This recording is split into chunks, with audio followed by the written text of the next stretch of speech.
In the morning when I'm driving, I really come alive when I listen to my Ronnie, I listen to my RonyiQ.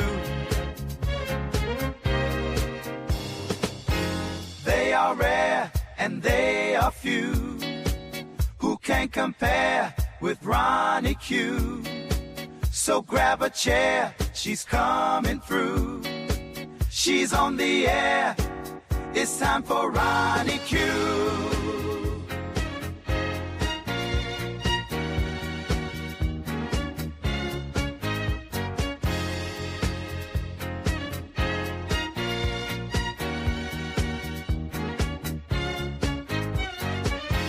They are rare and they are few who can compare with RonyiQ.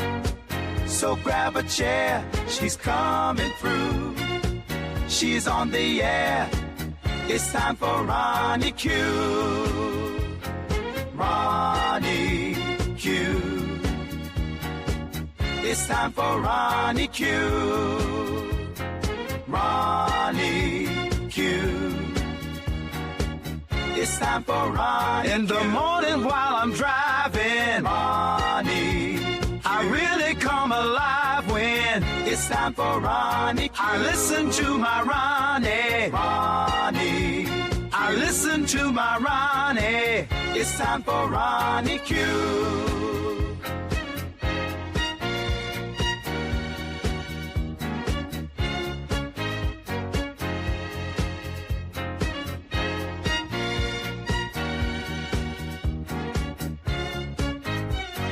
Take a seat and go meet Ronnie. Sweet, sweet, sweet, sweet Ronnie.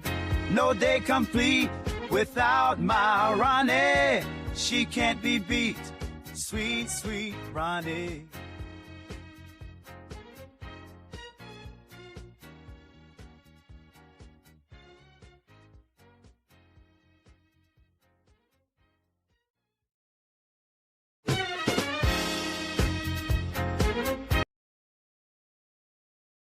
Grand Rising, Grand Rising. Welcome to the morning news. Let's get into the foolishness that is going on in the news.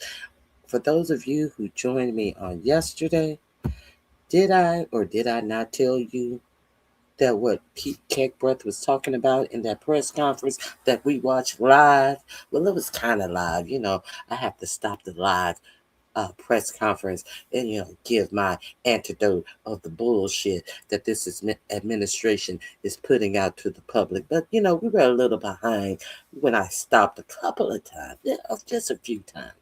Remember when Kegbreath said that there's always a little churn? He tried to pretend as if that Operation Epstein, the initial Operation Epstein, it was still in effect, even though they are 60 days out from having to have a congressional authorization for the war. He said, it was put on pause when they did the 2-week ceasefire, but it is still in flux. Then what happened yesterday? Then we had the unembarrassed, unserious Marco Rubio, the Secretary of State, and Kegbreath also announced, on top of this Operation Epstein that they had paused, it's Operation something, Operation Excellence, or one of these bullshit patriotic names that they've given these failed missions. We'll call it Operation Epstein. It begins with an E. Operation Epic Fury, I believe it's called. So we're just going to call it Operation Epstein because we do know that it was to get the attention off of these things that Donald Trump don't want out that are in the Epstein file. So we are in war, spending over between $1 and $2 billion every single day. However, you notice that your war fighters are not getting full, complete meals. They're eating dog slop, and very little of the dog slop are they eating. I digress. So, Pete Kegbreath decided to tell you that Operation Epstein was on pause. But if the president tells us that we need to restart Operation Epstein, we will be restarting Operation Epstein. However, we're going into Operation Freedom now. And I told you what bullshit this Operation Freedom was. We're going to tell ships how to navigate through the strait as if they were escorting them through the straits. And Iran had gave them two lines that they were not to pass near the straits on each side of the strait. They told the U.S. military, you better not pass these two lines. On each side of the strait, they had a line that the U.S. military was told not to pass. The new U.S. military is like, we're going to pass this line. And when they tried to start passing the line, they were warned. There were warning shots, and the U.S. military turned around. But they're telling independent vessels, oh, go ahead and pass. Here's the map. We're going to give you a map and have a good time passing the straits. But they came out and told you that they were starting some new mission, and the war fighters were ready, and we have all the munitions that we need if we... No, none of that was... I told you at the time it was coming out of his mouth that was a whole bunch of chunking bullshit. Sometimes we have a little churn, in between missions. That's why so the churn has turned out, he couldn't even churn butter. He was churning bullshit. That's the churn that Pete Kegbreath was churning on yesterday. Let me see. Slappy Slapster, it is so good to see you. Welcome back, Slappy. You're gonna have to do a video, Slappy, so we can catch up. So we can catch up and see how. I hope Mommy Slappy is doing well, Slappy. I don't know. I don't know what's going on with you, Slappy, but I hope Mama Slappy is doing well. So, we have a Kegbreath out here telling you lies. And as soon as I do news now, Slappy.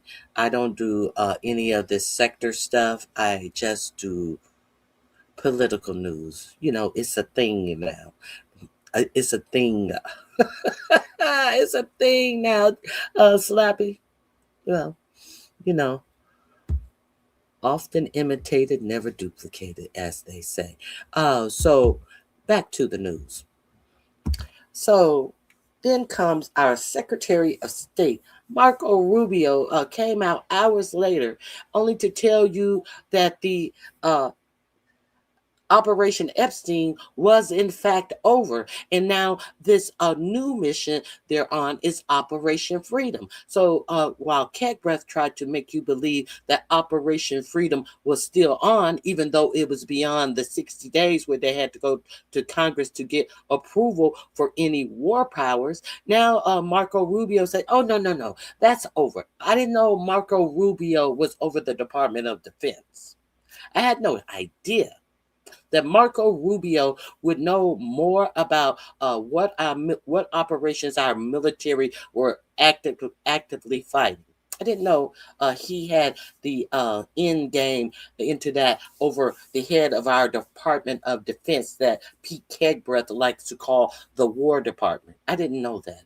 Thank you for letting us know, Marco Rubio, that you are the one who tells us what our military is up to, not the head of the department. Thank you, Marco.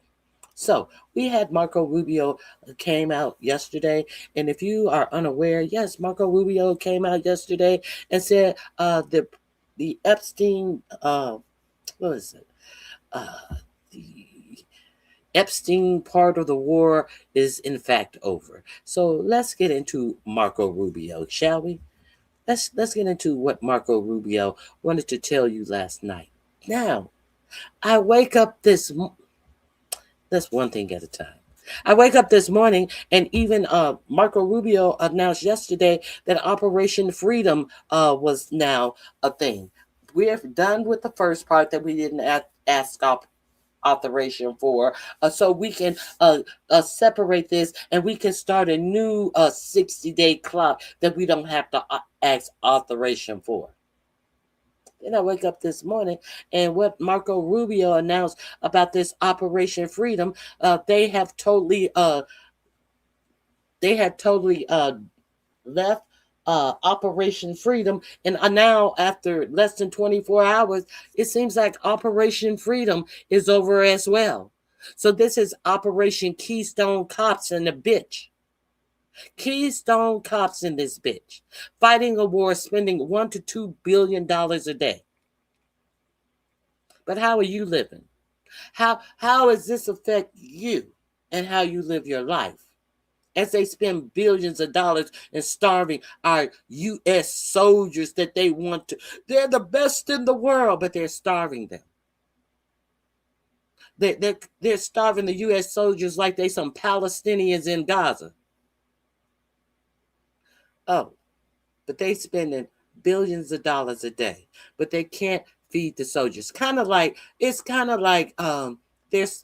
they give all these rich people in the United States all of these tax breaks, and dumb motherfuckers can show up at the Met Gala that Jeff Bezos bought into by paying millions of dollars, and you have all these raccoons showing up. You know that Kendrick Lamar song, "They're Not Like Us." Some of your own people are not like you. All of these people who showed up at the Met Gala, there was one young lady that showed up at the Met Gala. You know what? I said, I can excuse her. I can excuse her. Beyonce, Venus Williams, all of the rest. I gave you a good compare and contrast what raccoons will do to get in certain situations. If you didn't watch my show yesterday, go over there and watch my show. These billionaires have all this access. We have a political system that rewards they reward the workers. Yeah, they reward the work that the workers do, but they don't reward the worker, because the CEOs of these companies take in everything that is produced by their workers, and they steadily lay off their workers, won't pay their workers living wage. And if this administration say one more time that wages are going up in the United States, where they're going up where? If wages are going up in the United States, why can't people afford to buy housing? Why are people complaining about gas? They're not complaining about gas because you're buying all their gas. All of these people who work in the administration, they have the gas cards. They don't have to pay for gas. So they think that you should be okay with having your gas price doubled in 1 month, because they don't pay for gas. You pay for their gas. Okay. So let's get into what Marco Rubio had to say. There was this one girl at the Met Gala. I loved her gown. Her gown was all Epstein. It was a print of Epstein's jail pictures, Epstein and Trump together, all of the Epstein file papers highlighted, the victims of Epstein with their faces, blacked out so you couldn't identify them, but definitely pictures that were all of the Epstein file shit is what her dress was constructed of. That was the fabric of her dress. And I love that.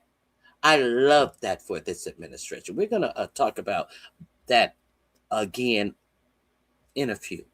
But let's get to what Marco, because we're spending $1 to $2 billion a day. We should figure out what we're spending it on. And now your hobbled president has gone on mute.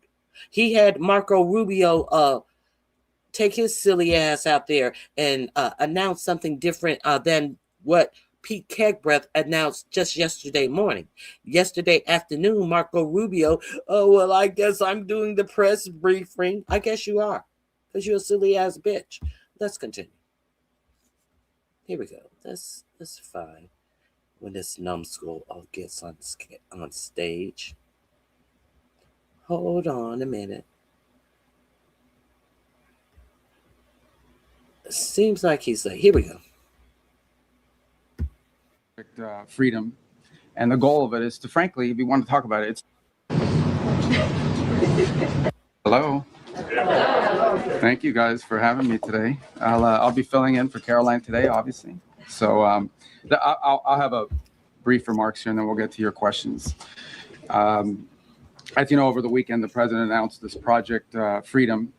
And the goal of it is to, frankly, if you want to talk about it, it's to rescue like almost 23,000 civilians from 87 different countries that are trapped inside of the Gulf and left for dead in the Persian Gulf by this arrangement. Now, who's to blame for that? Would it be you? Yeah, it would be this administration. The regime. You know, for more than 2 months now, these innocent sailors and commercial crew members have been stranded out at sea because Iran is conducting something that's not just criminal. It's criminal for sure, but it's desperate and destructive, this blockade of the Straits of Hormuz. Nations from around the world, the overwhelming majority of whom are not even engaged in any military hostilities, are now at risk not just of losing their cargo, but the lives of their own citizens because of this blockade. These ships, you know, you don't leave a ship out there for this long. You start running out of food. You start running out of potable water, essential supplies, and they're at the mercy of this piracy. What it is, it's piracy. And now piracy is bad today. I reminded you how your own president said, "Oh, it's so fun. We're like pirates out there." If the blockade is so detrimental to the world, why is the U.S. A part of the blockade? Why did the U.S. think, "Oh, well, it's a good idea. We're going to blockade the blockade. We're going to blockade the blockaders"? If it's so detrimental to the United States, these people are absolute clowns. And not only that, but some of them have seen, you know, been open fire on and rained down senseless attacks on several civilian ships already. So frankly, the way to put it, these are innocent bystanders. These are You're right. These ships are senseless. These ships that have been rained down upon are ships that said that, hey, we're going to go through the Strait of Hormuz. Hey, we're going to trust that the United States is telling us the truth, and they say we can pass, so we're going to attempt to pass the straits. And then they get rained down bullets on. So whose fault is this? Whose fault is any of this? Okay, let's continue.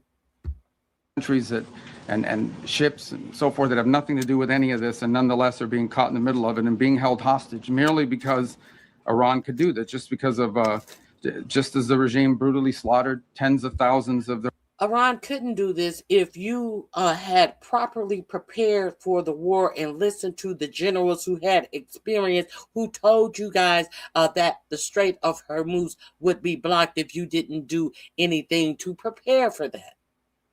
Now, these are brutal dictators who killed tens and thousands of people. I didn't think that was the reason that was given for the war. Of the 15 or 20 reasons that were given for the war, I didn't think that. Now, they've been doing this for 47 years. This war is about retribution for 47 years worth of whatever Iran has been doing.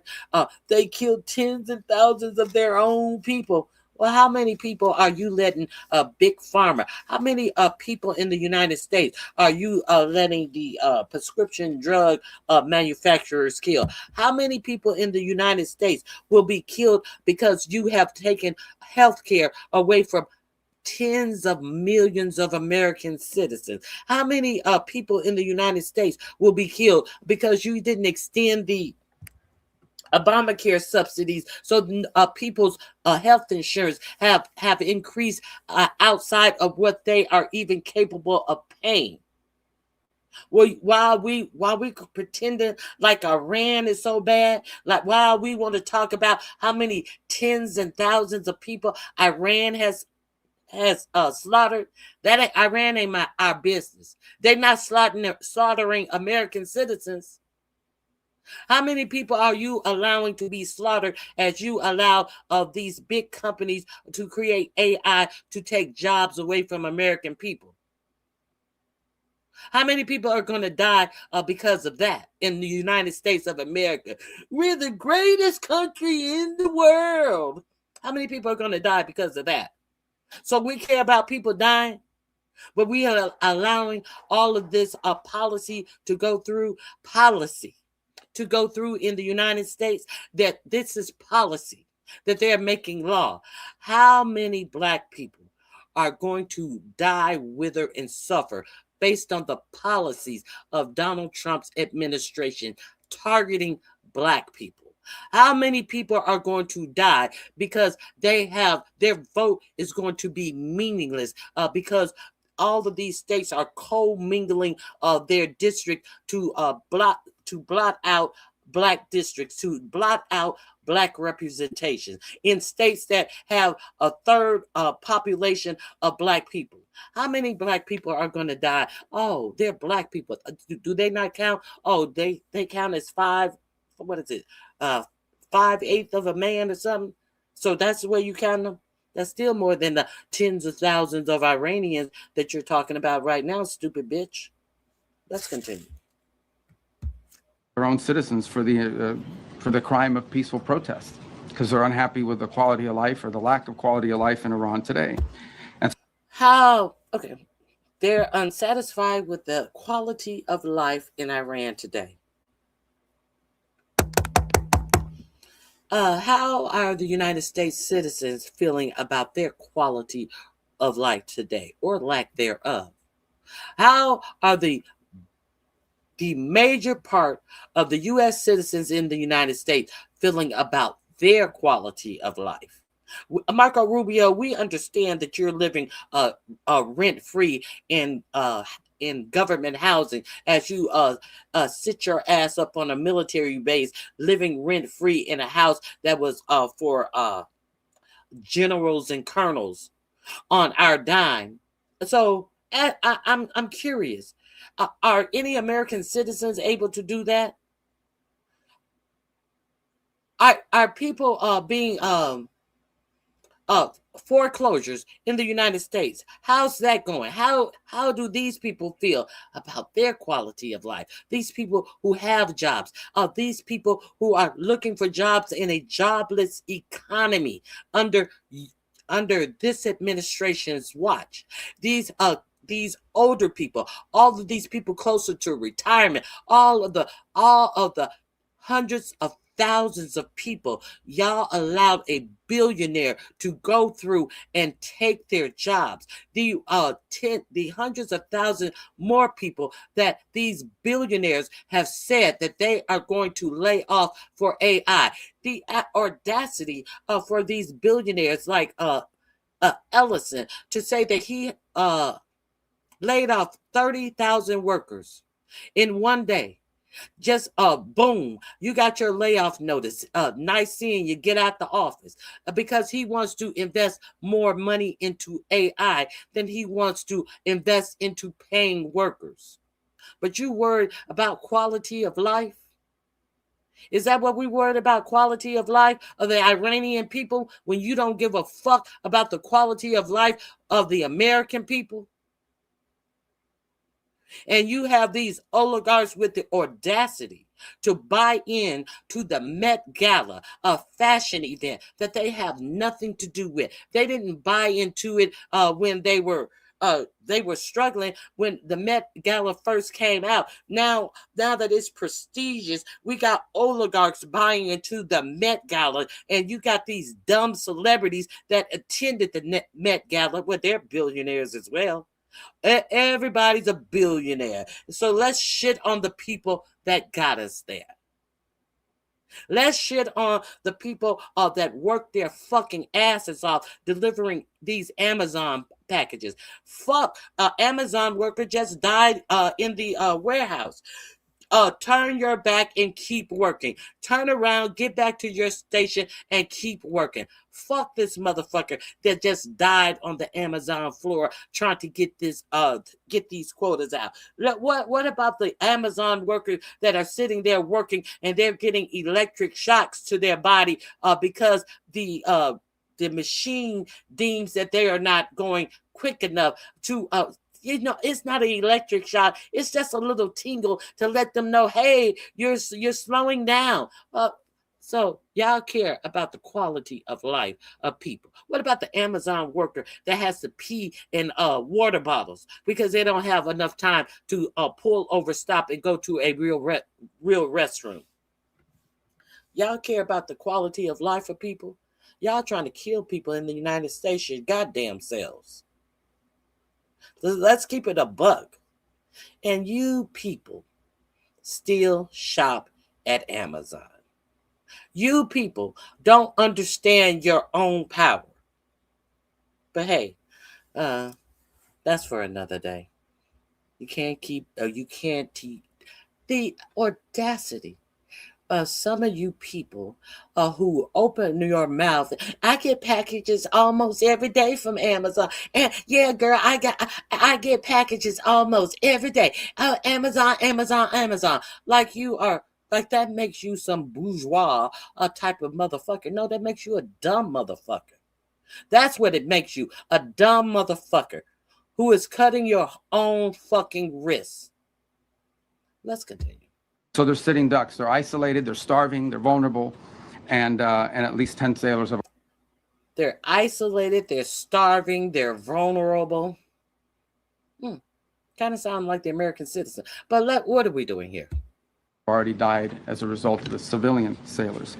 So already many nations privately and some publicly have asked the United States to help free their ships and to restore freedom. Name those nations, sir. Be specific. You're not going to be. You're not going to be. Did they ask you, oh, can you please go in and open up the straits for us? Or did they tell y'all better fix this shit y'all fucked up because you are impeding on our nation now? Did they ask you like, hey, you big bad United States, only you can do it. Can you go in and get those horrible Iranians who are clogging up the strait in the middle of the war that you decided to start with them for absolutely no reason at all? Or which one was it, Marco? Of navigation in the Straits of Hormuz and this critical artery of global trade. And so President Trump, as he always does, stepped up and answered the calls for their help. As he always does, he answered their call for help.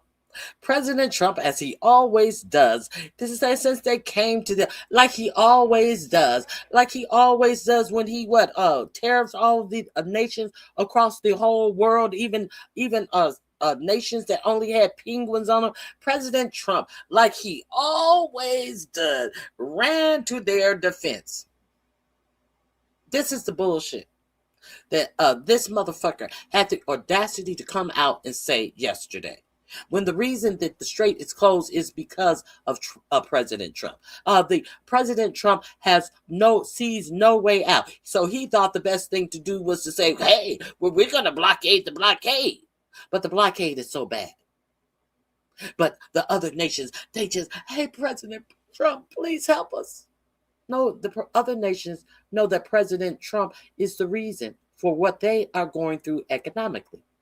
So you think they came to President Trump like, only you can save us? Hey, Superman, Batman, please save us. This is what your government is telling you.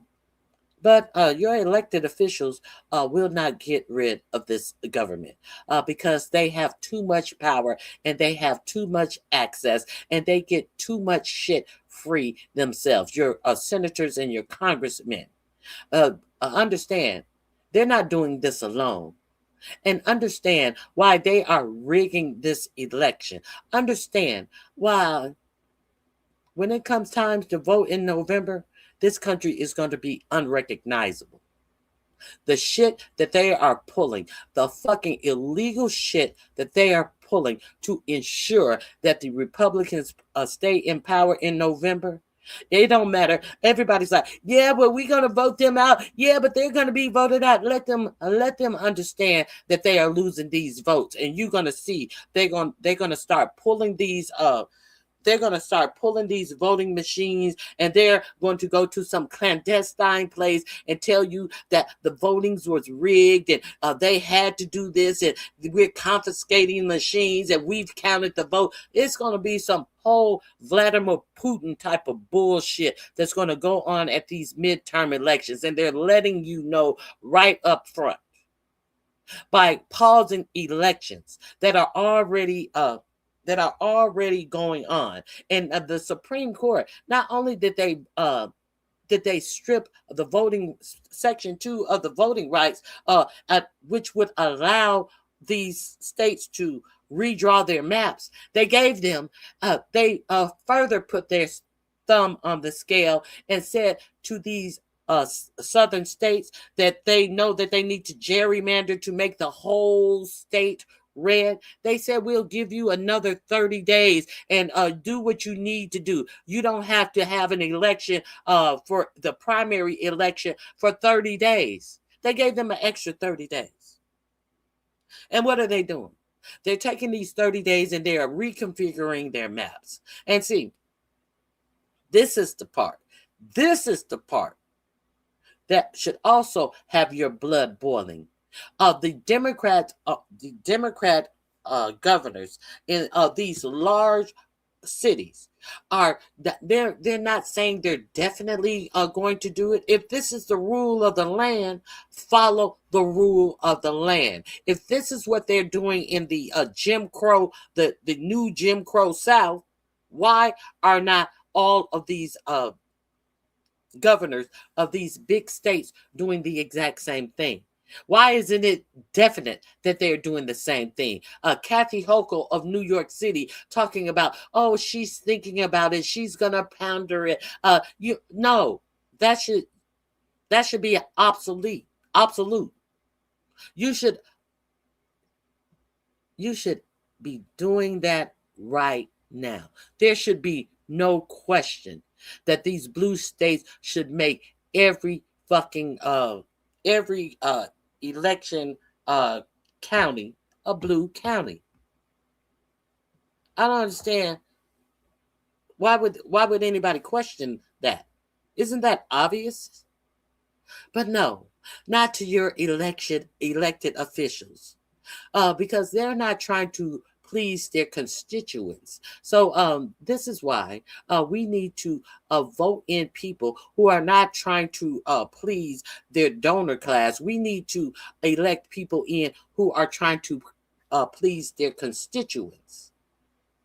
You got everybody talk all of this good shit about Gavin Newsom, but when it came time to represent the people of California and tax the rich, the wealth tax, Gavin Newsom is against the wealth tax. Gavin Newsom said even if it passed, he will veto the wealth tax to tax the rich. Gavin Newsom talks a good troll game, but Gavin Newsom don't want to pay the piper. He don't want to upset his ruling class, the elites. Let's be real clear about everything. Let's continue. Ships and to restore freedom of navigation in the Straits of Hormuz and this critical artery of global trade. And so President Trump, as he always does, stepped up and answered the calls for their help. And he's directed the United States military to guide these stranded ships to safety, to provide a protective bubble under which they can operate and move products and get themselves out of there and out of harm's way. And this is the first step towards reopening the strait and bringing this regime's last-ditch act of economic arson, bringing that to a close. We're doing it not only because we were asked, but because we're the only ones who can. We have the power to sort of take the steps that we've taken now. Under this president, under President Trump, the United States will help our friends. We're going to stand up to rogue regimes like the one in Tehran, and we're going to be unashamed to use our power and our abilities to project military power in the service of our national interest above all else. Now, what's really important for you to report and for everyone to understand is this is not an offensive operation. This is a defensive operation. And what that means is very simple. There's no shooting unless we're shot at first. Okay, we're not attacking them. But if they're attacking us or they're attacking a ship, you need to respond to that. You're not going to let some fast boat come up on the ship and shoot it up. they're not going to shoot at you if you don't try to pass the Strait of Hormuz. What's your point? What is your point, Marco? But if they're shooting at us, we got to shoot. We got to do it. We just got to do it. They're not going to shoot at you. They're not going to have a fast boat run up on you if you're not trying to pass the Strait of Hormuz. So what is your solution to that? Knowing that, what are you doing to get the Strait of Hormuz open? It is the fault of the United States that it's closed. Let's be real clear whose fault this is. Poor preparation for a war, knowing with the knowledge that this would happen. It has happened. So what are you going to do to open it? We're not going to blame it on them. They're doing what they're supposed to do. You don't get penalized for doing what you're supposed to do. They're in the middle of a war. They were struck by the United States that they have done absolutely nothing to, for, or against. Your president admitted that he bought weapons to sneak into Iran for this uprising that he wanted to have that appeared to be like the people were uprising against their government. And your president has admitted that he shipped weapons to the region to give to the people in Iran. This is before any of this war shit happened. And then your president went on and made all of these messages teleporting you to Iran to rise up after he had thought that he was going to get these weapons into Iran, and then he comes back. I don't think all the weapons went in. I forget what nation. I think they kept a lot of the weapons. Well, we know that a lot of the weapons went in because a lot of people lost their lives to what? Gun violence in Iran. Guns that were smuggled in Iran from the United States. Are we going to forget all about all of that? Are we going to play games about all of that? You know, the thing that they always do in the Middle East in Africa to have people rise up. Are we going to forget about the Iran-Contra shit when they were bringing in weapons there? Was it Iran-Contra? Yes, the Iran-Contra affair under Ronald Reagan, where they were sneaking in weapons and getting paid in cocaine. And then they sprinkled the cocaine on the black community. Are we going to pretend like that didn't happen? Are we going to pretend like all of this shit didn't happen? But some people want to forget history. Some people want to forget the long fought things that the United States has gone through. And some people want to pretend like their government hands are so fucking clean when our government's hands are filthy. And who gets the benefits from this filth? And who gets the bullshit? Who gets the squirting hot green shit that comes out of the ass of America? Everybody else. Not the oligarchs. They don't have to deal with any of this. We're going to get into all of this.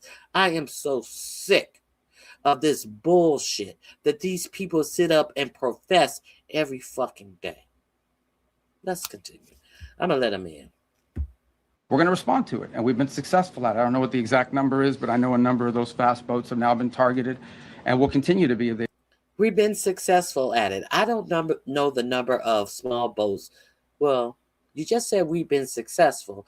That would denote that you have a number to compare and contrast failure and success with. But since this whole fucking war is a failure, how can you compare and contrast the failure of this whole fucking mission?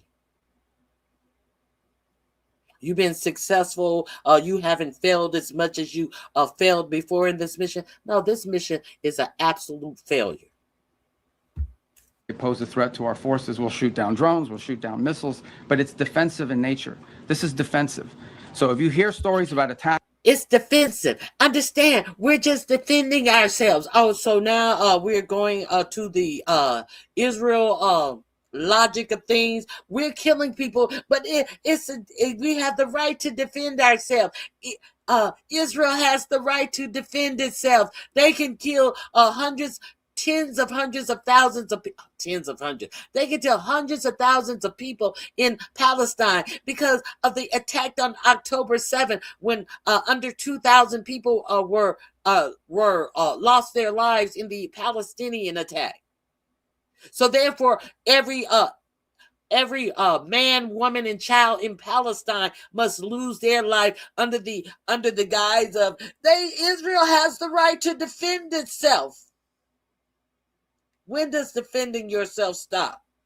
We see that defending Israel defending itself stop. No, it ain't even stopped right now. They're still defending themselves right now after this a piece of fake ass peace agreement that they had, that they spent all of this money to go over to the Middle East and have all this pomp and circumstance about a motherfucking peace agreement that hadn't been signed by anybody from Hamas or anybody from Israel.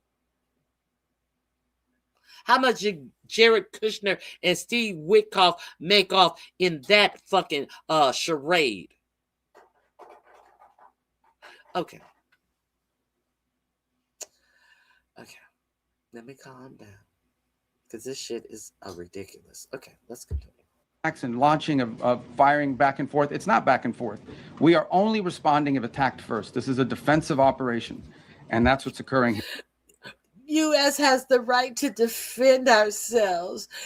Understand, we're just defending ourselves. This is the sickest bullshit I have ever heard. Here. Just about the importance of the Straits for a moment. This is approximately a quarter of the world's oil trade, along with significant volumes of fuel and fertilizer that operate through the Straits of Hormuz. The Iranian regime cannot be allowed to dictate who uses this vital waterway. I don't think this is also being reported enough. Maybe you are reporting. I don't read everyone. I don't know many damn outlets here. I don't know who you all are, but I mean, I know who some of you are, but I don't know all of you are. But I will say this about it. This is an international waterway. Okay, this is an international waterway. And international law is very clear. And I love it because everybody always talks about international law. And this international law on this is very clear. International waterways, no country can control them. There is. Okay, we're talking about international waterways now. International law. International law is very clear, except when America is over in the Caribbean striking fishing boats. International law is about waterways is very clear. And while this was being posed to the United States as we are over in the Caribbean, saying that these fishing boats were narco drug traffickers, while we have recovered zero drugs, the United States is still over in the Caribbean striking fishing boats. Over 200 people have perished in these strikes that the United States is doing in the Caribbean. The U.S. recently tore apart a boat, and it had quite a few people on. It was a bigger vessel. It was a part of a fishing crew, and they had several vessels out there, but this one vessel was a bigger vessel, and it had like 20 to 25 people on there. They broke the boat in half, and then they they boarded the pieces of the boat, and they took everyone's cell phones, put hoods over these people. These people thought that they were going to die, and then they dropped them off. They stole everything that they could, because they understand, on their missions they're being starved, so they could be being starved in the Caribbean as well. They sold all their food, their valuables, and their beers, and then they took them to a undescript island and let them all go. So what about international waters have laws and rules? All of this, we're designating fentanyl as a weapon of mass destruction. but you have showed us no fentanyl that you've captured from any of those people that you've killed in the Caribbean.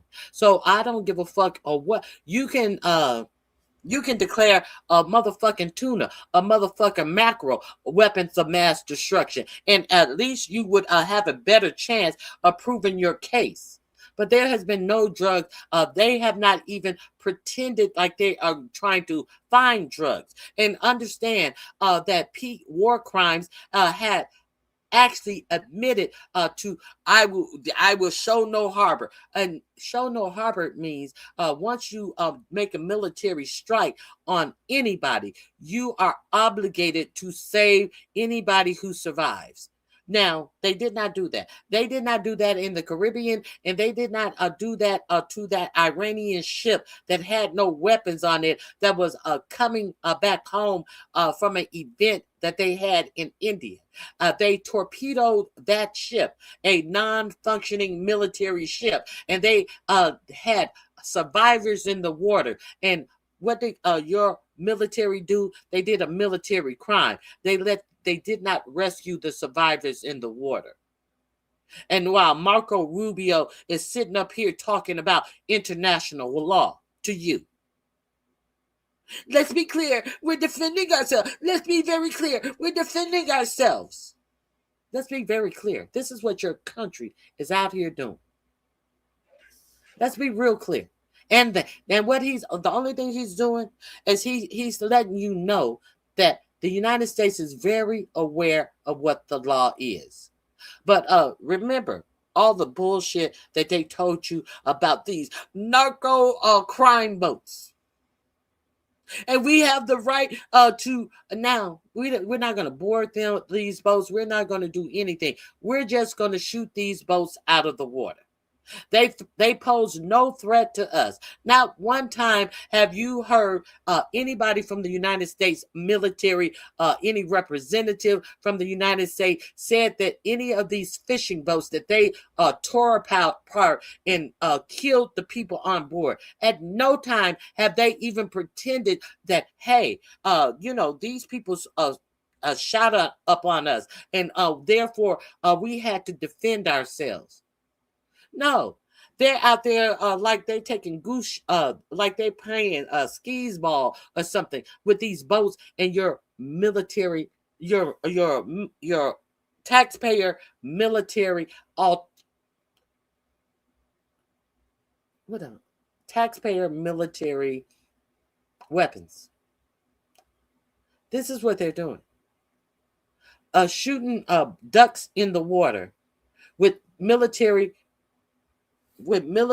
equipment just to steal oil from Venezuela, just to sell oil from Venezuela and put the money in a personal account for Donald Trump that only he can access in an offshore bank account in Qatar. And the reason why Donald Trump hasn't sold more of that oil is because a judge has blocked them from selling any more oil from Venezuela. But the first bout of oil that they sold from Venezuela is in a private bank account in I think it's in Qatar. A private bank account that only Donald Trump can access. We spent all of this money so we can arrest Maduro on some I don't know what the fuck. I don't know anything that Maduro was up to. So we can allegedly arrest Maduro on some drug trafficking charges a week or two after your president pardoned the former Honduras president who was tried and convicted in a U.S. court of law for trafficking over 400 tons of drugs to the United States. He wants you to believe that Maduro was such a drug trafficker, and y'all don't even blink. You don't even blink at the foolishness that he is. They don't even try to present anything with any common sense to the American people, because they know that they have did their best in the United States with their governing of the United States to dummy down the American people. especially you headline readers, especially you ones who just listen to the introduction of a story and have no interest in finding out information for yourselves as you walk around with a computer in your back pocket, in your purse, in your shirt pocket, in your hand all day long. You have no need to find out real information. Everything's good until it starts happening to you. Everything's good until, oh, these gas prices, this isn't what I voted for. I just voted for racism. I just voted to get these Mexicans out of the United States. I just voted for a white United States. I didn't vote for this. Let's continue. I'm just a stupid raccoon and I just want to act like I'm bougie. So I'm talking about how the tax policy would benefit me as if I'm in a millionaire's tax bracket. I want to tell you how his tax policy is a good policy. His tax policy was only a good policy for billionaires. Let's keep it a buck. But I'm a big black-eyed raccoon, and I want to make it appear like I'm some bougie ass motherfucker, like I make so much money that I need to be in another tax bracket. I'm just like Ice Cube. I'm just like Snoop Dogg. I'm a sellout motherfucker. I'm like 50 Cent. I'm like Rick Ross. I'm like all of these sellout motherfuckers that want to tell you about, I just worked with him for this. I just went to the inauguration for that. I just performed at the inauguration for this. All of these raccoons. Like that raccoon that I showed you that fired the first female black correspondent, black comedian for the White House Correspondents' Dinner upon demand. Because Donald Trump didn't want to be joked and had made fun of at the White House Correspondents' Dinner. And you had a fucking raccoon fire this black woman. But what did he get in return?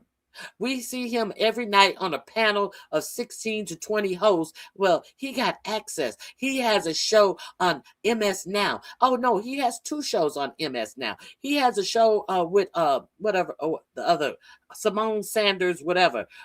He has 2 shows. A whole raccoon.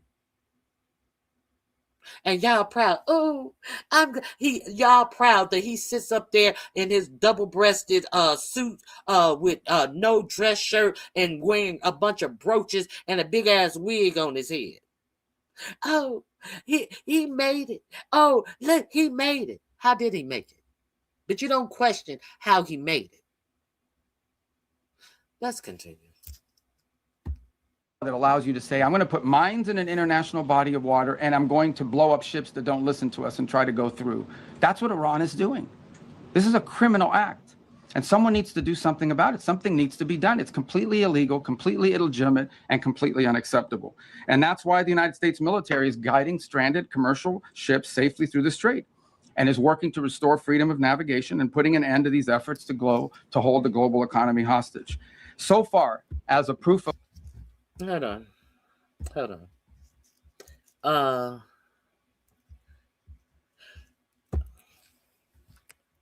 Look at this ignorant. The Democrats are the party of slavery. They are race panderers. You sound so ignorant.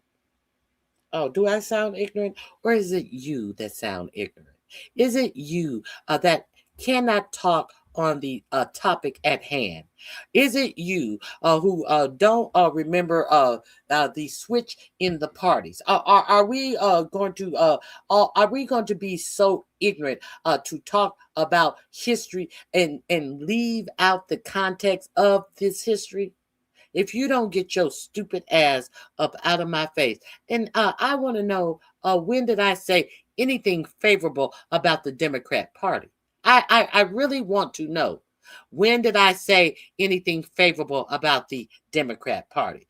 See, this is another fool who cannot talk about what the content of my show is about. I said nothing positive about any Democrat. So while you want to, who sounds ignorant? When did you hear me say anything positive about a Democrat? A lot of the Democrats need to be voted out of office as well. So goodbye. Hit the like button on your way out. I don't support bullshit and propaganda in my chat. You're more than welcome to disagree with me. You're not changing no topics on me about some shit I never said, you dumb motherfucker.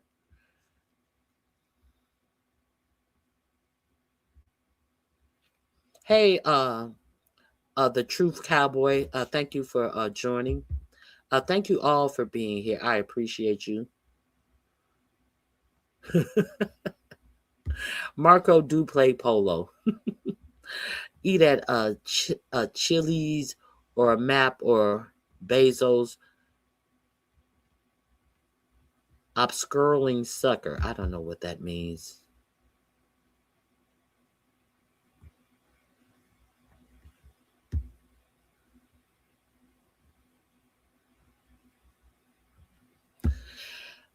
Yes, we're going to talk about the Southern Poverty Law Center.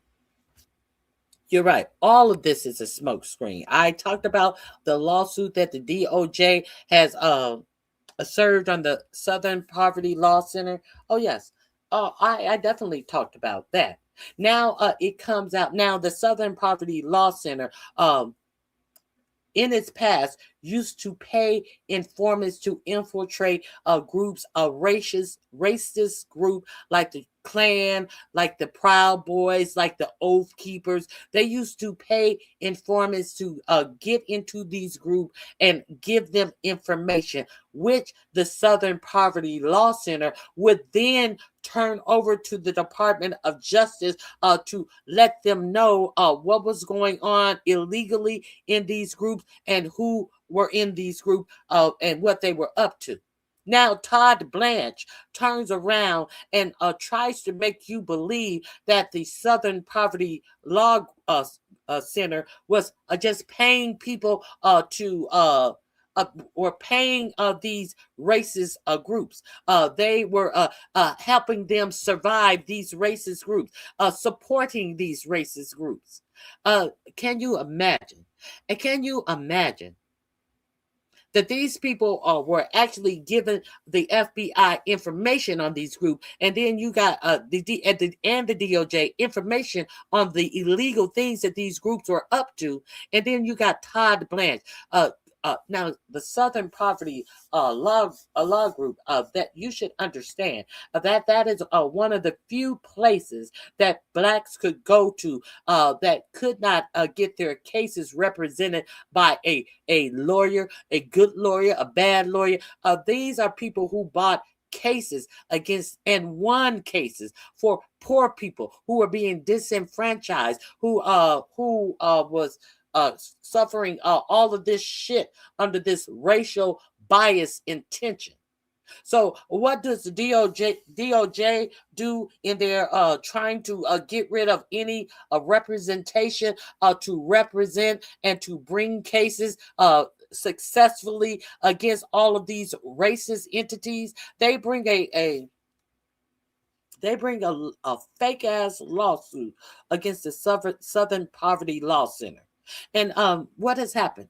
What the most recent thing that has happened is that a representative have petitioned the court to hear what the DOJ told that grand jury. They got a grand jury indictment. Now, you understand that there's no judge in the grand jury when the DOJ presented its case, and there's no defense attorney in the room when the DOJ presents its case. So the Southern Poverty Law Center, with the understanding what their mission is and what they do about the information that they got against these racist groups, they said, no, nothing about this sounds right. There should be no way that the DOJ presented the truth in law and the truth about what has been done by the Southern Poverty Law Center.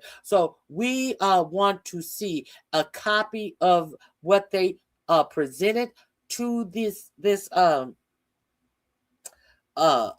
we want to see a copy of what they presented to this grand jury, and we also want to review what they said the law was. We want to see if they lied about in their testimony to get an indictment, and we want to see if they misrepresented legal things. Now, we know that this DOJ is absolutely capable of doing that, because that is what the unqualified Lindsay Halligan did in the James Comer and Letitia James case. The bitch who wasn't even qualified. The bitch who used to be in Donald Trump's beauty pageants as a teen. The unqualified lawyer that he put in to prosecute James Comey and Letitia James after the person that he got rid of to put her in that position had already told him that there was nothing to prosecute them on.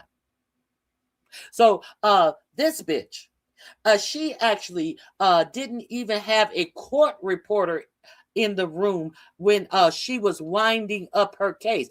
So there would be what? No notes, no court written notes on her case. And then the whole grand jury didn't even sign off on the grand jury subpoena. So you're absolutely right. We were gonna talk about that. All of this is a smokescreen. They done found DEI, Southern Poverty Law Center, was playing extremists to agitate Dem protesters. People are connecting the dots. You should be worried about 2030, huh?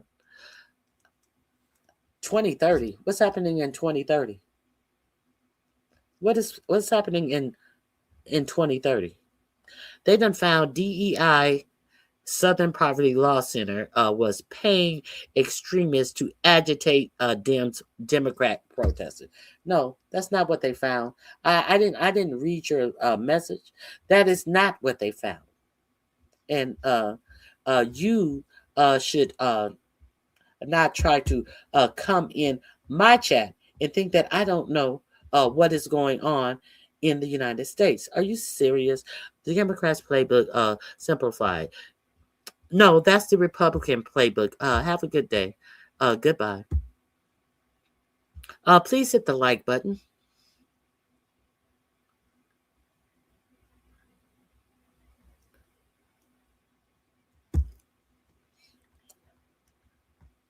Have a good day. What lie did I tell? What lie did I tell? What lie did I tell?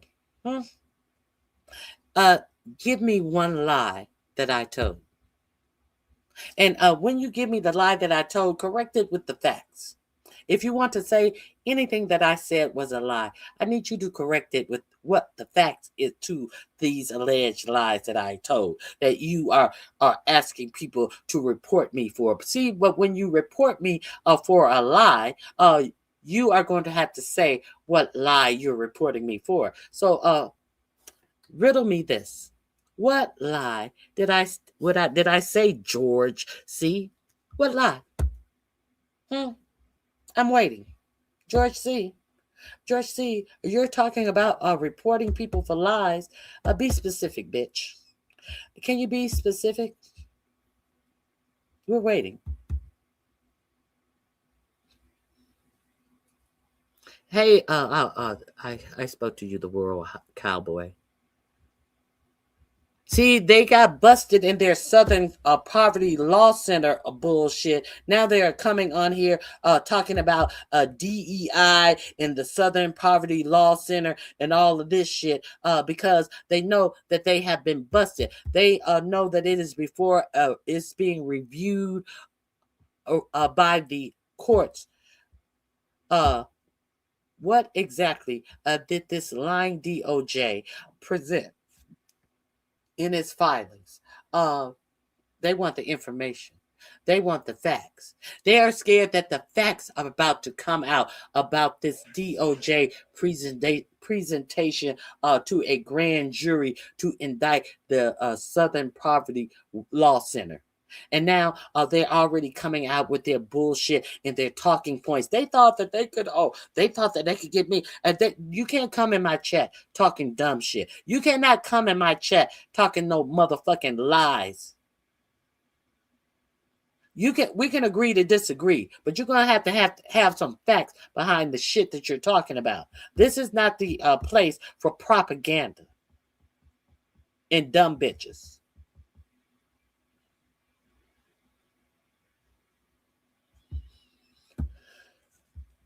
I'm still waiting on you to tell me, what did I lie about? And to be a racist, you have to have power to restrict access to banking, housing, schooling. So who would be the racist? Would it be this administration? Would this be to jobs? Would it be this administration? Huh? Who has restricted that under the guise of DEI?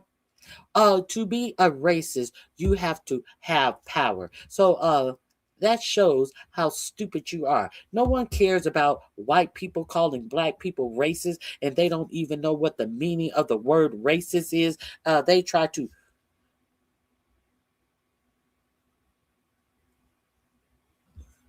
Joe, whom are you speaking about, Joe? Whom are you speaking about, Joe? Bring out the Epstein files. Okay, let me continue. I hope you are speaking about these idiots talking about everything else other than what I'm talking about. Okay, so let's continue. Let's continue. He got me off on the Southern Poverty Law Center part. I was already going to talk about that, but since he brought it up, I'm glad that I saw a DEI, then I saw Southern Poverty Law Center, and that made me think about what I was going to present to you about the Southern Poverty Law Center on today. The sham case, the DOJ is out. Todd Blanche. You understand that the interim chair, interim, what is he?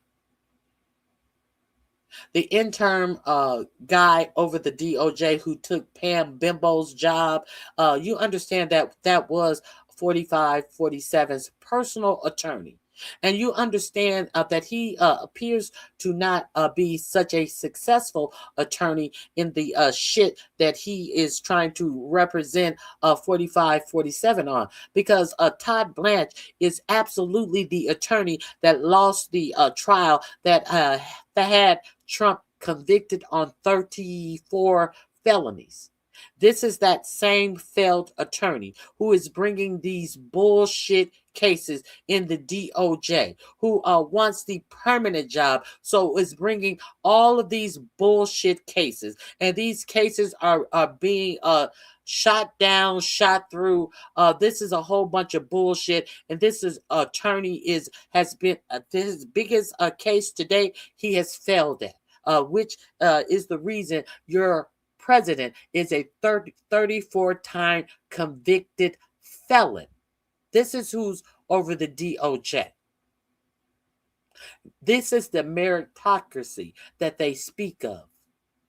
When people are going to get their jobs via merit, and we're going to fire all black people who work in the government, and we're going to try to extend that in business. We're going to extend that in colleges. We are going to make black people pay based upon what the Heritage Foundation has written up as our policy. I got a little something about the Heritage Foundation. Kevin, what's his name? Who is the VP of the Heritage Foundation? Who his whole life study has been in Black histories, and then he it seems like he created his thesis. His bachelor's, his master's, and his PhD has been in Black history, and this is the president of the Heritage Foundation that put out a big thesis of how to impact the lives and draw back all of the gains in civil rights and voting rights of Black people. Who this is the same person who wrote in this 2025 thesis that at some point the United States will be put under martial law to restrict you from protesting anything that goes on in this government. While Marco Rubio is sitting up here telling you how bad the Iranian people have it and how much they hate their way of life, how much they hate how they have to live. Like y'all living like how what y'all living like. Hey Liz,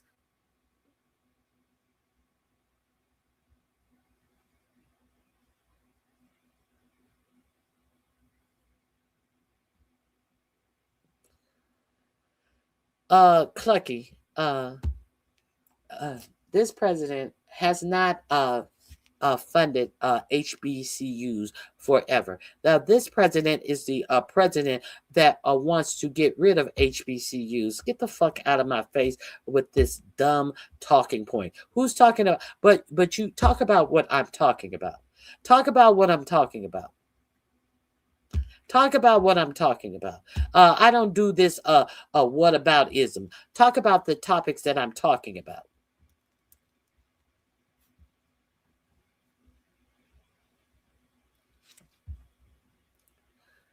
Okay, let's continue.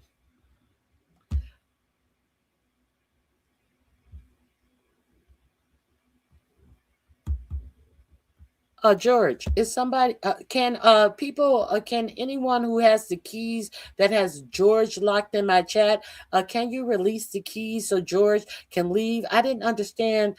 People were demanded or locked in the chat. I didn't understand that you had people under lock and key in my chat. Can you guys release George, please? Oh, thank you.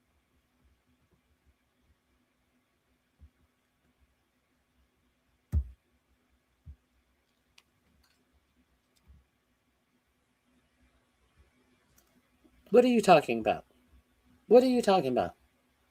What you just said, I don't even know what you're talking about. Who's a liar? 1 billion what? 1 billion what? And who are you calling a liar? And what is this 1 billion referencing?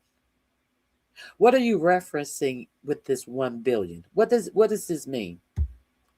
Can you might maybe write a complete thought, or do you have one? If you have one, please write your complete thought.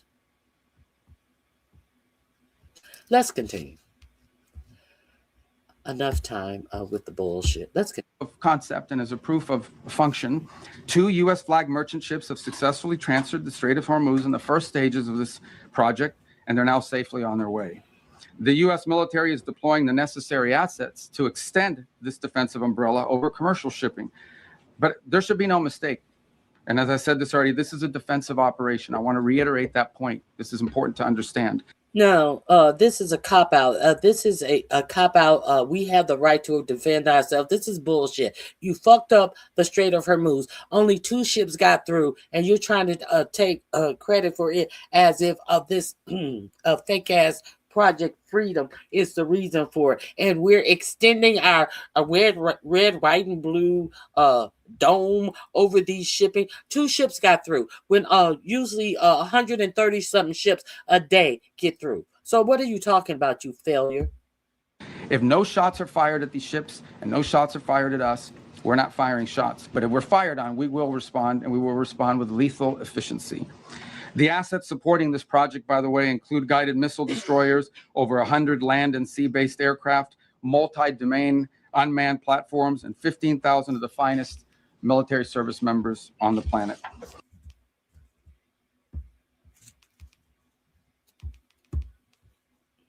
Are you insane? Are you insane? It's obvious that you're not educated. For example, what might I need to educate myself in? What do you have to disprove anything that I've just said? Maybe you need to educate yourself in the fact that I am highly educated, stupid. Well, for example, all of this, you need to educate me.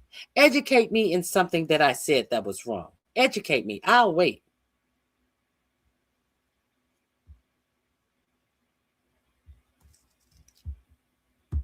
I'll wait.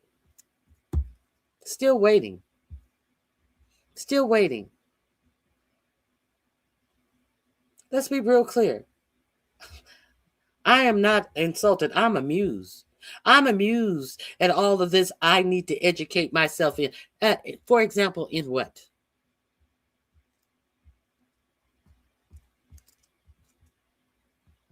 For example, what? Nothing? Still nothing?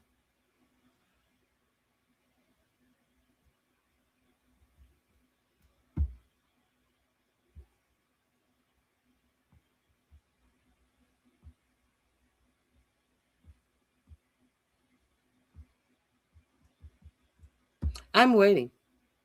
No, I'm not holding my breath. Hold your breath. I'm waiting. Oh, nothing. Interesting. And you think that anything that you say to me is effective? Nobody buys into this low IQ, because we know exactly who the low IQ people are, who try to talk about what someone else don't know, but don't know anything to counter what the people are saying. See, a low IQ motherfucker tries to question the IQ of others, but you don't have anything to counter the facts that are given. So you think that you are saying something, talking about someone's IQ, and you don't have the IQ to find out anything that counters what is being said to you. So let's be real clear on who has the low IQ. Motherfucker, I don't give a fuck what you say about my IQ. Take you and your high IQ and open up your fucking channel and talk about the dumb shit that you are able to talk about, bitch, because nobody gives a fuck about you talking about IQ when you cannot talk about the topic, when you cannot compare and contrast or refute anything I'm saying with any facts that you have or you think you have. Those are the people with the low IQ. Let's be real clear. You notice when I asked anybody to be specific, then all of a sudden the finger tapping stops. Then all of a sudden, all they have is the same old dried, played out, dementia-ridden tricks that you're low IQ, you're an idiot, you're a dummy. They gave me a cognitive test and they told me to find an elephant, a turtle. It's very, very hard. These are the people who think that the solution to any argument is to tell people that they're dumb. But they cannot pontificate further on these facts. They cannot correct me in anything that I don't know. Tell me something I don't know about the subject matter that I'm speaking of. These are the, what about this? What about that? What about?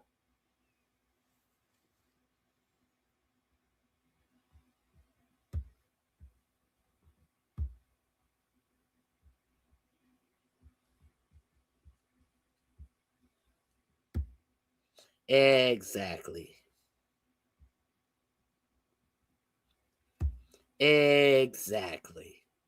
Exactly. They think they are making great points, but they have no point to make. They think they are doing their best, but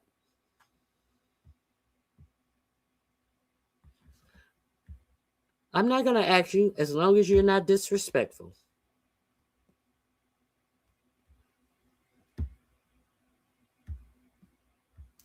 Okay, let's continue. Let's get to the questions. I didn't get to the questions. Marco Rubio. These forces have already destroyed. Marco Rubio's up here talking a bunch of dumb bullshit. I told you earlier, I thought it was 6. It's 7 Iranian fast boats that failed to heed our warnings. And by fast boats, we're talking about, some of these things look like Boston whalers.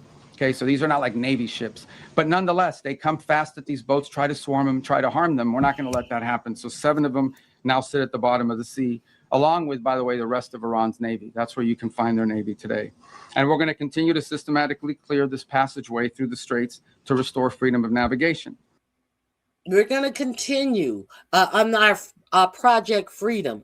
We're going to continue to make sure that we open up the Strait of Hormuz. This was yesterday afternoon. This morning, Project Freedom is over. If you're not aware, Project Freedom is over. I just really can't. I really can't take much more of this I just want you to hear what they presented to you, the American people, on yesterday. And this morning, we're going to make sure we're going to continue. We got 2 boats through, and we're going to continue to make sure that these vessels get through. No one has the right to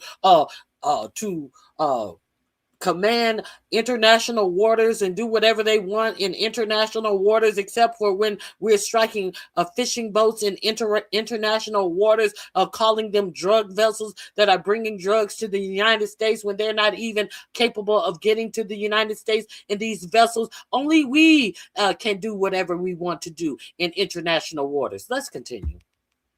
Now, while this project steadily progresses, Operation Economic Fury, continues to impose maximum pressure on the Iranian regime. Now he can't even get these fake bullshit names together. Epic Fury, which he told us was already over, and now they have this Epic Freedom or whatever. Now Economic Fury. We've never even heard of Economic Fury. So there's 3 missions. So the first one has extended, has gone beyond its 60 days. So we have 2 more missions that are still in effect. When did Operation Economic Fury start? Because we need to count these 60 days that you don't have congressional approval. Now this epic something freedom that you're talking about right now. So that started on yesterday. So we have 59 more days left on the Epic Freedom. Oh no, we have no more days left on Epic Freedom because Epic Freedom is over the very next day after you announced it. But let's talk about economic whatever. What is this? What is this? What does he say? He don't even know. Now, while this project steadily progresses, Operation Economic Fury. Economic Fury. Another one we've never heard of. So we have how many days? He said it continues. When did it start? So because we need to know the start date, because you got 60 days for these to separate everything they're doing in this war to try to make it seem like, oh no, this is not a war. We're doing tactical attacks. This is not a war. The fuck out of here. Continues to impose maximum pressure on the Iranian regime and what remains of their already frail economy. Today, inflation in Iran is 70%, and their currency is in total and complete freefall. The U.S. dollar is in total and complete freefall. UAE just left OPEC, and the UAE said that it will start buying oil with the Chinese yuan. You think other people are not going to follow? What friend in the world do the United States have? Any of these people will tell me that I'm an idiot and I don't know what I'm talking about. Can you tell me what friend in the world does the United States have? I would allow you to even say Russia, but Russia is giving intel. It is reported that Russia is giving intel to the people that the United States is at war with. So surely Russia isn't our friend. What friend on the planet? What friend does the U.S. have on this whole planet? Wait. If you want to say Israel, okay, a fair weather friend indeed. Is Israel on the stage fighting this war in Iran? Or is Israel, what was Israel just the one who told Trump that he must go into war with Iran and Trump obliged? Are the Israelis doing any strikes in Iran? No, because the Israelis are too busy trying to steal land in Lebanon and do the same thing in Lebanon that they did in Palestine.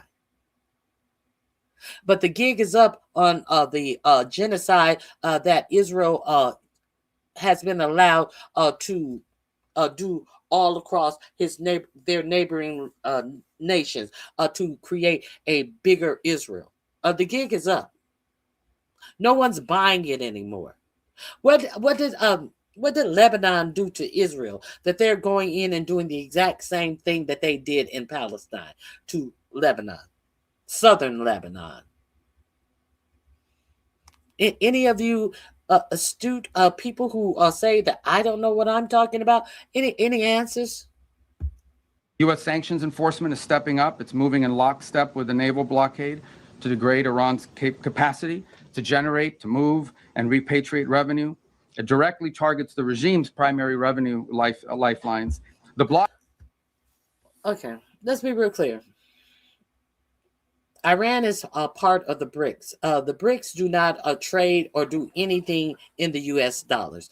This is why the United States is so afraid of the BRICS. Brazil, Russia, India, China, and South Africa, and a whole lot of other nations.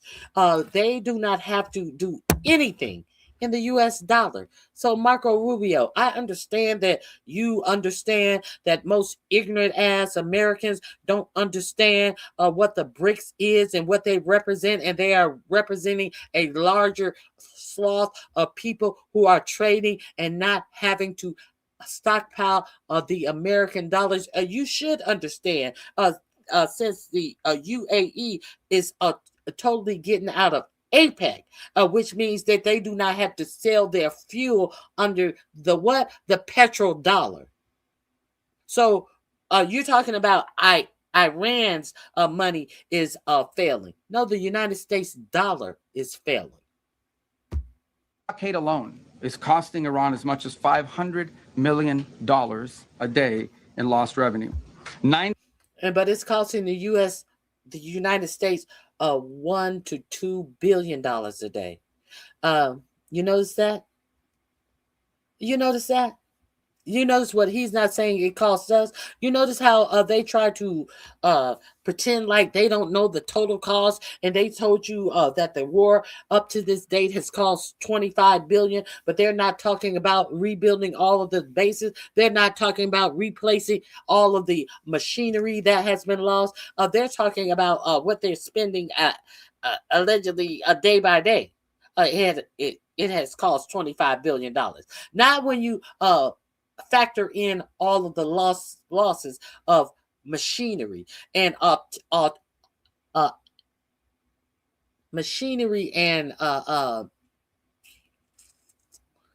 these satellites that satellite detection apparatuses.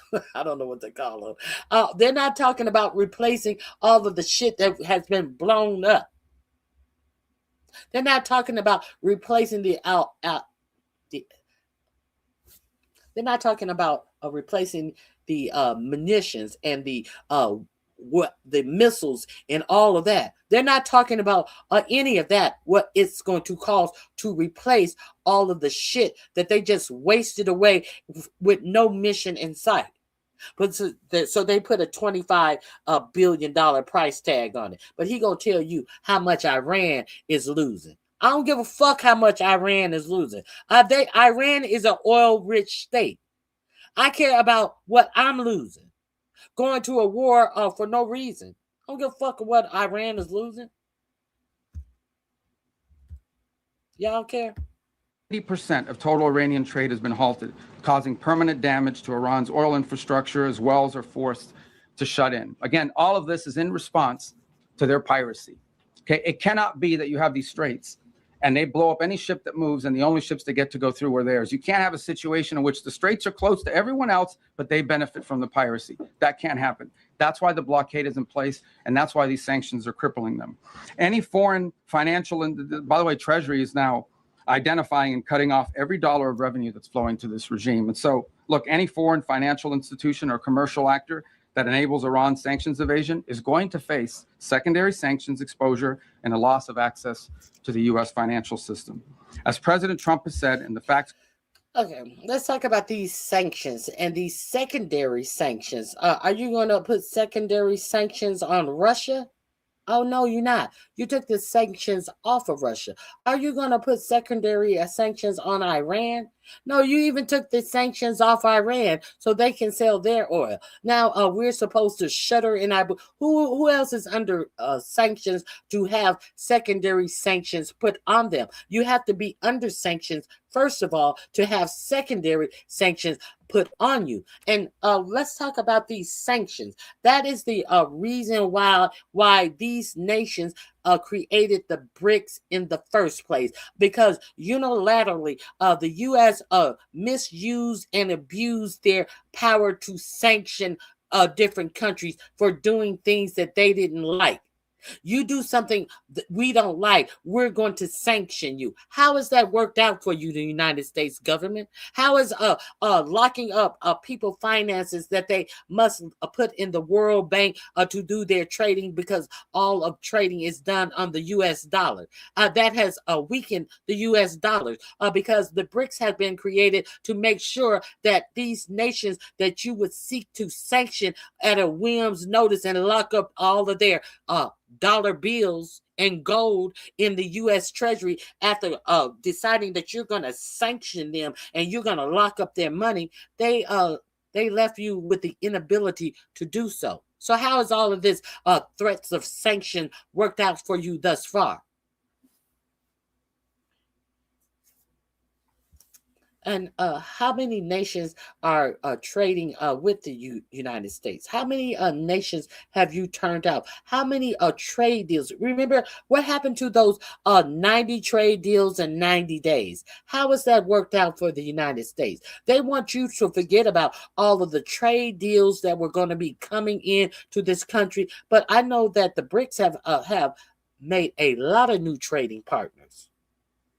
Since the United States decided to tariff different countries, and every other day, 45, 47, I'm going to increase their tariff by 10%. I don't like what they said. I'm going to increase their tariff. And if they say something else, I'm going to increase their tariff, when all of the while the tariffs were against the law. And so what country do you think is going to fuck with the United States if every other day this is what's going on? What country? Now you coming out here talking about the old practice about the tariffs. That's why motherfuckers make sure they got their motherfucking money out of the United States World Bank. And that's why motherfuckers are joining the BRICS hand over fist. That's why the BRICS is one of the bigger trading partner than the U.S. has ever come up against. Are we serious about this bullshit? Tariffs, secondary tariffs, clearly bear out the United States of America. So, look, any foreign financial institution or commercial actor that enables Iran's sanctions evasion is going to face secondary sanctions exposure and a loss of access to the U.S. financial system. As President Trump has said, and the facts clearly bear out. Well, if they are dealing with Iran to get around the sanctions, they don't give a fuck about you or your sanctions. They ain't gonna face shit because you are not able to sanction them in the first place because they're not dealing with you. They're not fucking with you. How are you gonna? And that's why they're not fucking with you, because you cannot tell the world who they can do trade with. Fuck you and fuck your sanctions. That's why that's why the dollar is dying. because of dumb shit like this. United States of America holds all the cards. There is no scenario here in which if they decide to join a ladder of escalation, they wind up getting the last say. But our preference is for these straits to be opened to the way they're supposed to be opened, back to the way it was. Anyone can use it, no mines in the water, nobody paying tolls. That's what we have to get back to, and that's the goal here. Every day the conflict continues, however, Okay, our let's leverage get to on the Iran will question. continue. Any questions? Thank you, Secretary Rubio. The enriched material, you know, they could have that if that's what they wanted. How do you know they don't mean it? Well, we don't mean it because they're doing all the things and historically have tried to innovate long-range delivery missiles that now in some cases found centrifuges for enrichment activity. There are countries, they've always had secret components of their nuclear program under Let's get to the alone. question. It's costing Iran as much as 5% of total Iranian force. We can't have a situation. That's why the block. By the way, Treasury. Look, any foreign financial institution or commercial, every dollar of revenue. Foreign financial, and by the way, Treasury is now identifying and cutting off every dollar of revenue that's flowing to this regime. And so, look, any foreign financial institution or commercial actor that enables Iran's sanctions evasion is going to face secondary sanctions exposure and a loss of bear out. The United States of America holds all the cards. There is no scenario here in which there is a scenario here. There's trading with the BRICS. Get the fuck out of my face. He know you guys are dumb. And that's why the news media don't tell you who has bought in and started trading with the BRICS. That's why your for-profit media ignores the BRICS because they want you to believe this propaganda that is being spewed out by the Secretary of State Marco Rubio, who couldn't even bother to go to the negotiation. They sent Jared Kushner and Steve Witkoff, who always have their pocket opened for a billion or so dollars to go on these alleged negotiation for peace, and JD Vance, who don't know his asshole from his elbow. Because his head's so far up Peter Thiel's ass, the billionaire who got him in the positions that he has got in, who bankrolled every campaign that JD Vance had. And after his first stint in the Senate, miraculously, look who's our vice president. After a billionaire financed and bankrolled him and gave him every job he got after being in college, which his employers were unimpressed with the amount and the ability of him to do the job that were given to him via his connection of Peter Thiel. Let's keep it a buck. Let's not act like we don't know. This is why your for-profit media don't tell you a goddamn word about the BRICS. And so Marco Rubio can sit up here and be like, oh, well, we got them by the nuts and we're twisting our hand and they're going to cry uncle. Then your president said he just wanted to hear them cry uncle. You have to be able to put their backs up against the wall for them to cry uncle. All of this bullshit that Marco Rubio talking about, anybody who's helping them and this, that, and the other, motherfucker, the people who are helping them are the BRICS. And that is Brazil, Russia, India, China, and South Africa. That's who's helping them. So we ain't got to figure out who's helping them. So go do your thing. Go get at it. Get to it. We ain't trying to pretend like we don't know who's helping them.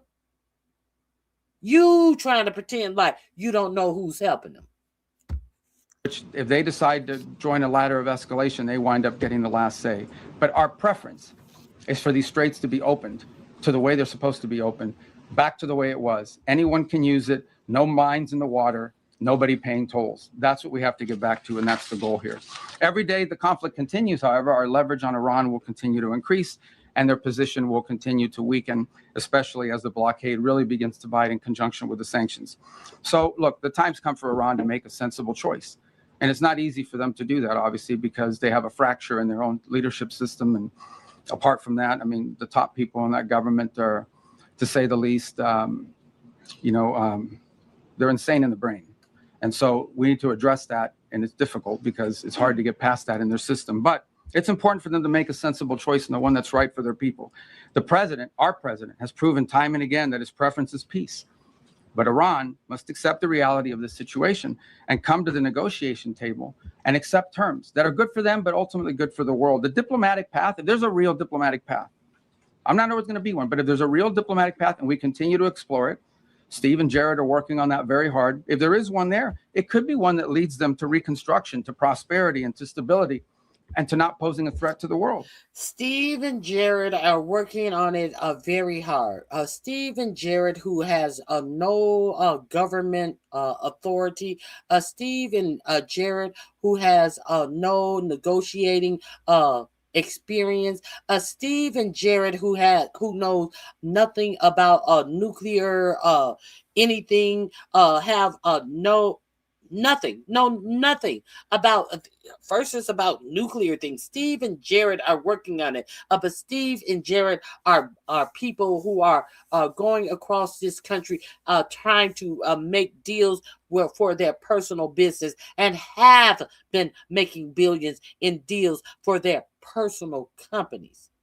But Marco Rubio, what are you doing? That's your job. You're the Secretary of State. That's why when you send Steve and Jared out to negotiate for the United States of America, what is it saying?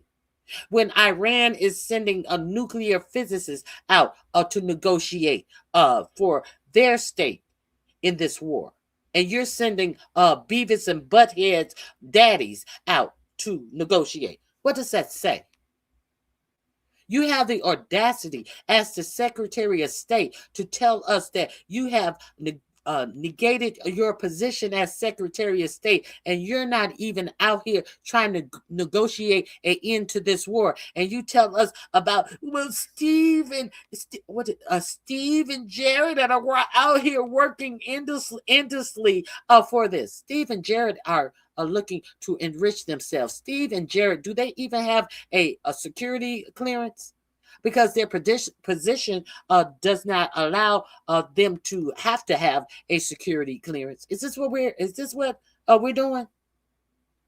Is this what we're really doing? Trying to negotiate the end to a war with motherfuckers who, to my knowledge, don't even have a security clearance? How that work? How does that work? You ever think about that? We're talking about nuclear enrichment, and motherfuckers who can't pass a security clearance, as reported, are negotiating the end to the war regarding nuclear capabilities. Make that make sense.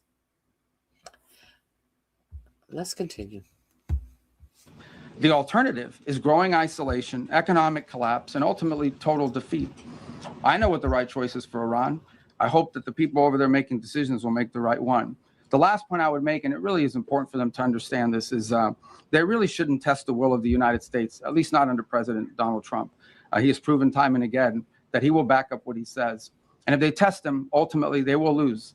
The hard way, the easy way, the long way, the short way, they will lose.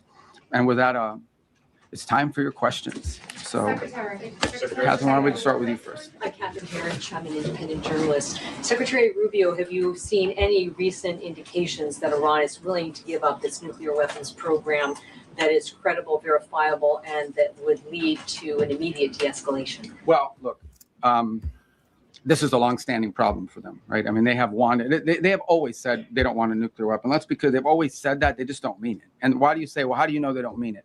Well, we don't mean it because they're doing all the things, and historically have tried to do all the things that you do if you want a nuclear weapons program. For example, they innovate and try to innovate long-range delivery missiles that now, in some cases, are capable of reaching much of Europe. They build these large underground centrifuges for enrichment activity. There are countries in the world that are involved in the enrichment business, but these guys do it in mountains and in caves and in hiding. They've always had secret components of their nuclear program undisclosed to the world. And we know for a fact that they retain highly enriched uranium at 60%, that they did so. And that has no civilian use, none, zero whatsoever. So they have an opportunity here to agree to something that will make it clear that they're not interested in. One thing is to say we don't want a nuclear weapon. Another thing is to do the things that prove you don't want a nuclear weapon. By the way, if what Iran wants is a civilian nuclear program for power plants and stuff like that, there are a lot of countries in the world that have that, and they don't enrich. They import the enriched material. You know, they could have that if that's what they wanted, but they're not acting like that's what they wanted. They're acting like they want a military. Why would they import enriched material to power their country if they can enrich their own material to power their country? There's plenty of other countries that do that. If they don't enrich uranium, they bring it in. They purchase something that they can make. Bitch, what? Bitch, what did you just say? Oh, look at this fucking dumbass. I would hold my face like that after saying that stupid shit that you just gave. I would have a look on my face like that after some stupid shit like that came out of my mouth as well. Look at that face. Look at that puss. You understand how stupid what you said, what you just said. You understand how stupid that shit sounds. You know, they have this civilian nuclear program for power plants and stuff like that. There are a lot of countries in the world that have that, and they don't enrich. They import the enriched material. You know, they could have. They import the enriched material. Well, who's enriching it? Somebody's enriching it. So is enriching the material the problem? Oh, obviously, enriching the material is not the problem, because if enriching the material was the problem, they wouldn't be able to import it from people who do enrich it. So why do you have a problem with them enriching their own material to power their own country? Because you sound like a buffoon. Let's continue. That if that's what they wanted, but they're not acting like that's what they wanted. They're acting like they want a military, nuclear. They're not acting like that's what they wanted. How are they acting? Now we're talking about the NSP M7. How you can be convicted of a crime based upon really subjective types of things. Like, they're not acting like they want it just to power their country. They're acting like, what is this acting like? We are going to war based upon NSPM 7 statute of pre-crimes. You appear based upon all of the things that we say that we have intel on you about, but we are not showing this intel. We're just saying, hey, we're just going to try to stop to prevent them from committing a crime by going to war with them for a pre-crime, something that it doesn't look that way. So let's go to war on a pre-crime because it looks this way.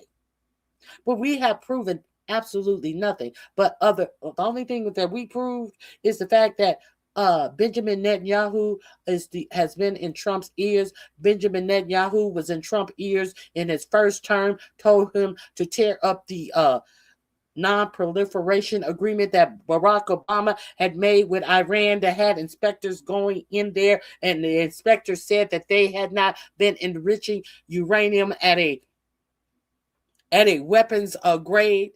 And what did Trump do when Benjamin Netanyahu told them without any proof? He tore up the agreement. That's what we know. That is the pre-crime. Well, it doesn't appear. It looks like, but we have no evidence to prove what we're saying.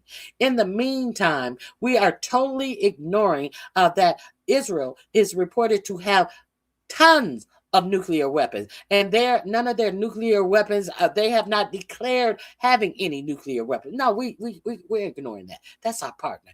We're going to ignore that. These are our partners. Make any of this make sense? Program. That's unacceptable. So that's the process we're engaged in now. To create, that's the object of this diplomacy, is to come up with some level of understanding about what are the topics that they've agreed to negotiate on. We don't have to have the actual agreement written out, and one day this is highly complex and highly technical. But we have to have a diplomatic solution that is very clear about the topics that they are willing to negotiate on and the extent and the concessions they're willing to make at the front end in order to make those talks worthwhile. That's what Stephen Jarrett and the whole team is working on. And I hope to have good news on it. That's the outcome we would prefer. That's the outcome we would have preferred a year ago. That's the outcome I think most of us would have preferred a long time ago. But that's not the option they've given us, given their activity. All right, there's no way I can figure out who to call on. I'm just going to like press right in the middle, right there. You right there. Yeah. Right in the back row. Thank you, Mr. President. I'll go to you next. All right, go ahead. Thank you, Secretary Rubio. Keep going right. Welcome to the White House. What's that? Talking to me, sir? Yeah, to you. Yes, sir. Thank you. I have two questions on two separate issues that come Do they under... get two questions for these? Two questions. There's a lot of people in here. That fall under your umbrella. All right, well, you answer. You can ask me two questions. I'll give you one answer. Thank you very much. And I'll pick the one I like better.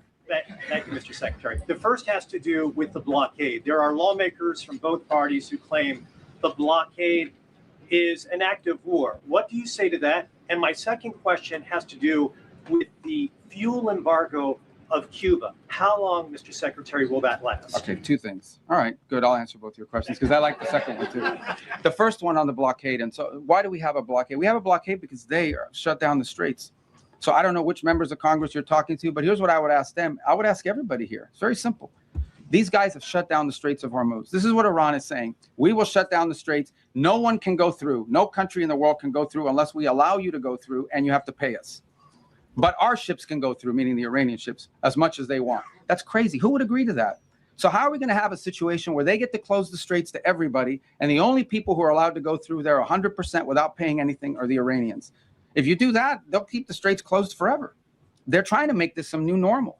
Okay, under no circumstances can we ever allow them to normalize the fact that they get to blow up commercial ships and put mines in the water.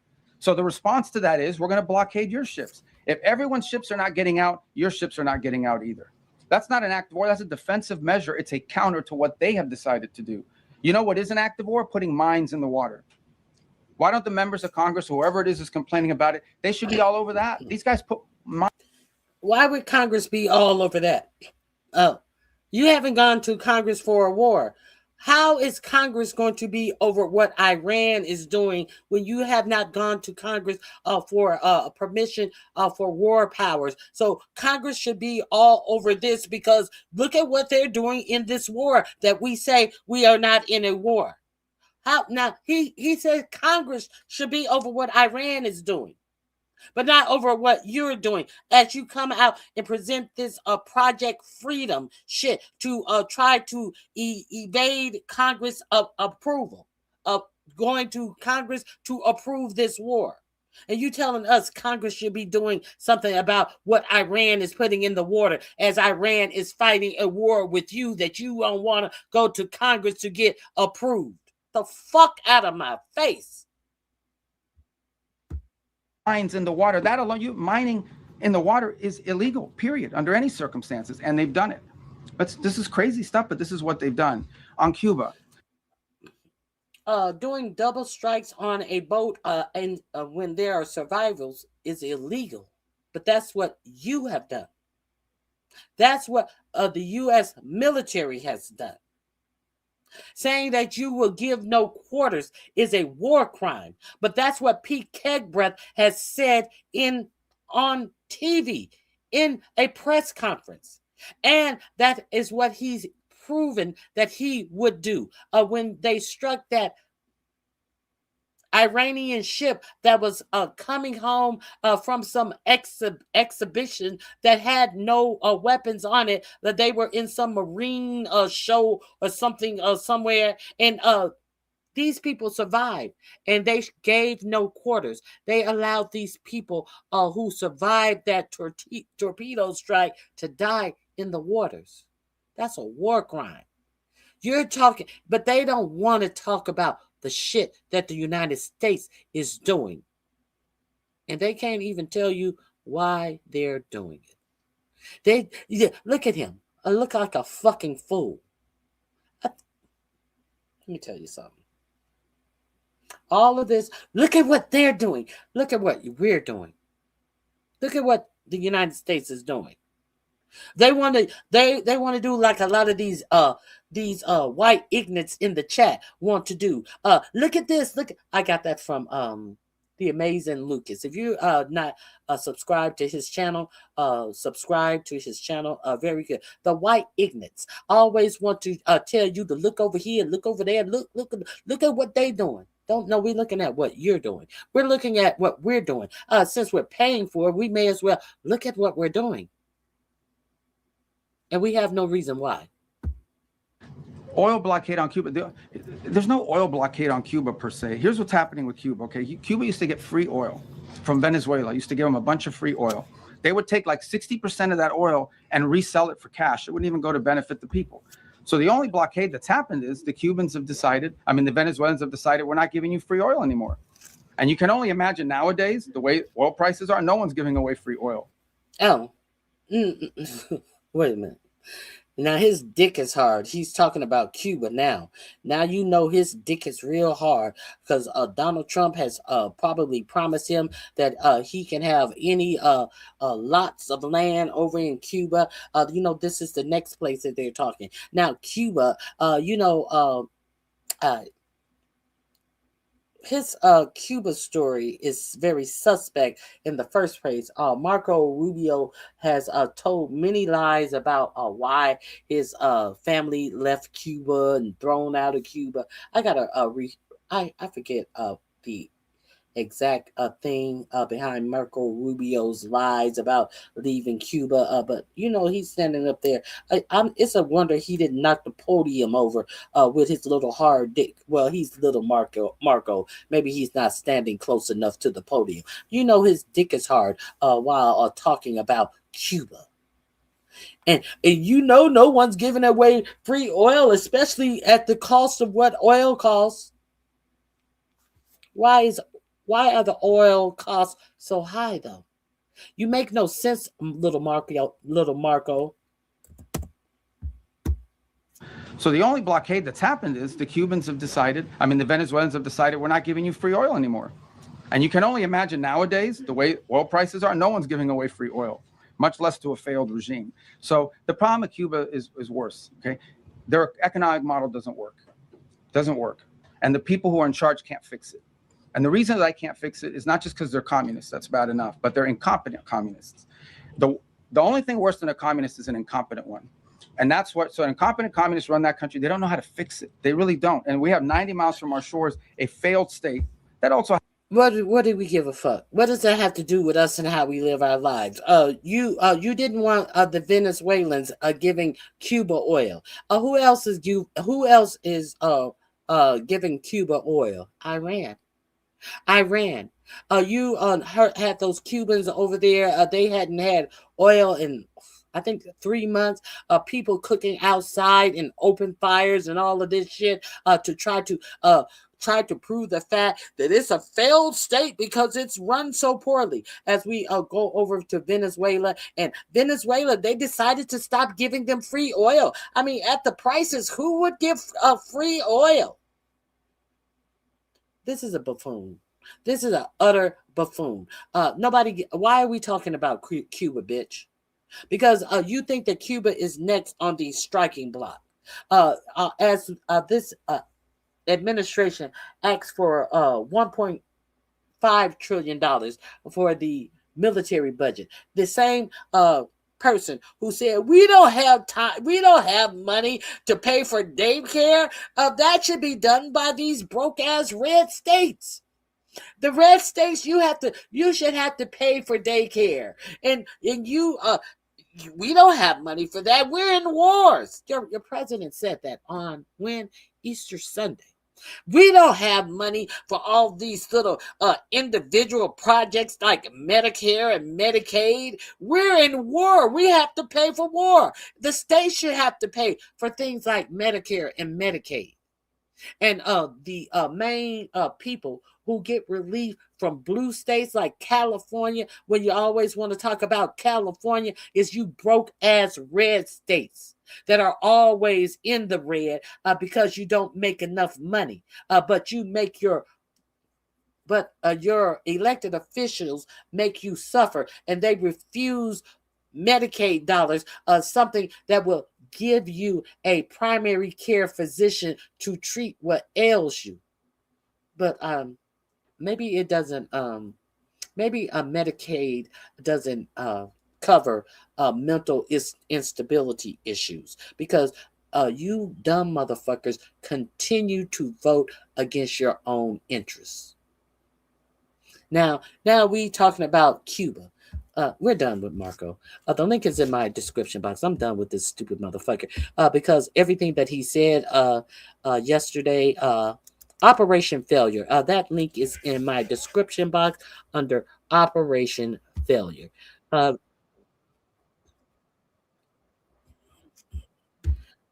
So let's go.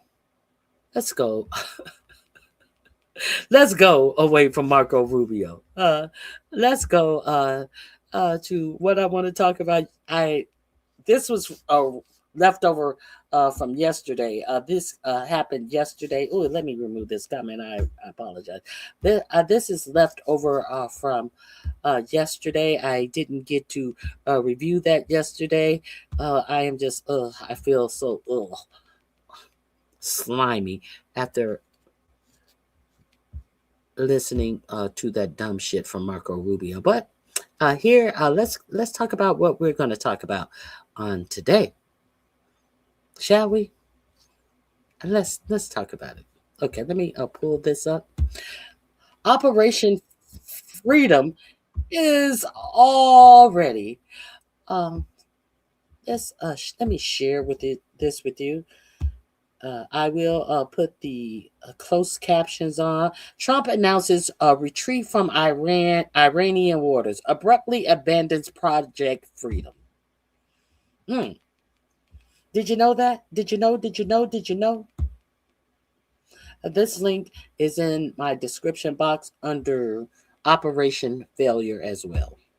And it's not the first time we are witnessing this phenomenon. Immediately after So Donald Trump has capitulated to Iran, and it's not the first time we are witnessing this phenomenon.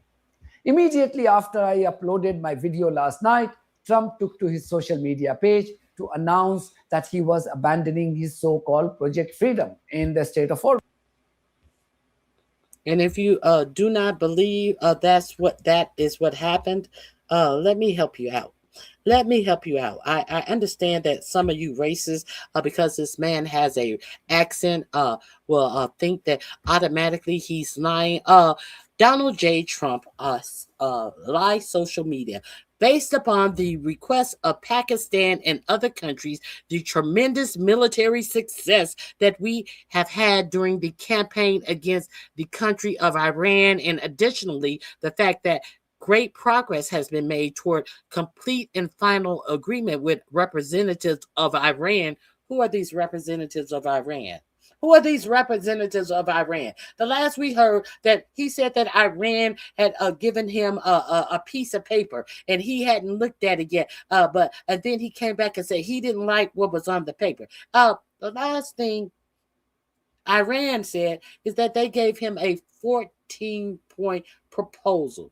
That's it. You got a 14-point proposal. We had Pete Kegbreath coming out here announcing Operation Freedom.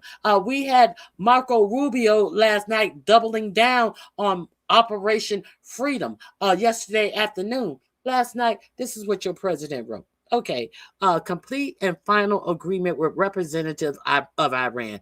We have mutually agreed that while the blockade will remain in full force and effect, Project Freedom, the movement of ships through the Strait of Hormuz, will be paused for a short period of time to see whether or not the agreement can be finalized and signed. President Donald J. Trump. Did I not tell you that Marco Rubio was talking a bunch of dumb bullshit yesterday? Yes, I did tell you that. And let's be real clear.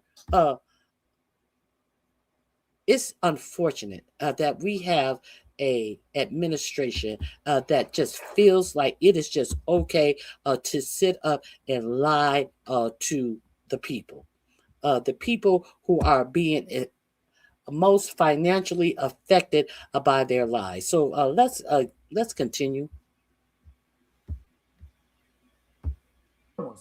So much for the world's most powerful military. This will be the broad focus of my video today. Also in this video, UK's left leaders face renewed smear campaign from the usual suspects in the pro-Israeli political class and the media. So please stay tuned. So as expected, the deranged occupant of the White House has once again proven all of us right. It was Tuesday yesterday, and we witnessed a classic Taco Tuesday moment as the Israeli lapdog abruptly abandoned his decision to take on Iran in the Strait of Hormuz. It took a couple of Iranian missiles and a firm resolve from the Iranian Navy for the world's most powerful military to run away from the Persian Gulf.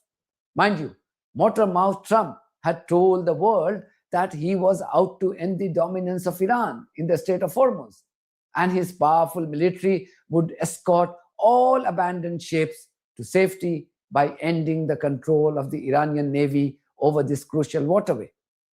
But by the end of Tuesday, he wrote this on Truth Social, and I quote, "Based on the request of Pakistan and other countries, the tremendous military success that we have had during the campaign against the country of Iran, and additionally, the fact that great progress has been made toward a complete and final agreement with representatives of Iran, we have mutually agreed that while the blockade will remain in full force and affect Project Freedom, the movement of ships through the Strait of Hormuz will be paused for a short period of time to see whether or not the agreement can be finalized and signed.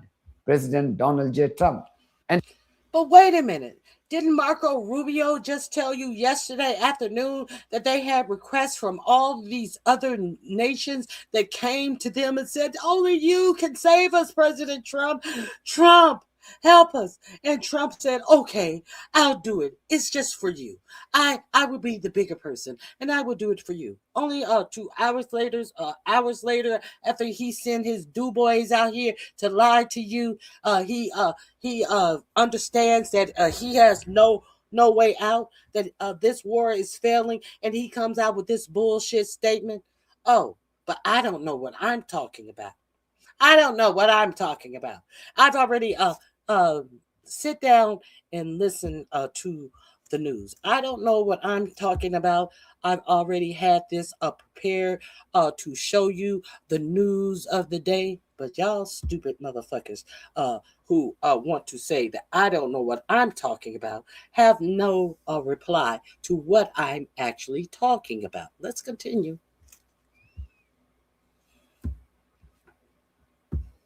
Quote. Since Trump invoked the ongoing talks in Pakistan to justify his meek surrender to Iran, let's hear from BBC's Jerry. Hold on. Excuse me. I don't want everyone to think that I'm just talking about certain individuals who continue to try to type in a bunch of propaganda and tell me that I don't know what I'm talking about. I am happy to have all of you. Thank you for coming in.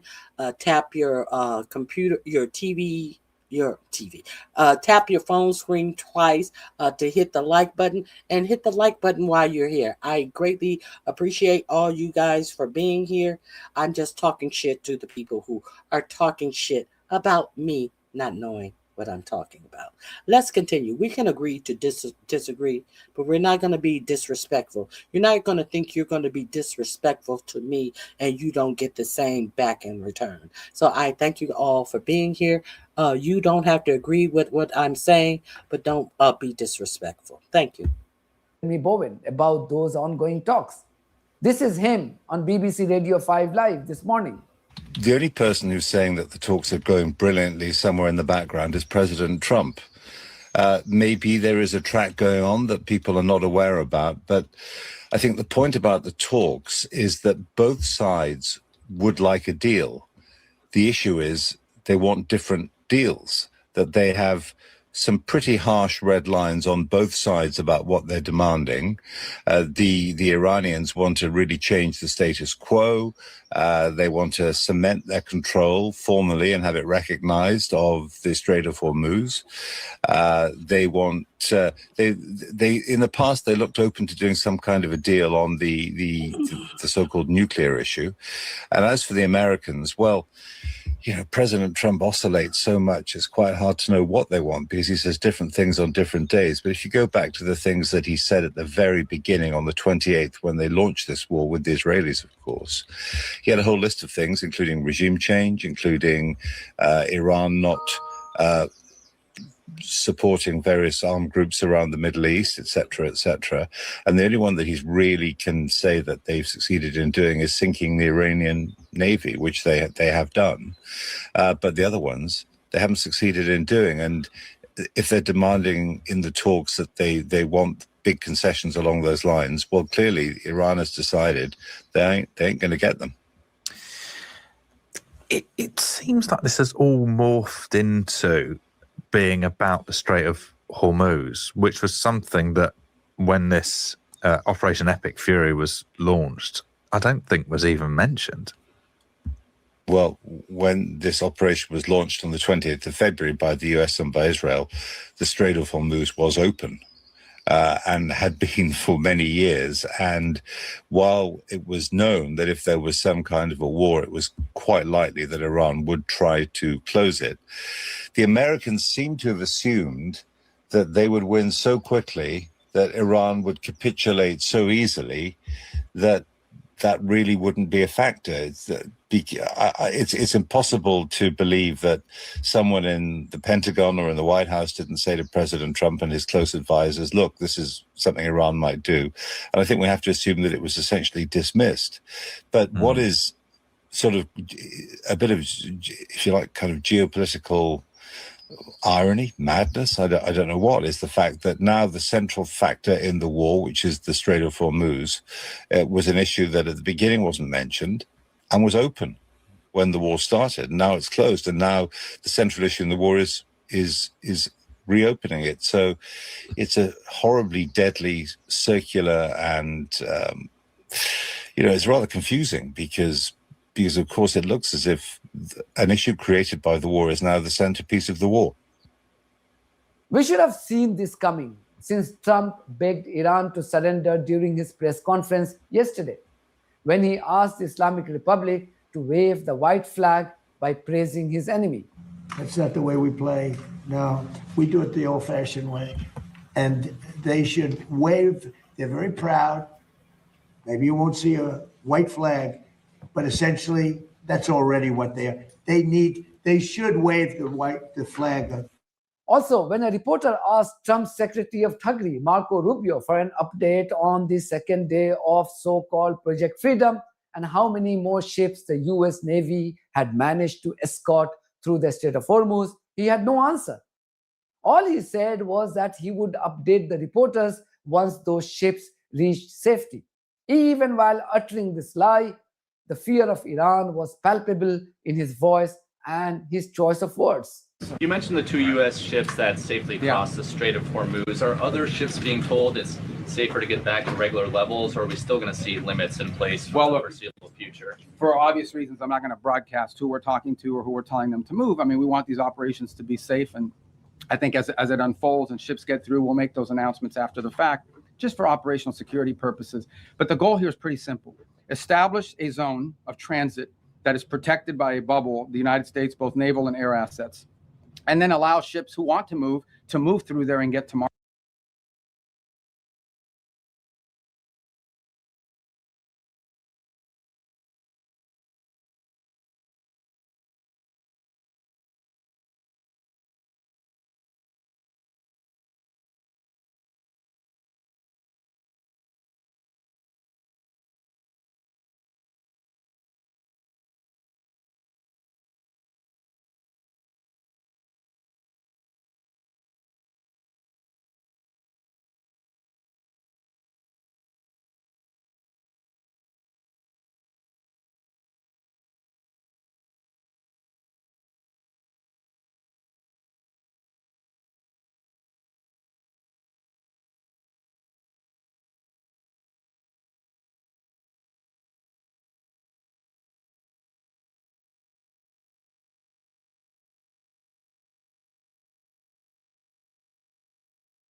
market to begin to increase confidence in the ability to do so. That doesn't happen in 12 hours. It takes time to set up that bubble and gain that confidence, but that's the goal. We have been in touch. We've been in touch, I don't know, with a bunch of different liners.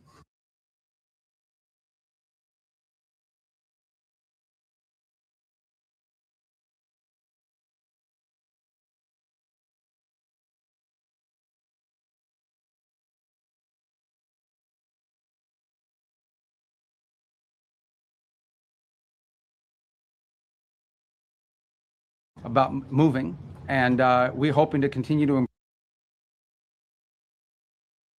improve the security situation, and we'll start to see some of that movement, and we'll announce it as it happens after the fact. We're not going to be like broadcasting, hey, tomorrow at 12 ship X is going to be coming through, for obvious reasons, because that degrades the security.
After Trump, even Rubio was seen begging countries around the world to come to America's rescue. Clearly, the Iran conflict has truly exposed the so-called bravery of the US military. No wonder, even genocide-loving German Chancellor, a friend of Donald Trump, Friedrich Merz, had recently said that Iran was humiliating the US. Ich erkenne im Augenblick nicht, welche. At the moment, I cannot see what strategic exit the Americans are now opting for, especially as the Iranians are obviously negotiating very skillfully, or rather, very skillfully not negotiating, and letting the Americans travel to Islamabad only to leave again without any results. An entire nation is being humiliated by the Iranian state leadership. This had prompted Trump to announce that he was withdrawing his troops from Germany. And Germany, I mean, he's doing a terrible job. He's got immigration problems. He's got energy problems. He's got problems of all kinds, and he's got a big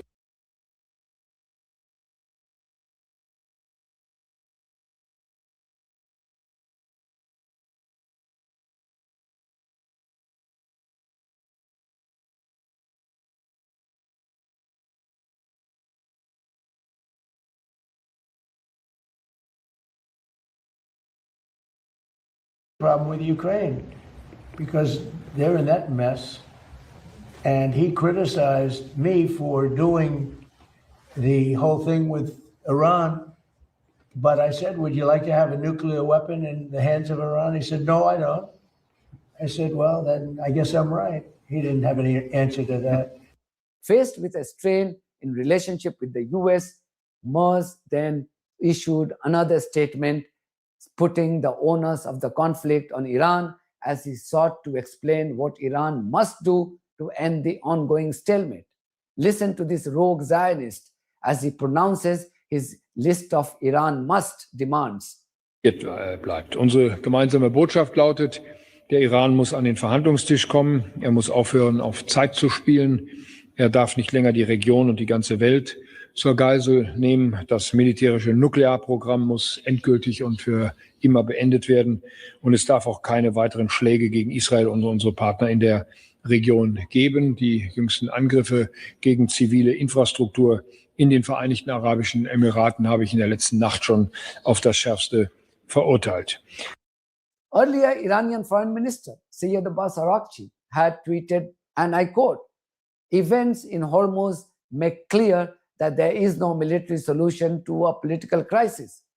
As talks are making progress with Pakistan's gracious effort, the US should be wary of being dragged back into quagmire by ill-wishers. So should the UAE. Project Freedom is Project Deadlock. End quote. Anyway, Trump's meek surrender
shows that Iran was telling us the truth once again.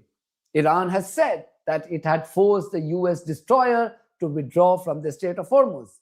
Iran's press TV had even released the simulated video of what transpired on Monday. Trump and his military generals kept denying, but the US president's latest social media post has once again validated the Iranian claims.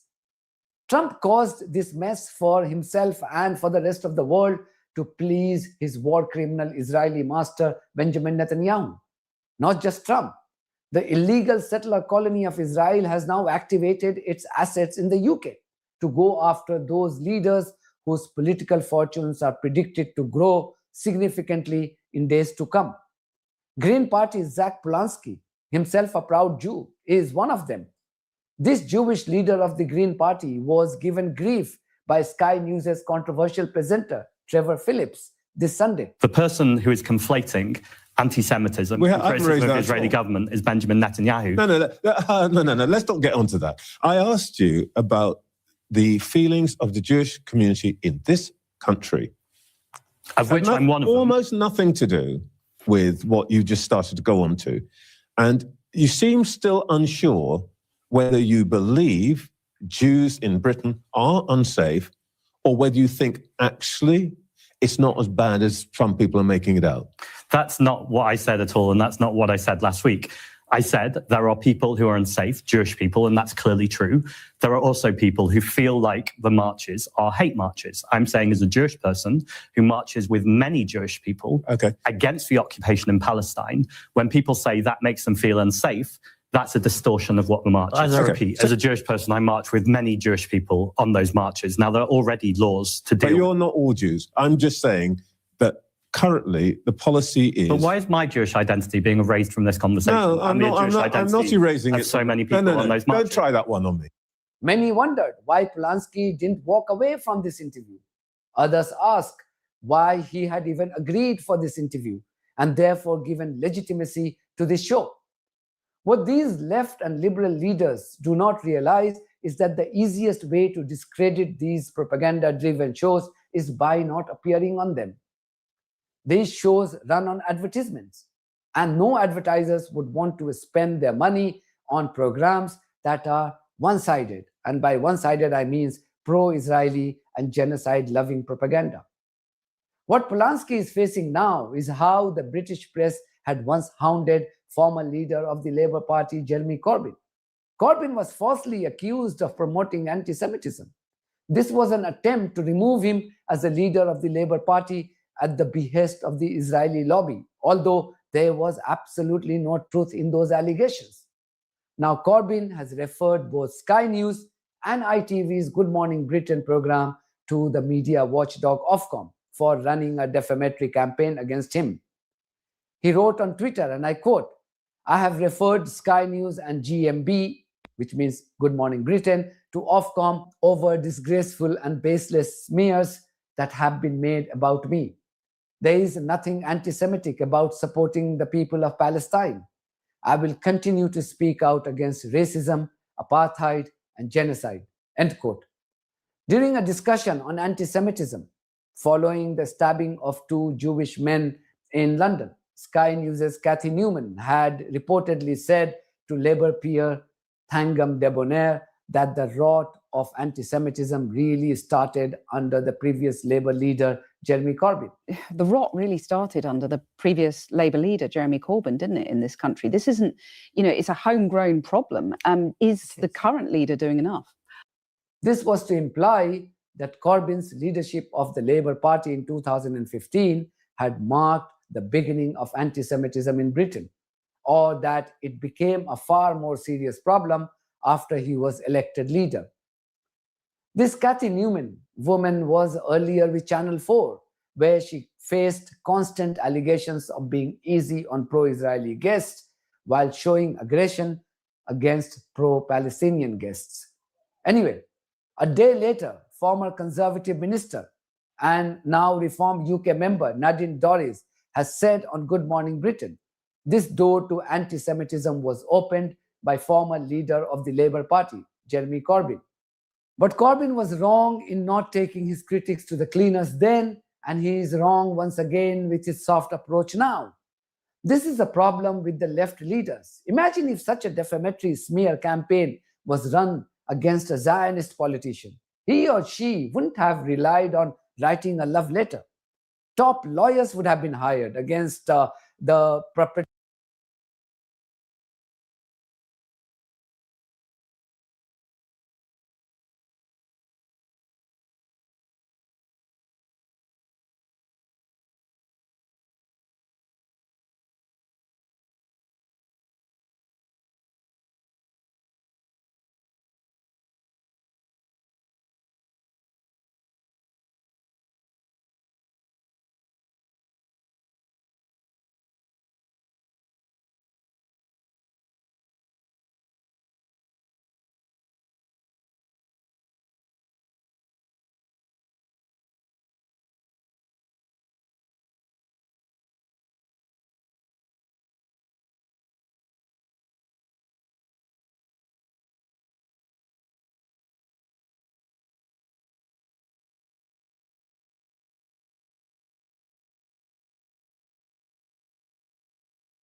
But I'm just talking.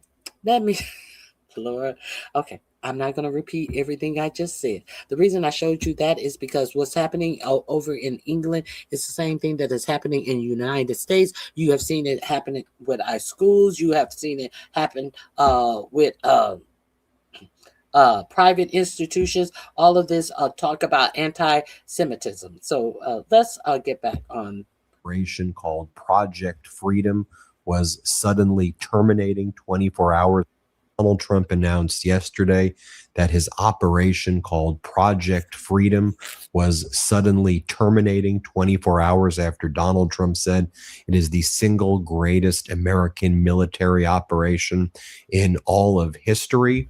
What grand opening, grand closing actually went down behind the scenes were two separate meetings by conflicting world leaders, but it applied the pressure on Donald Trump to submit and surrender. America first means America alone. You had the European Political Community meeting taking place in Yerevan, Armenia, where Prime Minister Carney represented Canada. It was the first time a non-European country attended a European Political Community meeting, and it was a big symbolic thing that this was happening in Yerevan. The world leaders joined forces together. Zelensky was there as well, who made a very powerful speech, and the world leaders who were there talked about moving away from the United States, forming a very strong and powerful bond of Europe with Canada, transatlantic, with Europe joining forces in this alliance.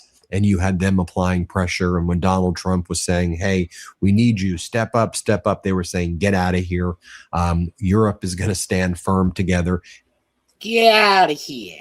Get out of here. 86, your ass out of here. Get out of here. Isn't it, what did you say that the mob bosses say 86 mean? They said 86 yourself out of here. Get out of here.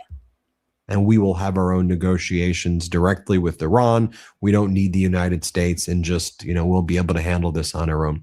Separately, you had Iran's foreign minister, Aragchi, meeting in Beijing with his counterpart, the foreign minister of China, and potentially Xi Jinping. This is a very big deal because at the exact moment where Donald Trump announced he was surrendering, that he was going to stop the Operation Freedom or Project Freedom in the Strait of Hormuz, at that exact moment, Foreign Minister Aragchi was meeting with China's foreign minister. And we know that Donald Trump so desperately wants his trip to China that's coming up with Xi Jinping to have the photo op. I mean, Donald Trump's done so much for that damn photo op. He wants to be standing there with Xi Jinping, with all of the Chinese soldiers standing at attention. And Trump really wants that photo.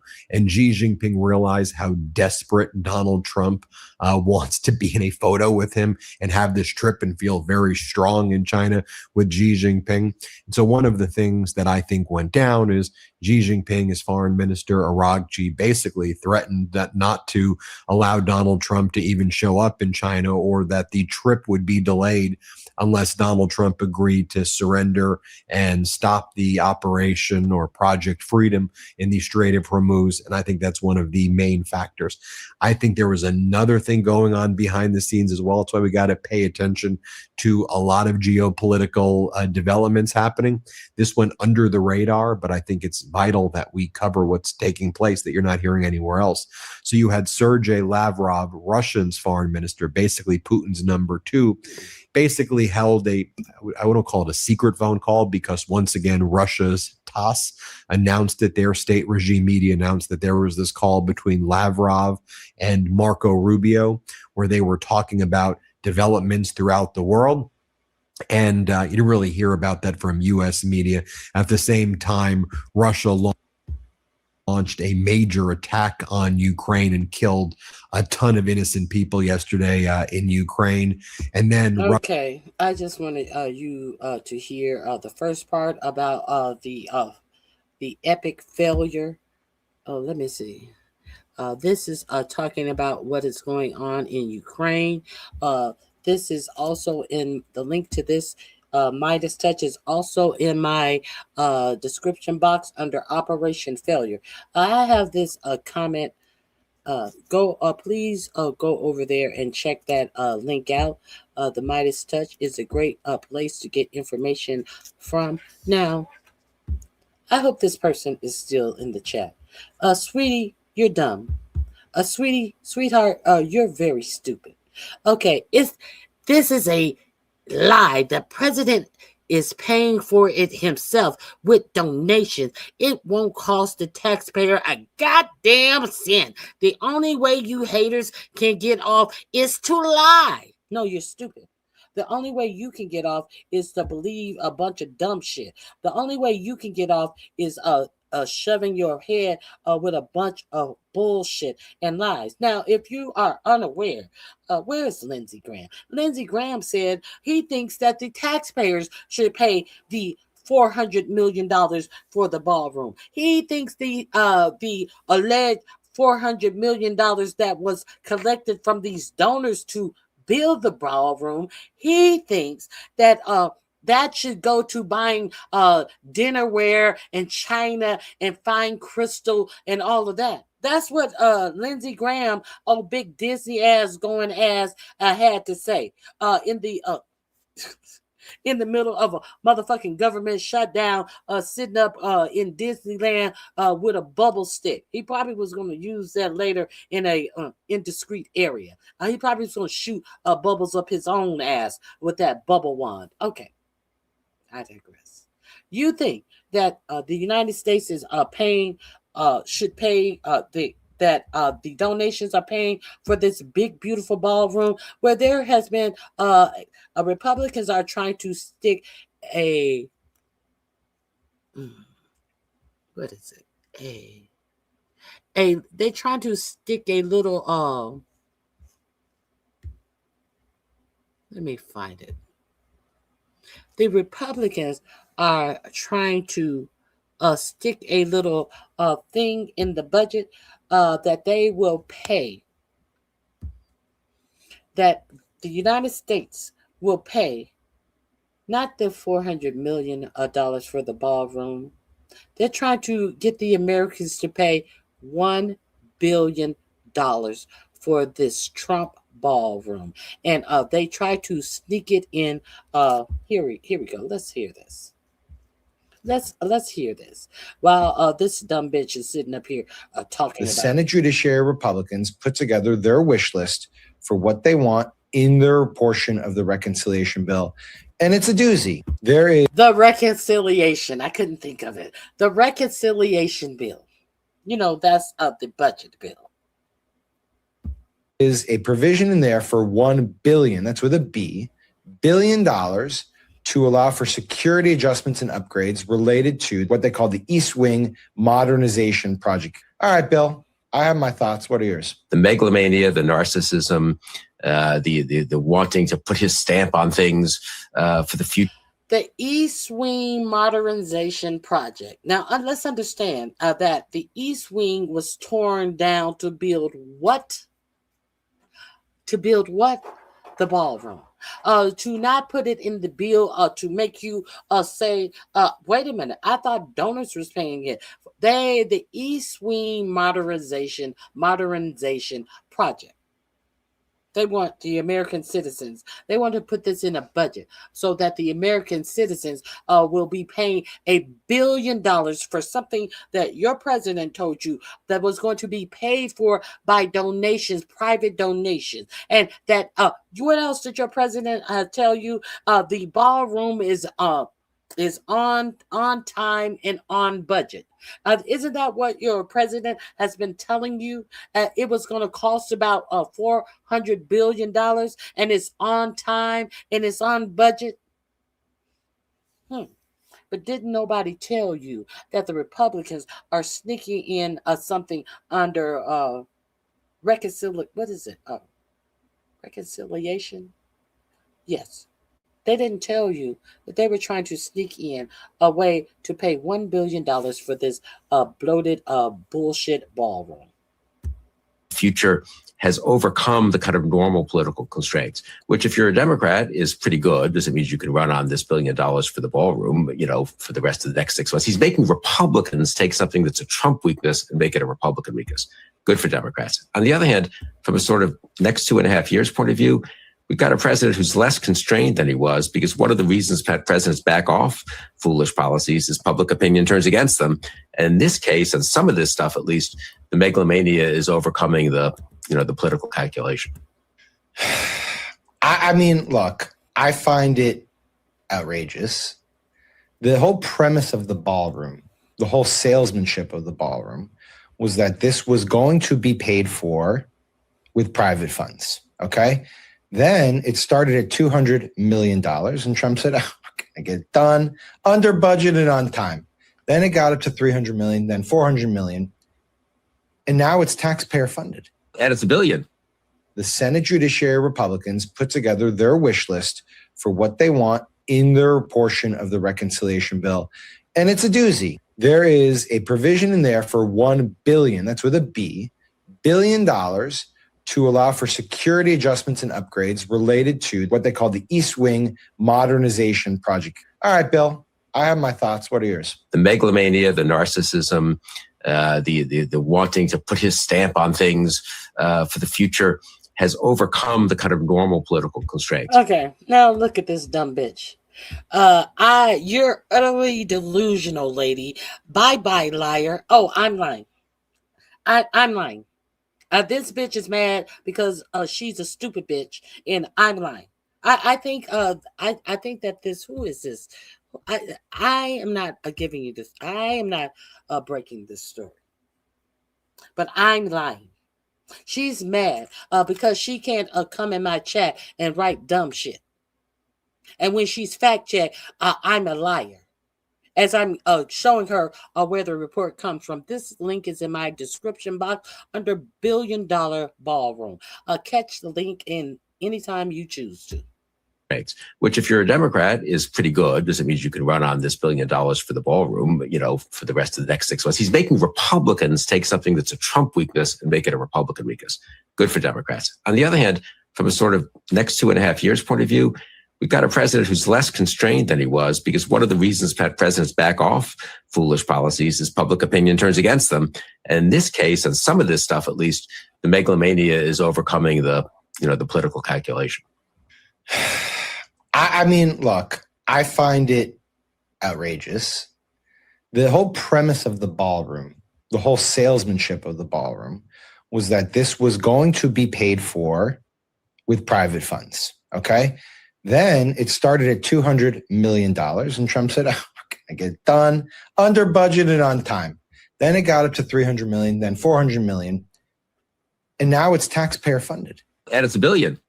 The Senate Judiciary Republicans put together their wish list for what they want in their portion of the reconciliation bill, and it's a doozy. There is a provision in there for $1 billion, that's with a B, $1 billion, to allow for security adjustments and upgrades related to what they call the East Wing modernization project. All right, Bill, I have my thoughts. What are yours? The megalomania, the narcissism, the want.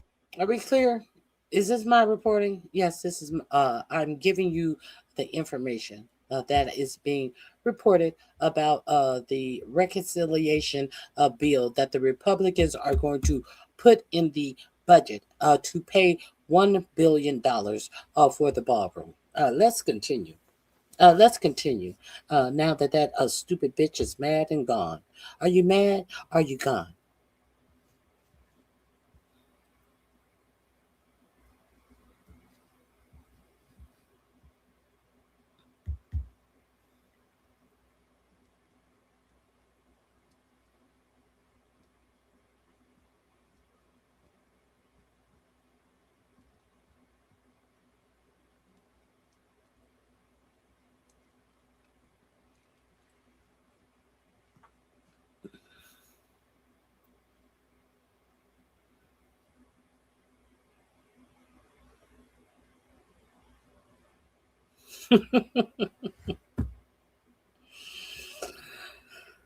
Oh, you don't have to apologize, sweetheart.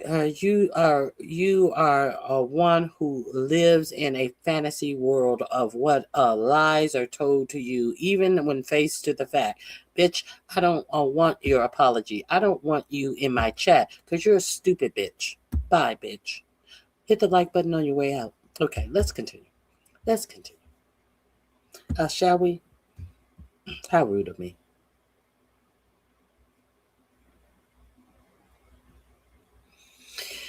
Oh, this is interesting. Did the Trump administration hide full damage from Iran attacks? Oh, we're going to have to watch that later. Okay, now let's get back to what I already had that I wanted to share with you. This is, hold on one second. Oh, goodness. Hold on.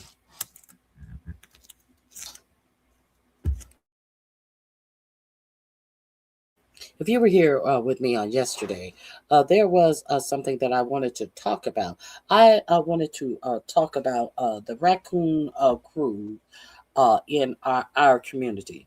The things that I wanted to talk about is the simple fact that it amazes me. No, it really shouldn't amaze me. It amazed me how people are so bored with politics. And now when politics is kicking them in their ass, these same idiots want to come out here and talk about politics. And they have no idea what they speak of. I have been over here doing politics every day for over 2 years. But now all of a sudden different political shows are popping up and different political conversations are popping up and everybody wants to talk about things that they have no idea about.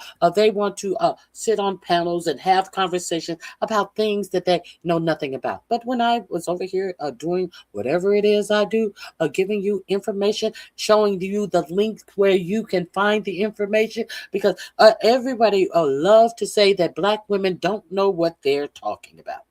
Everyone likes to say, just like that stupid bitch that I just threw out of here, talking about the ballroom is completely paid for, and then talking about she don't make apologies. Bitch, I didn't ask you for not one apology, bitch. You sat up here and you were proven to be wrong and you got mad about it. And you should have been thanking me. I didn't ask you for shit. Your apology means nothing to me. I didn't ask you for shit. But what I did do, I gave your stupid ass information. And you got mad about being given factual information. So that was some bitch, some white bitch with some type of covering over her head. Bitch, I don't give a fuck about you anyway. I ain't got time to give a fuck about you. I give a fuck about what this administration has done since day one of being in the head of this government, of the dismantling of my fucking civil rights, the dismantling of my voting right, the dismantling of DEI, which affect hundreds of thousands of Black people. I don't give a fuck. I don't give a fuck about people of color, because people of color don't give a fuck about Black people. People of color will come into this country and discriminate against Black people when they are living off the fucking death and the fights of the ancestors of Black people to be able to come in this country and live comfortable. I don't give a fuck about people of color. I give a fuck about Black people. And it's unfortunate that not enough Black people give a fuck about themselves. It's very unfortunate. Everybody's all, oh, she's over there talking about politics. Oh, it's so boring. Oh, it's so boring. Politics is so boring. Who wants to talk about politics? All of you dumb motherfuckers want to talk about politics. But what you won't do is you won't go over to where politics is being talked about.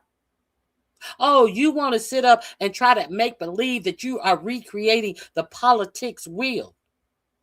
You won't share where you get your information from. You want to sit up and make it seem like you're some a great grand I am about politics.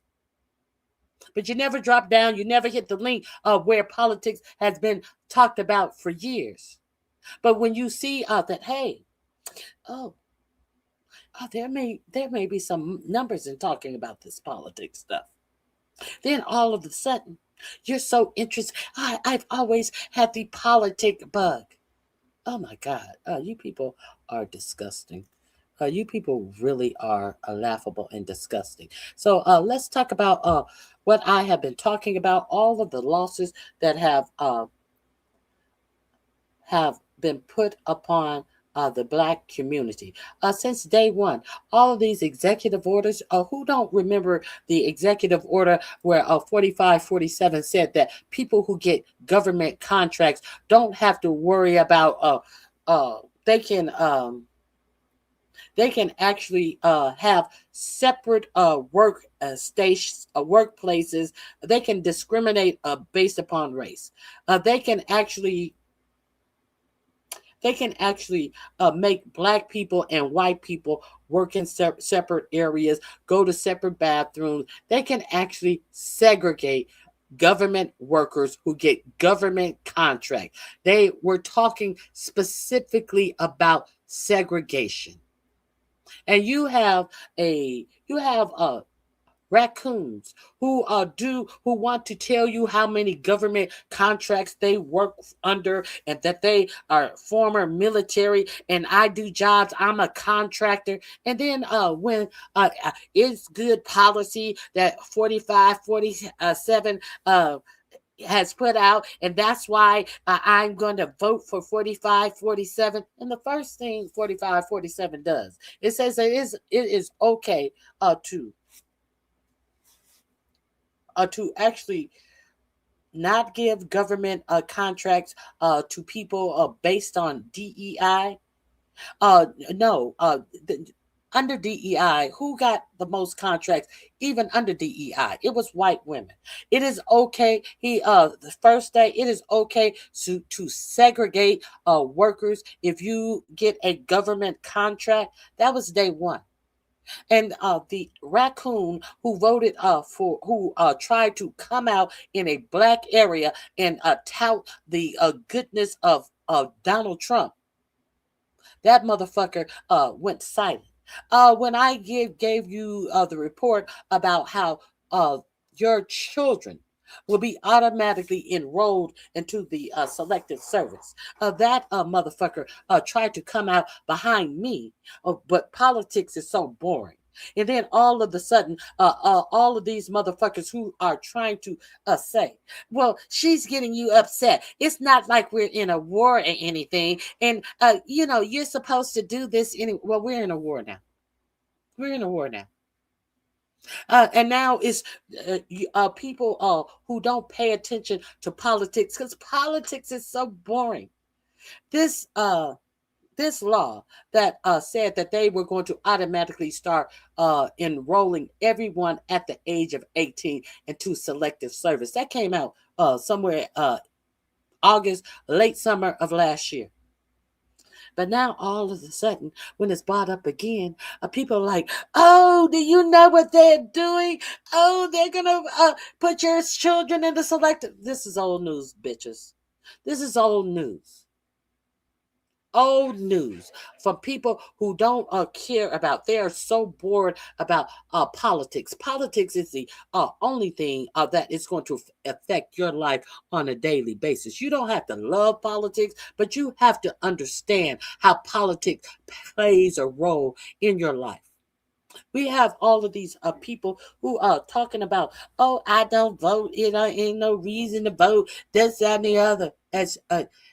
We have all these people out here talking about, oh, well, we did what we were supposed to do. We're not going to protest. That's not our fight. As after day one, these motherfuckers are still talking about what is not their fight. And the only people who are being harmed by not fighting are Black people. Black people who want to act as if I've done what I was supposed to do, so I'm going to sit on my ass and let the chips fall where they may. Let them FA and FO. But are they really FAing and FOing? Or are all Black people rights being repealed? Who is FAing and FOing while you're sitting around talking about what is not your fight? If you don't fight for it, what has happened to it? You've lost it. Let me get into this. This is the thing that kills me. As you raccoons are still out here raccooning, doing what you do best, raccooning. Let me share this with you. Let's get a whole montage of things that has been lost by Black people in this administration. As you raccoons are thinking that you are doing something out here raccooning. Piles up of things at which they are failing. Today, for example, the Justice Department and the Homeland Security Department learned that their officials may be held in contempt of court by a federal judge in Rhode Island. The administration... We're going to talk about that later. I want to get to the raccoon part of this. I want to get to the raccooning. Even being terrible at what they're doing has still proven to be disastrous for our country. And it is, in part, the posturing and the messaging and the racist vibes from the White House and the president. That is stuff that validates and excites the worst bigots in the country, and that is consequential. But it's more than that, too. We are now about 16 months into what has been from day one a concerted and intense targeting of Black Americans, specifically by this president and by this administration. On his first full day in office, he proclaims war on diversity efforts, not only in government, but in any institution in the country over which he can exert leverage, everything from schools and universities to law firms to private businesses of every stripe. He then immediately started firing some of the highest profile Black public officials in the whole U.S. government, seemingly regardless of any other thing about them. I mean, right away, we get the firing of the chairman of the Joint Chiefs of Staff, Charles C.Q. Brown. We get the firing of the Librarian of Congress, Carla Hayden. And then it's Gwynne Wilcox from the National Labor Relations Board. And then it's Robert Primus, the chair of the Surface Transportation Board. And then it's Alvin Brown from the NTSB. And then it's Peggy Carr, the head of the National Center for Education Statistics. And then it's Willie Phillips from FERC, from the Federal Energy Regulatory Commission. And then it's Lisa Cook from the Federal Reserve Board of Governors, and on and on and on. When Trump and his top political donor, Elon Musk, then started just lopping off huge swaths of the federal government to disastrous practical effect, the largest and most egregious cuts targeted federal agencies that employed a disproportionate number of Black employees. But people were bored. As I reported on all of this, as it was happening, people were bored. RonyiQ didn't know what she was talking about. As RonyiQ always cite my sources. But everybody was so bored. Now, motherfuckers who don't even know what they're talking about is talking about a bunch of dumb shit. They were very inclined. They knew the ins and out of bullshit, of plays, of people running plays for money. They are very entrenched in dumb shit. They can tell you the ups and downs and the side stories and all of this of dumb shit. Now they're out here trying to talk about politics. I heard one dumb bitch who tries to be one of the I am so bourgeois bitch says that no one has been taking her rights away from her. Imagine that. Imagine that. No one has been taking my rights away. Which shows you what a dumb bitch she really is.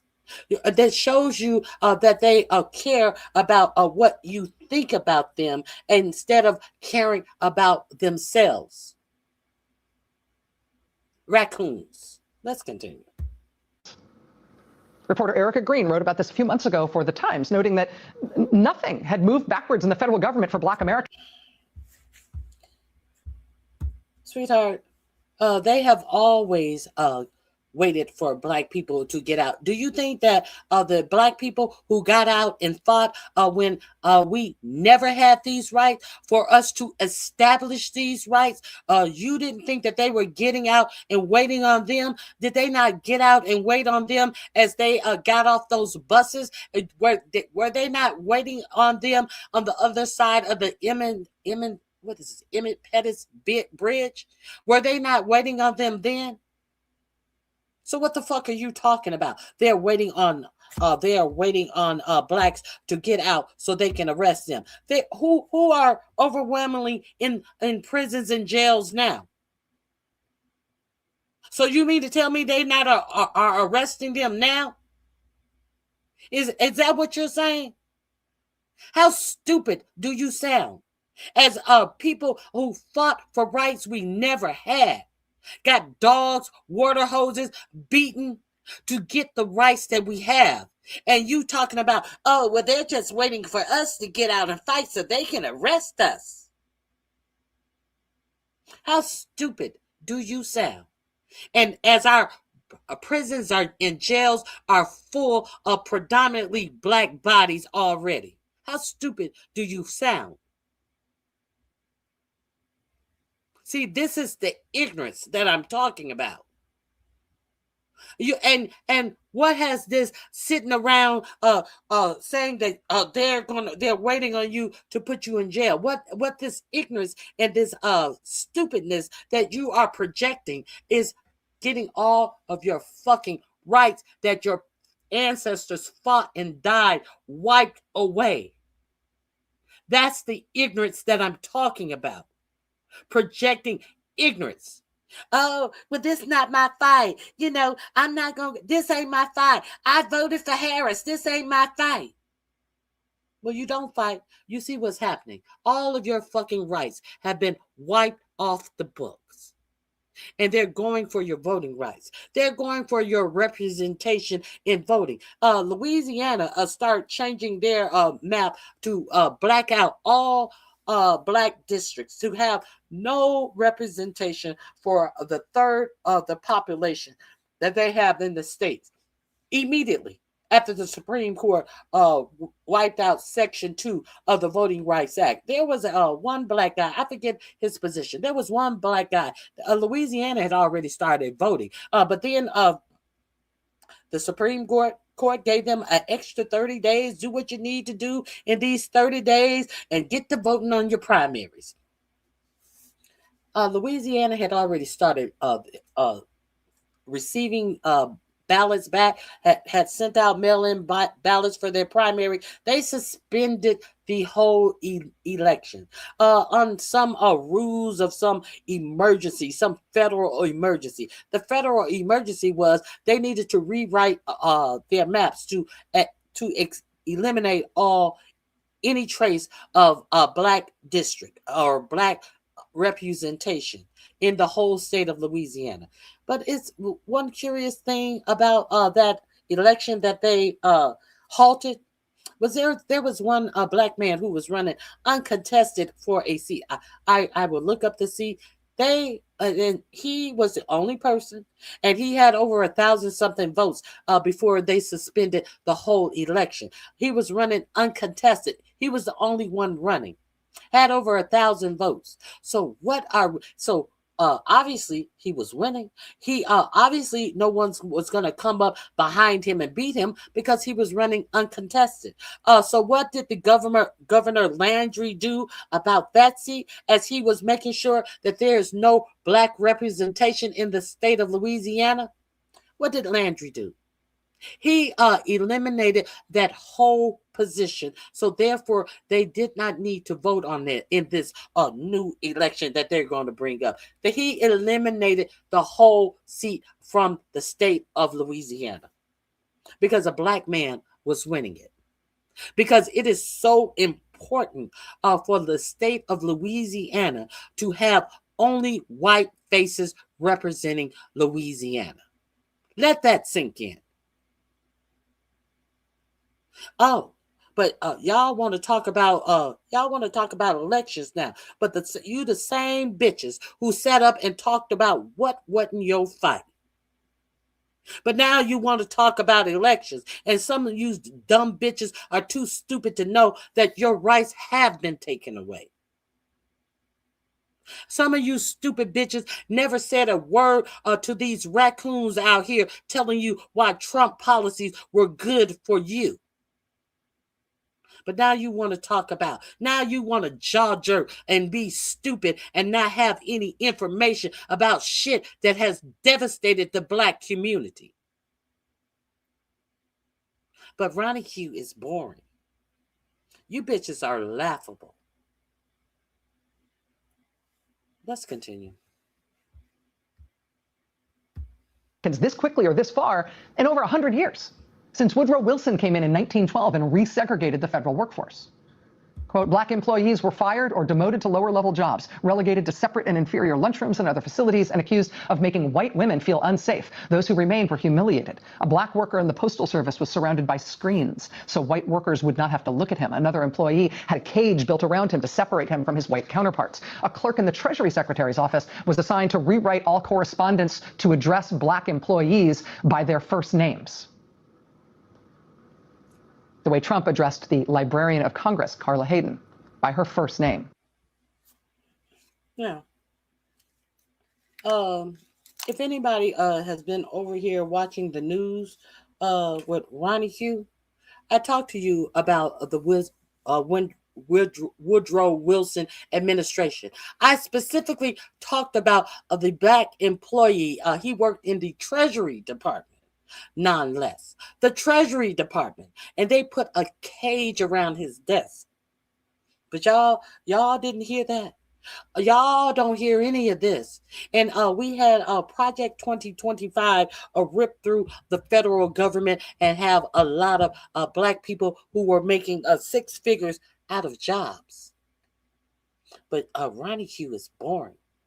See, because the one thing about some raccoons, y'all can, and the reason why RonyiQ always drop her links, the reason why RonyiQ always cite her sources, because some of you raccoons cannot take getting information from your own people, because you're so raccoonish. That is the only reason why I drop my sites all the time. Because some of you can't take information unless you're getting it from a palm-colored person. And you will follow around a simple big mouth black person who's who's espousing to be some great I am, who espousing that they have so much money and they have so much this and they living in the motherfucking ghettos of Baltimore. But y'all will follow this motherfucker as they profess to be some great I am. But you won't even do the minimal to try to make sure that your rights are intact for following a fool. This is what kills me about you raccoons. None of this is new information. None of this that Rachel is talking about is new information, because this stuff that she's talking about is the totality of things that you have been warned about. And now here, so belatedly, you wake up and realize, you're really going to wake up and realize when it comes election time and you have the motherfucking military out here seizing ballot machines. And then you're going to be like, oh, look at what's happening. No, this has been happening since day one. This is a accumulation of things. What is accumulation of things that have been happening in this United States of America since day one. But y'all too busy looking at dumb shit and bullshit. And as a dumb bitch has the nerves to say, who's taking my rights? Nobody's taking my rights. Nobody's taking your rights to be a dumb bitch. That's the only thing. Nobody's taking your right. You have the right to be a dumb bitch that don't know that your rights have been wiped out in this administration. You are exactly right. No one's taking the rights of a dumb bitch to be a dumb bitch. When he crowed publicly about firing her for no reason. In the year of our Lord 2025 and now 2026, this president and this administration is not just inheriting that history from the Wilson administration, it's furthering it in its own ways.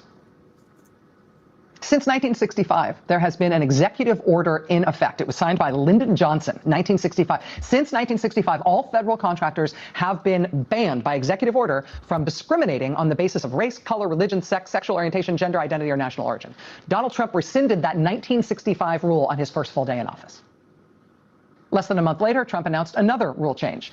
They rescinded Clause 52.222-21 of the Federal Acquisition Regulation, which doesn't sound like much, but I'll tell you what the title of that is. It's Prohibition of Segregated Facilities. That's what Trump rescinded less than 1 month into being back in the White House.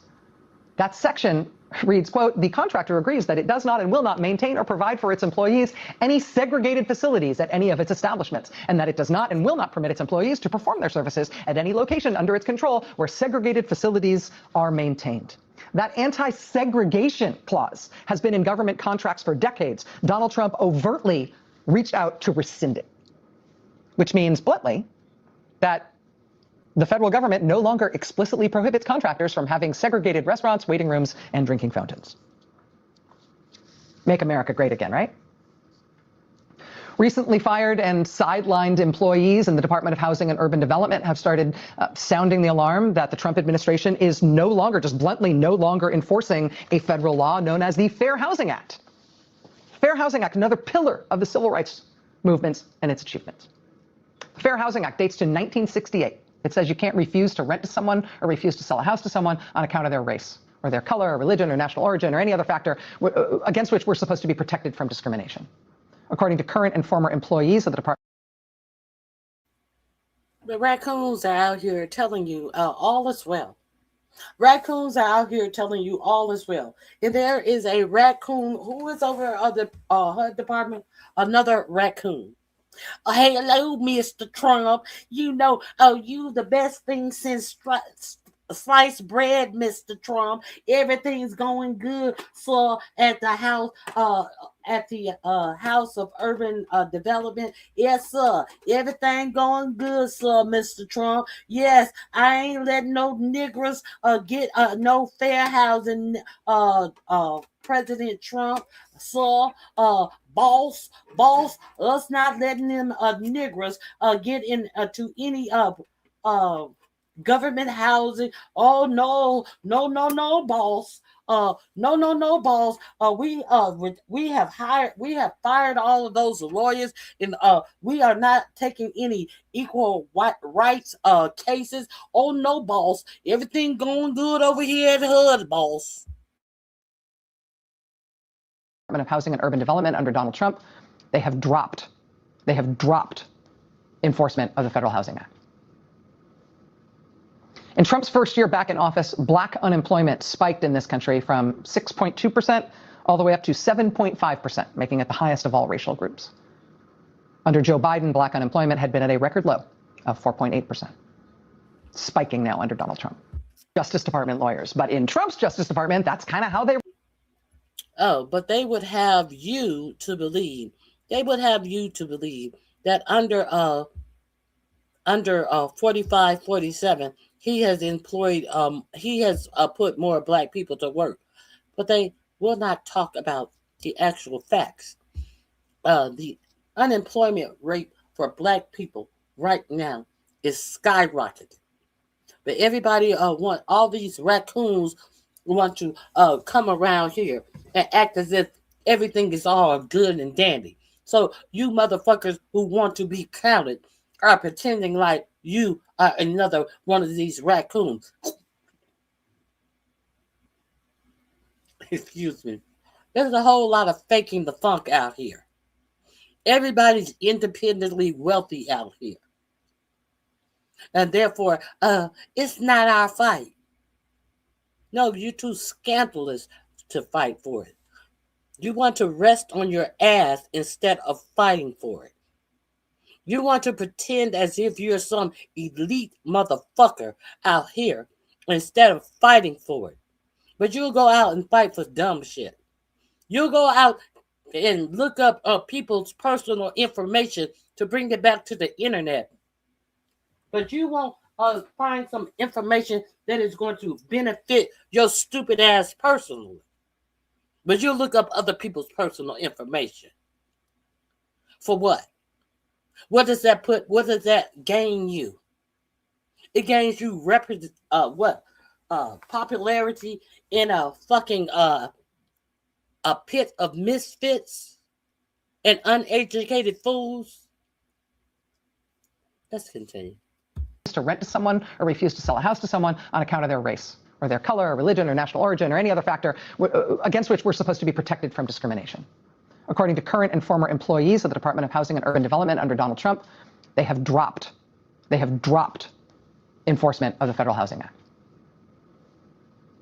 In Trump's first year back in office, black unemployment spiked in this country from 6.2% all the way up to 7.5%, making it the highest of all racial groups.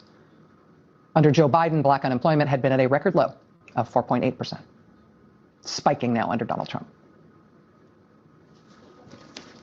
The Trump administration, generally speaking, is bad at its work. It is bad at what it sets its mind to in all sorts of ways. But black Americans, African Americans, have been targeted by this administration in a concerted way that has nevertheless been devastating, even though the Trump administration isn't good at anything they set their mind to. And that was all before the conservative majority on the U.S. Supreme Court, including all of Trump's appointees, voted to effectively end the Voting Rights Act a few days ago. As soon as the court said they would take up that case, people started mapping the worst case scenario for what Trump and the Republicans would do, particularly in the South, if the court gutted the Voting Rights Act of 1965, the crowning achievement of the civil rights movement. And the before and after looks like the snapback after the end of Reconstruction, after the Civil War. I mean, look at the state of Louisiana there. A third of the population of Louisiana is black. Louisiana's Republican governor canceled congressional elections that are already underway in that state to rush through new maps that will presumably make sure that even though 1/3 of the population of that state is black, there will be no black representation in Congress for Louisiana at all. South Carolina, 1/4 of the population is black. They have one majority-minority district represented by an African-American Democrat, Jim Clyburn. They are going to try to get rid of that one black district so that South Carolina is all white, all Republican in representation, while 1/4 of the people who live in that state are black. In Tennessee, 1 in 6 residents is black. Republicans now want to make sure all 9 congressional seats in Tennessee are white. All 9 of them. They want it to be 9-0, white and Republican, when 1 in 6 people in that state is black. In her dissent from the majority ruling, Justice Elena Kagan said it will likely cause the largest reduction to minority representation since the end of Reconstruction. She probably didn't need to use the word likely there. The war on black Americans that is being waged by this president and this Republican Party is one of the only things they have put their mind to in this past year they've actually done pretty well at. A comprehensive attack on black public officials and black public power. A comprehensive attack on black public officials in the federal government, black employees in the federal government, black representatives in Congress, and now all around the country, where everywhere Republicans are in charge, they are scrambling to make sure that black public officials can no longer hold office. We're going to talk tonight about the pushback against that and the strategies to make them pay for it, both in Louisiana, which is ground zero here, and around the country. We're going to talk tonight about some surprising pushback from churches and the clergy. We're going to talk tonight about a blistering takedown of Trump and the administration in federal court in Washington in a most unexpected case. But big picture here, we are in the middle of something really radical in this country, not just to get rid of our constitutional republic, to replace our form of government with something else, but to get rid of the multiracial democracy that our Constitution is supposed to protect. So, do you ever ask yourself, why is the United States investing so much money in these warehouse prisons, these ICE prisons that they are continuing to construct in the United States? Do you ever ask yourself why they are buying warehouse that could hold 15 to 20,000 people? Who would even think about that if the intended idea is to deport these ICE detainees? Who is thinking to build all of these warehouse detention centers? And whom are they for? Who are they really for? Now, where are these people housed now? They're not housed in these detention centers, but because some of the purchases of these detention centers have been thwarted by people in Texas, for example, made the sale of one of these major warehouses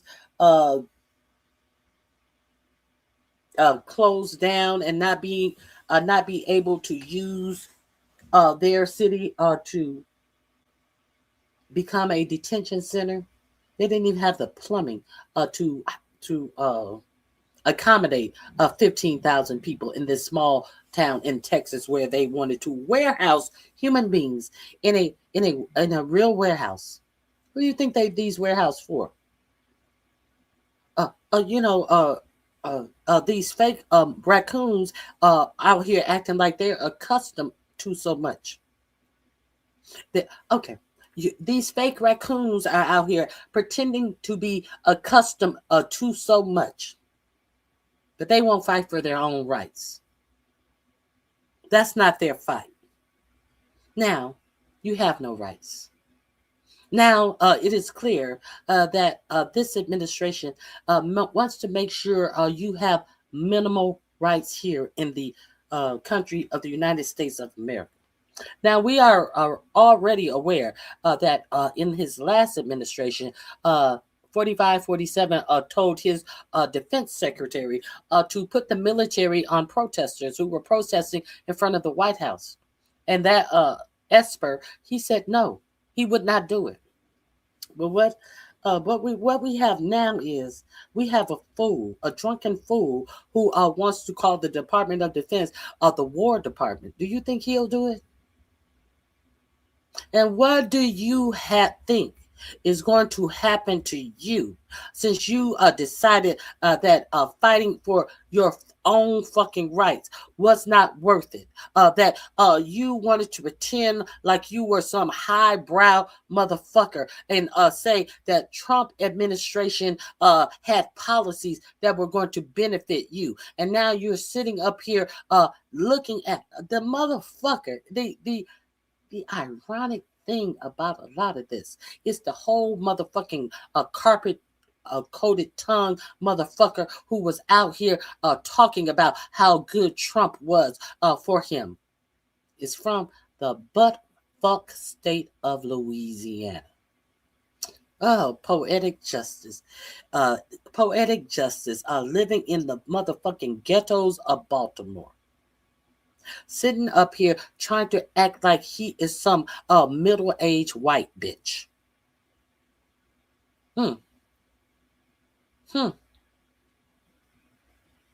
Working under contractors who can segregate his work areas. Isn't it ironic? All of these people who are doing contract jobs, who had nothing to say about politics. It's so boring. Who were enmeshed with all the minutia of bullshit.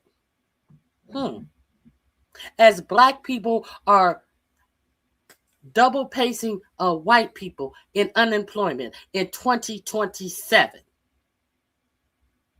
But RonyiQ doing politics is so boring. Politics is so boring. Oh, what? RonyiQ's getting numbers now? Oh, let me do a politics channel. What? You say she's getting numbers? What? We cannot say, oh, RonyiQ, you have 4 or 5 people in your chat. We can make a joke about the information that you're giving. All we can say is you have so few people in your chat. We don't listen to the content of the warnings that you are giving our stupid asses because we are worried about 300 people in a chat listen to a lot of dumb shit, a lot of drug use, a lot of drinking, a lot of people running, doing hit and runs and all this shit and enjoying this as our rights are being taken away. RonyiQ, you're boring. Oh, you're getting numbers now? Let's start talking about politics. Let's start talking about politics. Bitches, I know you know what goes on over here because your fucking movements show it. But you can't say the word RonyiQ. You can't say, oh, I've learned this on RonyiQ. Oh, you have to act like you independently found out this information. When you can't even repeat the information. And if it's some information I can't remember exactly the ins and outs of, like all of this shit that Rachel Maddow bought up that is on the screen for Rachel Maddow, I've talked about all these stories. I just don't have a teleprompter in front of me. I just didn't write this shit down. Go back through my videos. You will find all these stories. I have a thumbnail of people in a white section and a black section, segregation, where I talked about how 45, 47 was making it okay to have segregation in government contracts. Let's be real. Let's keep it a buck. But you dumb motherfuckers, you raccoons are so bored. Okay, let's see how bored you are now, you dumb motherfuckers. Let's see how bored you are now. Let's continue. I think this is it. I think that's it. Now, yeah, that's it for Rachel. Now I want to talk about the Department of Justice. Shall we talk about what the Department of Justice has been up to? Yeah, sure. Let's talk about the Department of Justice. Hold on one second. Let's talk about the Department of Justice. Okay. Let's talk about the Department of Justice putting the life of a judge in danger. So there was a case of someone who was arrested. And after he was arrested, they found out that he had an arrest warrant. He was an undocumented immigrant. They found out that he had an arrest warrant. I think he was from the DR, the Dominican Republic. And allegedly it was for a murder. So when they put him in ICE, and when he went before a judge, you know what the DOJ decided to do? It was a Biden-appointed judge, if I remember correctly. The DOJ decided to withhold the fact that this person had a pending warrant in another country.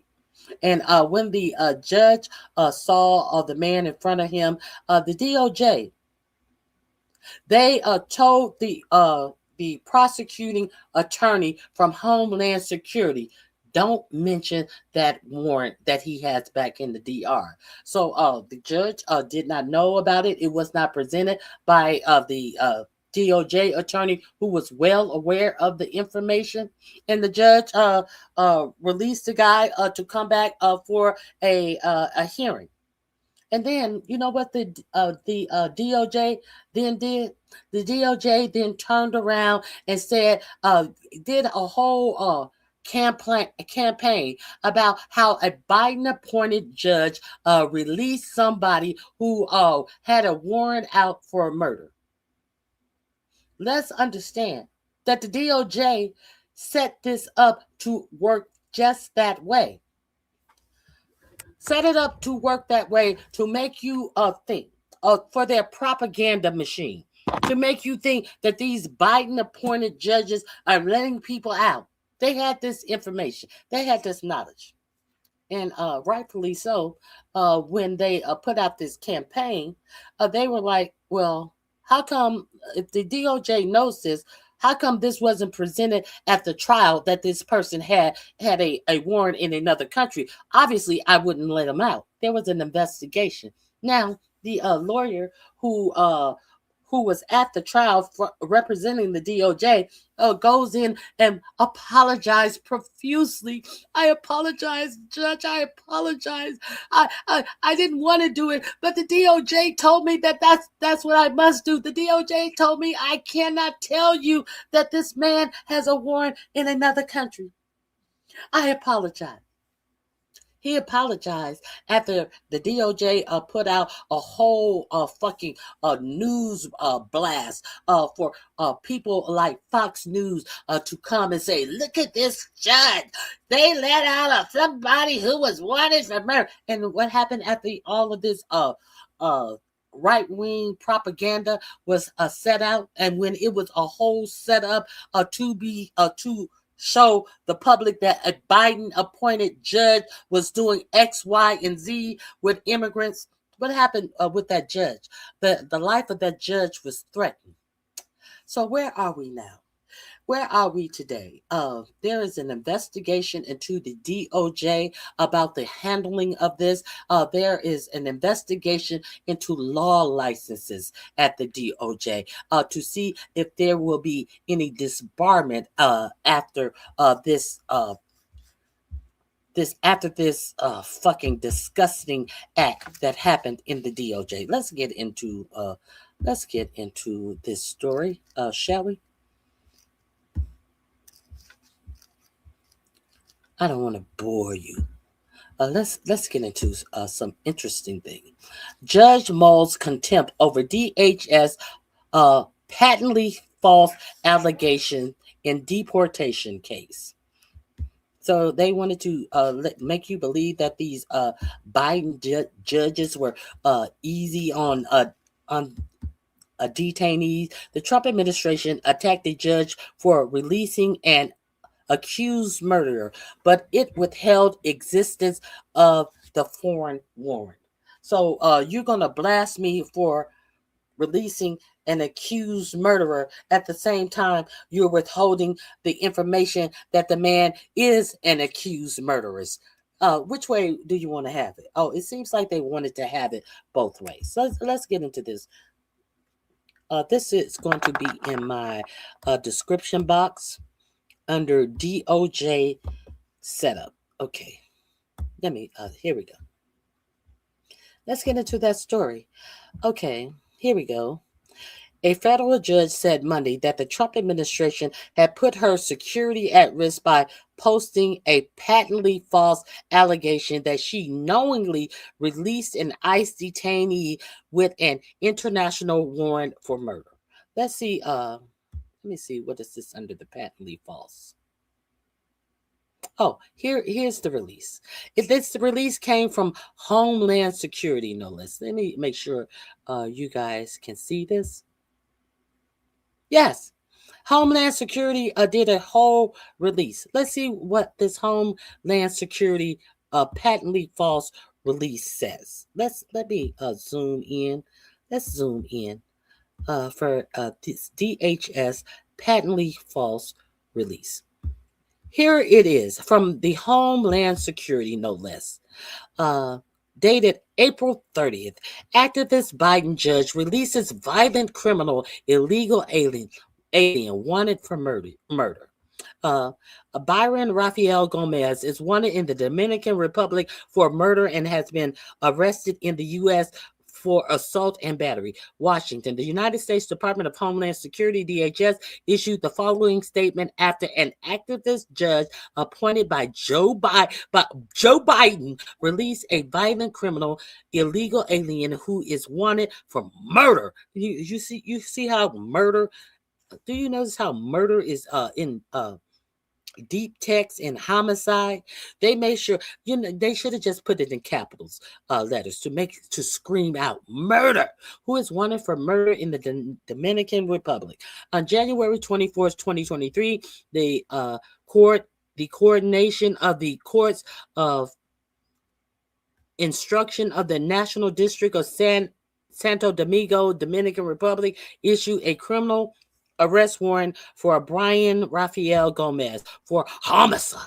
Homicide is darkly written. On April 4, 2026, the Worcester Police Department arrested Gomez, a criminal illegal immigrant from the Dominican Republic, for assault and battery. The detainer was honored, and after he was released on $500 bail, ICE arrested Gomez. On April 28, 2026, U.S. District Court Judge Melissa R. DuBose, who was appointed in the final days of the Biden administration, ordered Gomez's release.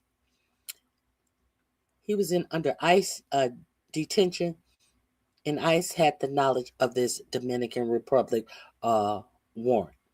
Well, when he came before Judge Melissa DuBose, the Department of Homeland Security did not inform her anything about this warrant, as they should have, obviously.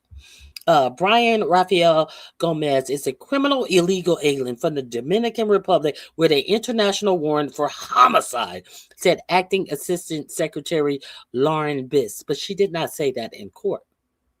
See how they're trying to pretend like the judge had this knowledge? You see how they wrote this up? They wrote this up as if the judge had this knowledge.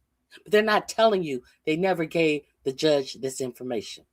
It's not the judge's job to go in and review and pull up information. That is the attorney's job, to make sure the judge is aware of all circumstances surrounding the case. That's the attorney's job.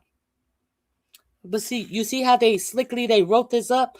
Byron Rafael Gomez is a criminal illegal alien from the Dominican Republic with an international warrant for homicide, said Acting Assistant Secretary Lauren Viss, an activist judge appointed by Joe Biden, released this wanted murder back into American communities. This is yet another example of an activist judge trying to thwart President Trump's mandate from the American people to remove criminal illegal aliens from our communities. Under President Trump and Secretary Mullins, DHS will continue to fight for the removal of criminal illegal aliens who have no right to be in our country. Gomez entered the U.S. illegally in 2022, blah, blah, blah. Okay. Now, I'm going to go back to the story. I wanted you to see what the DHS had put out on their own letterhead. So a federal judge said Monday, a federal judge said Monday that the Trump administration had put her at security risk by posting a patently false allegation that she knowingly released an ICE detainee with an international warrant for murder. So the judge has filed a complaint against the DOJ and the Department of Homeland Security for putting out a patently false allegation that she knew that this detainee had a warrant out in another country for murder. Justice Department Attorney Kevin Boland profusely apologized to the Rhode Island-based U.S. District Judge Melissa DuBose for the press release posted last week by the Department of Homeland Security, which Bolton acknowledged simply was not true. All of this to try to blame everything on Biden. And they intentionally did this to be able to talk about activist judges. Did you know about this? Okay. You bored? Okay.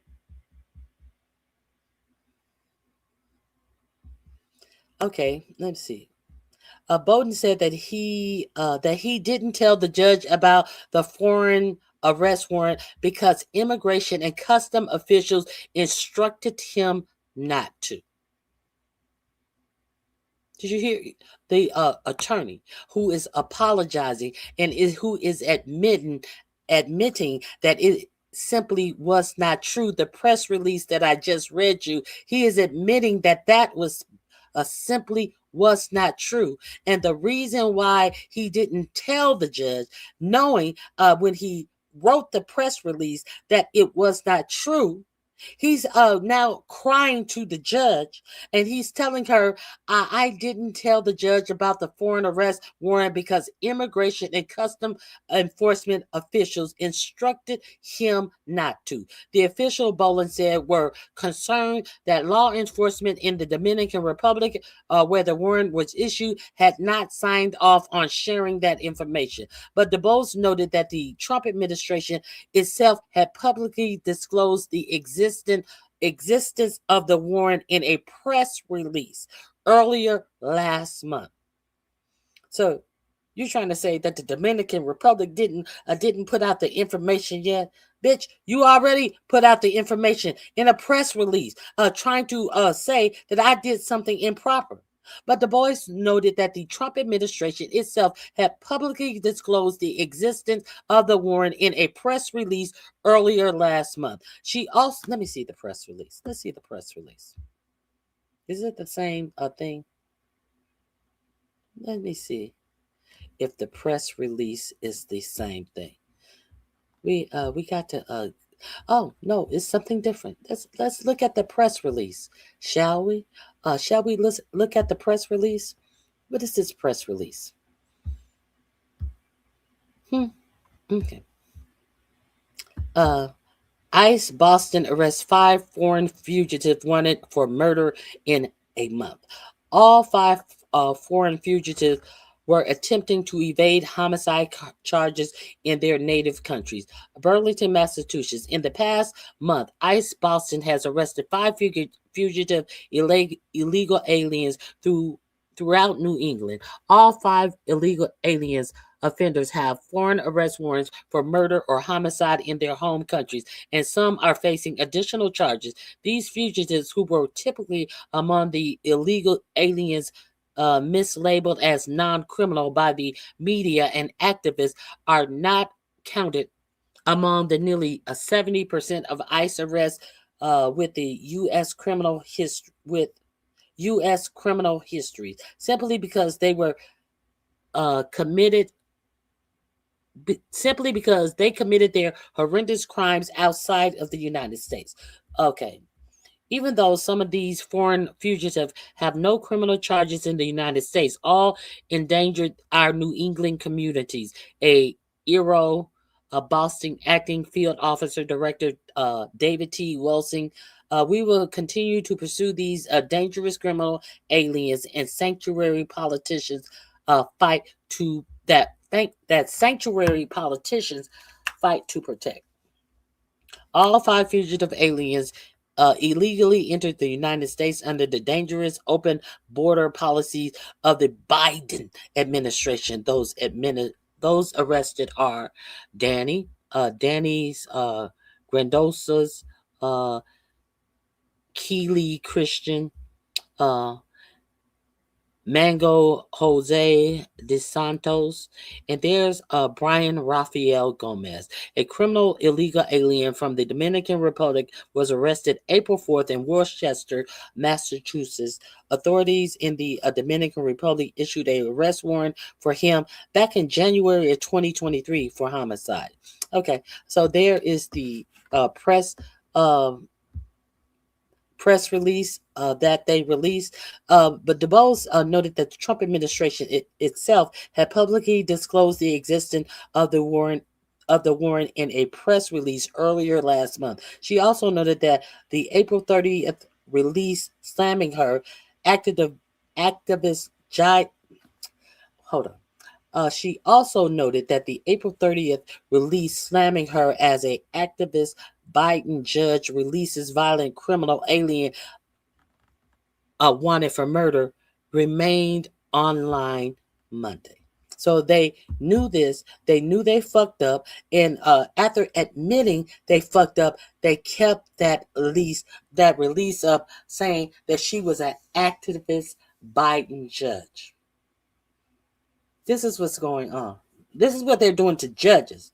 So what the fuck you think they're going to do to you? What the fuck you? This is a federal judge. What the fuck you think they're going to do to you? Okay. The April 30th completely erroneous and dangerous press release is still on their website, the judge complained, adding it puts people at risk. It's a threat to judicial security. I am not trying to make this political, the Biden appointee added. It is also very important that the public has the facts. As long as this particular post is out there, it's setting up a false narrative. The post appeared particularly agitated that Bolin knew about the arrest warrant and intentionally withheld that information from her. Although she later said that she believes that ICE is primarily responsible for what she called misconduct. I think that the attorney appearing before her is responsible for misconduct because he is not an ICE agent. The ICE agents can tell him to withhold the information. No, he works for the Department of Justice. He's an attorney. He's an educated man who had to sit for the bar. He's on his own. He is responsible for his own actions as an attorney. He's not an ICE agent. He's not a part of border security. That's bullshit. Well, she can have her opinion. It's about her. But I'm having my opinion about something that is about her myself. She noted that if there was a legitimate concern about confidentiality, Boland could simply have filed something under seal to alert the judge. Of course he could have. But did he? No. The boy said that the boy said at the hearing on Monday that she is considering whether to hold officials from DHS or the Department of Justice in contempt of court for their handling of the situation. There was a serious breakdown in the ethical codes here. The judge said she deferred until Tuesday a discussion of whether the immigrant Brian Rafael Gomez will be taken back into custody. The Department of Homeland Security spokesperson declined to answer questions about DeBoe's comments and Boland's disavowal of the press release and instead referred political back to the release. So they say the press release that the attorney said was blatantly false. We're not answering any questions. Please see the press release. The same press release that the attorney said that was blatantly false. Please see the press release. The release that they said was, please see the press release. They have nothing to say. What is that? What is that? What are they doing there? They have the right to remain silent. They're making sure that they don't say anything anything further. They're not saying anything at all. This attorney, they're going to go in there and try to say, nobody told that attorney that. He's lying to you. Who you think is going to take the heat for this? The Department of Homeland Security, the DOJ, or this lone individual attorney that did some fuck shit for some fuck administration? They're not saying a word. They ain't saying nothing. The only person who's saying that they knew anything about this is the fool attorney that stood in front of this judge and withheld that information.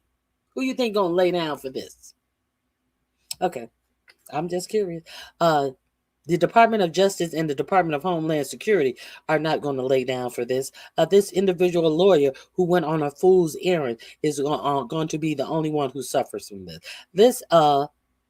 This episode is the latest example of a friction between the Justice and Homeland Security Department, which have frequently found themselves at odds in court when pressed by judges about violations of court orders, inaccurate information, and other missteps amid the Trump administration mass deportation campaign. Justice Department offices have complained that they were overwhelmed by the deluge of emergency lawsuits brought by ICE detainees, leading to drop balls, missed deadlines, and other mistakes. Political leaders of both departments have insisted that they have resources and bandwidth to execute Trump's immigration agenda, despite mounting evidence that multiple DOJ offices across the country have buckled under the weight.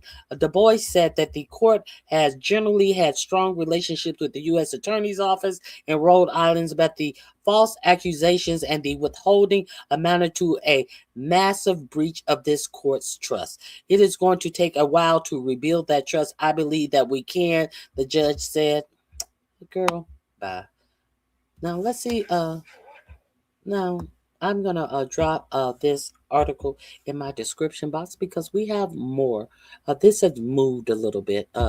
I'm going to drop this under Judge Lied To, so you can find it.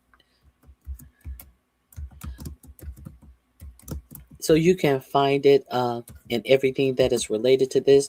That article is in my description box. What if they're lying on judges? What they gonna do to you? Not only did they lie to her, they lied on her. They lied to her by not disclosing the information. They lied on her in their release, saying that a Biden-appointed judge had this information and made this choice to release this person. So I'm just curious. I am just curious. What do you think? Who you think going to pay for this? Let me find the update to this. real quick. I want you to hear the update.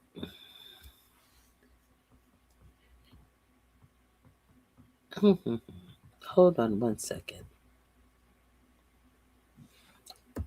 Here we go. Glenn Kishner. He is an attorney. He has the update on this case. Let's get into it.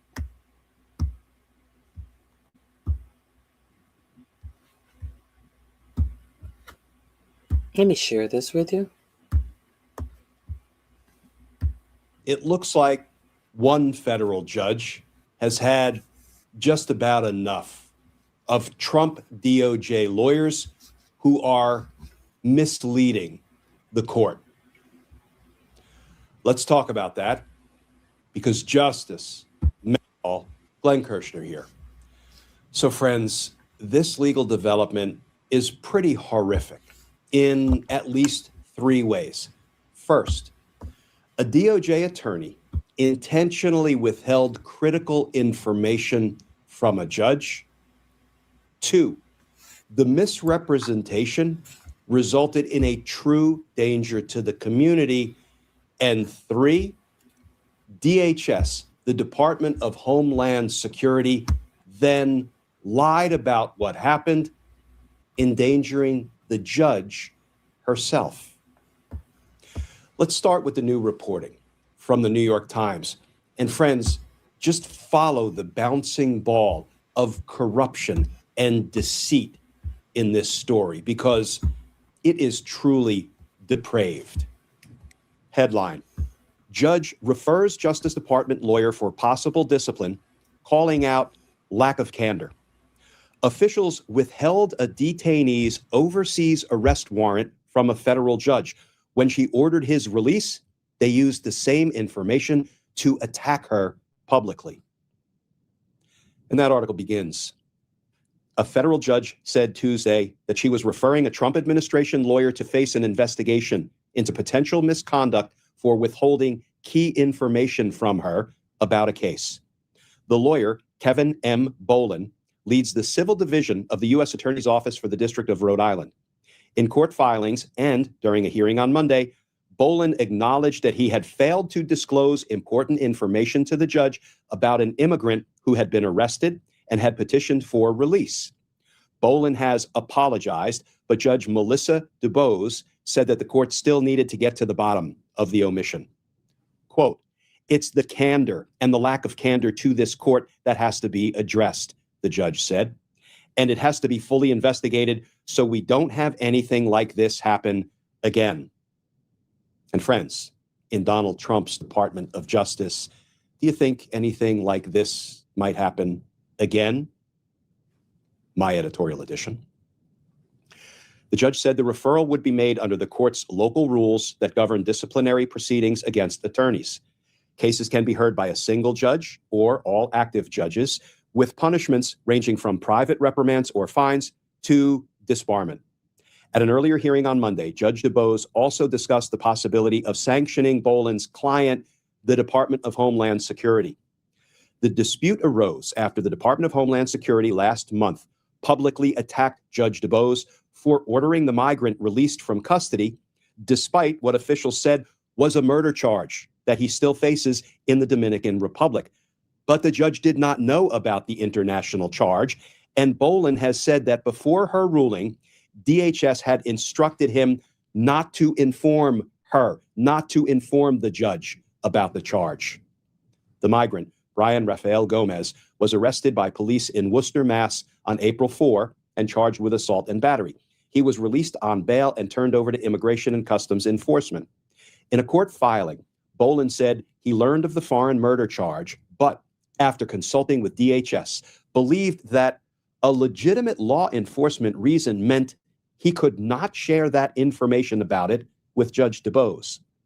After Judge DuBose ordered Mr. Gomez's release on April 28, DHS went on the attack, deploying what has become a well-established playbook used by the Trump administration to single out judges who rule against its policies. Officials strongly suggested Judge DuBose had knowingly released someone accused of murder. And this depraved, quote, from a DHS official. Quote, an activist judge appointed by Joe Biden released this wanted murderer back into American communities. Lauren Biss, an acting Assistant Secretary of Homeland Security, previously said in a statement. On social media, the department called Judge DuBose's ruling insanity and amplified a Fox News report warning that this accused killer is back out in the streets. Many of the judges attacked by the administration in similar ways have reported receiving waves of violent threats. In court on Monday, Judge DuBose called the Homeland Security Department statement dangerous.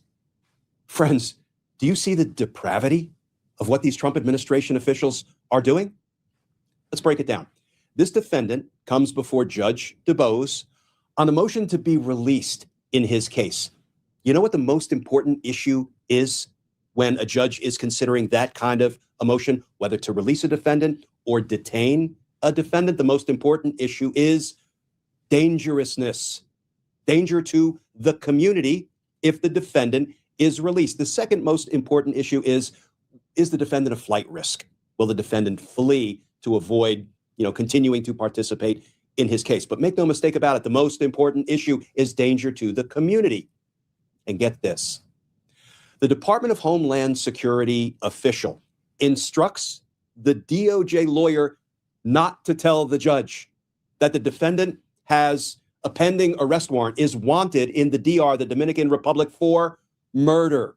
That's right, the DHS official and the DOJ attorney collude to hide that information that couldn't be more relevant to the judge's determination, hide that information from the judge. But then it gets even worse. So the judge, not knowing the defendant is a danger to the community, orders the release of the defendant. And what does DHS do? They start saying and posting these horrible, inflammatory, violence-inducing things about the judge. This judge just sprang a murderer back on the community. Can you believe that?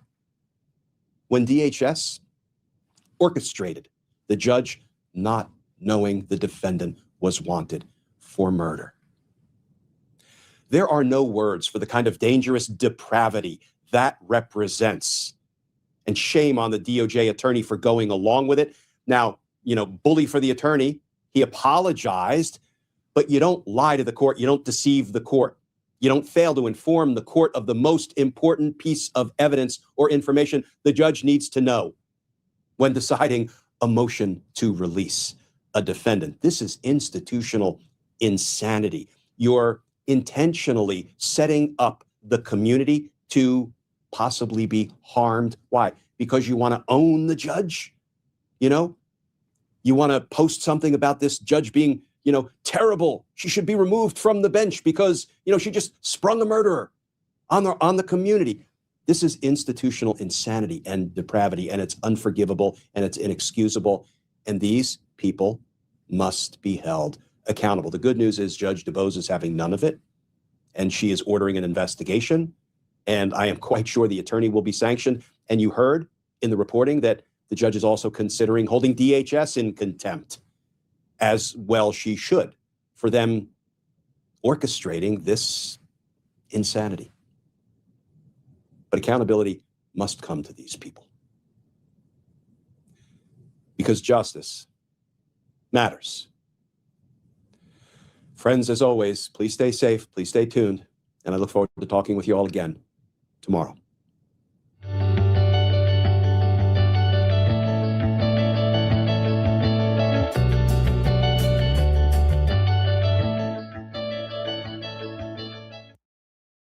That is really critical for our community at large.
I apologize. I've been talking all this time. If you are unaware, Elon Musk has a lawsuit in Colorado. And Elon Musk said that if his Grok AI is not allowed to discriminate on basis of race for things like health insurance, getting jobs, and what is it? One more thing. If Grok is not allowed to discriminate by race based on these things, that is interfering with his First Amendment rights of free speech. Now, understand that Grok and all of these AI modules are things that they are trying to interject into the ability for people to even find jobs. Understand that a lot of the applying of jobs is reviewed by AI. So Elon Musk said he wants his AI to be able to discriminate against race. And if his AI can't do that, he's going to say that it's against his constitutional rights. So we do know that Elon Musk don't give a fuck about black people because he has put his AI Grok data center in a black neighborhood in Memphis, Tennessee, and he has also started up over 33 carbine engines large enough individually to power a city in an emergency. He had no permit given, and now he is being sued by the NAACP about poisoning the air in this Memphis community, Black Memphis community. So it is apropos that obviously this racist feels like if Grok cannot discriminate, and let's not forget that Grok is these AI things are the things that are premiering your resumes for job positions. Let's not forget that Walmart was a part of this large-scale operation where AI will review your applications, and AI will not consider you for a job that you're applying for. AI will review your application and then tell you which job you are available to apply for. So can you imagine that if AI is allowed to discriminate against you in your job search, what type of jobs is AI going to be giving Black people? What type of jobs is AI is not going to allow Black people to apply for?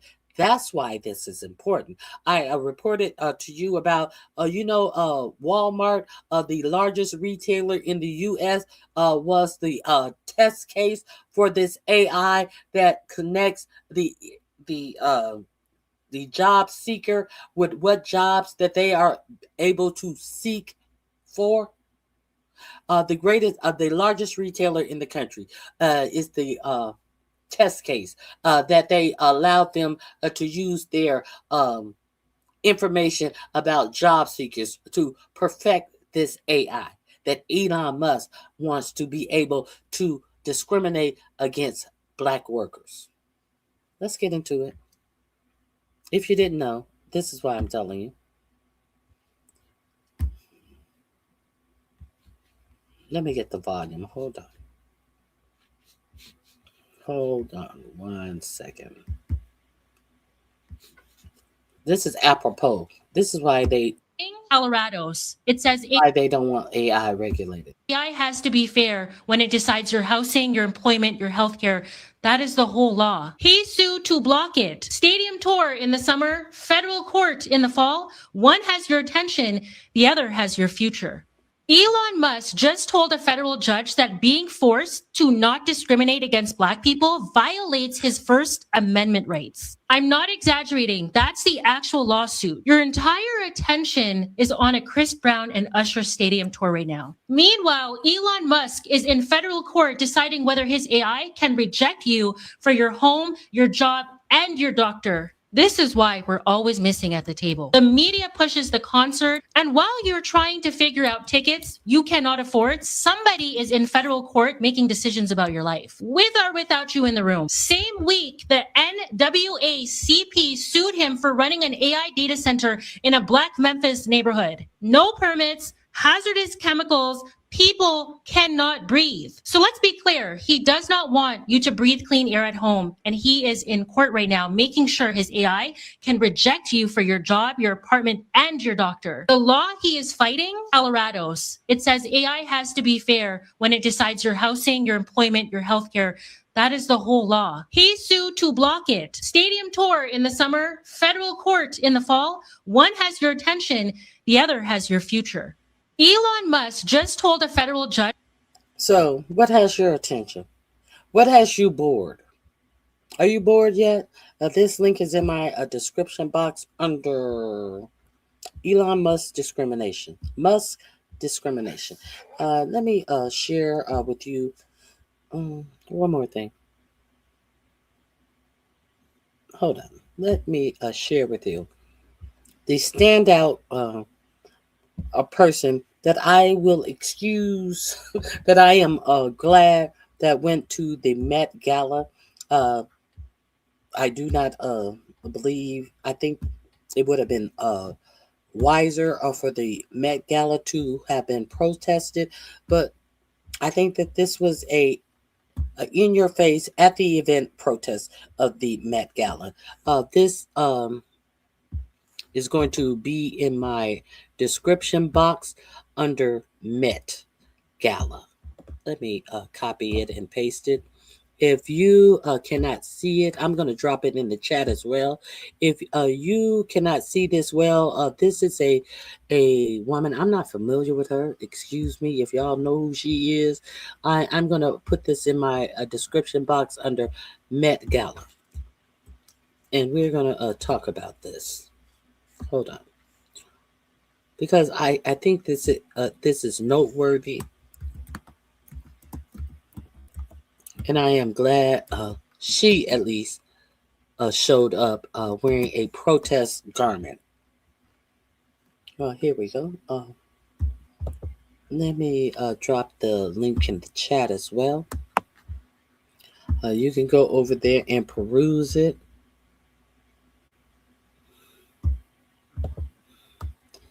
Here you go. I thought that this was noteworthy because this fabric of this dress is made of all of the Epstein files with all of the redactions, all of the pictures of Epstein and 45, 47 together, the girls' faces, which are for the most part X'd out. The girls' faces are for the most part X'd out. All of the Ghislaine Maxwell, all of the fabric of this dress is the Epstein files. Okay, so the honorary chairs at the Met filled with people that. Wait a minute, hold on. Oh, my screen closed. Hold on. Here we go. Miss Lori Shante. This is her post. Let me see what she is talking about. I don't know if this woman herself is Lori Shante. Let me written as an Instagram user as described by the bio of the content creator. This is an AI. Oh, this is an AI generated picture. Okay. This community note was just added. I didn't see this community note prior to this. Okay, so this is her statement. The honorary chairs at the Met are filled with people who believe in patriarchy, capitalism, classism, amongst other constructs, while being pawns to the real evil men who hide behind them. yet this is one of the world's largest events. Okay, so this is a AI generated picture. Thank you for the community note. Let's see what's beyond this. Okay. So yeah, that's why that's why I wanted to give this an honorable mention. While I said that, I am disgusted that anyone showed up at that Met Gala. Now, there is something else about the Met Gala that I wanted to share with you, though, as well. I think it's this one right here. Yes. Yes. This is under in my description box under Met Gala as well. There was some people who stood on business. Unfortunately, it wasn't Beyonce or Venus Williams and the other raccoons that showed up to the Met Gala. But let's see who stood on business. Let me share this with you. You know, some raccoons are so busy cooning that they don't understand. Nobody's taking my rights away. Who taking my rights? They don't understand. So here we have Jennifer Lewis and Taraji P. Hinton. Taraji P. Hinton, calling out celebrities for attending the 2026 Met Gala, sponsored by Jeff Bezos, and how much more fame do we need? Is the question they're asking. How much more fame do we really need? Look at Jeff Bezos. Look at Jeff Bezos after a couple of years, 1 year being married to Muppet face Lauren Sanchez. You don't even recognize Jeff Bezos' face anymore. And we got some interesting pictures in this post as well. Hollywood Unlocked staff. Jennifer Lewis has joined fellow actress Taraji P. Hinton and others in calling out celebrities for attending the 2026 Met Gala, sponsored by billionaire entrepreneur Jeff Bezos. As we previously shared on Monday, May 4th, Taraji slammed her fellow A-listers heading to fashion's biggest night this year. The gala was controversially sponsored by honorary co-chairs Jeff Bezos and wife Lauren Sanchez Bezos. The Empire actress co-signed a social media post sharing by Meredith Lynch titled "A Warning for Celebs." In the video, Meredith warned those attending not to wear ice out pins, claiming Bezos is part of the reason we are in this fucking mess. Taraji shared several clapping emojis, adding, "I'm so confused by some people going. I am just like, what the fuck are we doing?" She continued to protest on her Instagram story. A day later, Jennifer Lewis joined in on the criticism. She took to her Instagram account with a video which she captioned, how much more fame do we need? Okay.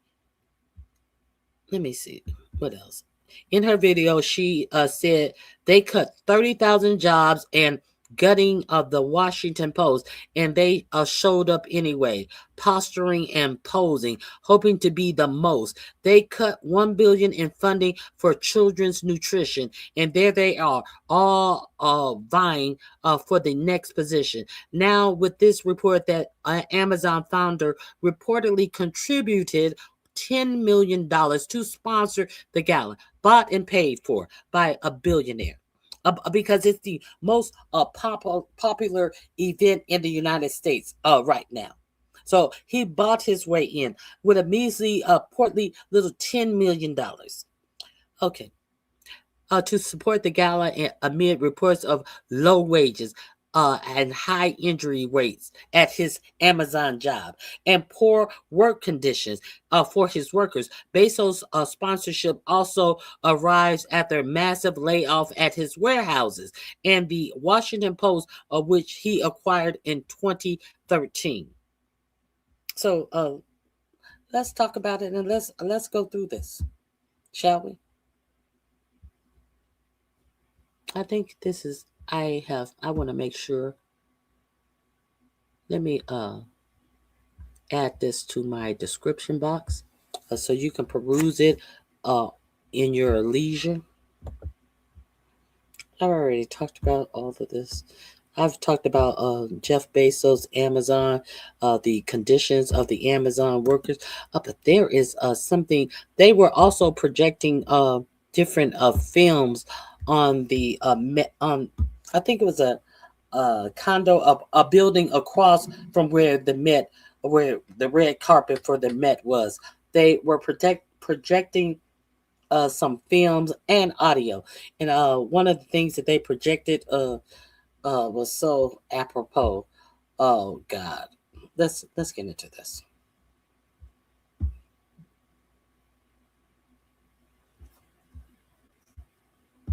Any of it. I had been running around all day, and then my girlfriend called and said, "Jennifer, they showed up anyway." I said, "But they cut nearly 30,000 jobs and gutted the Washington Post. They showed up anyway, posturing and posing, hoping to be the most."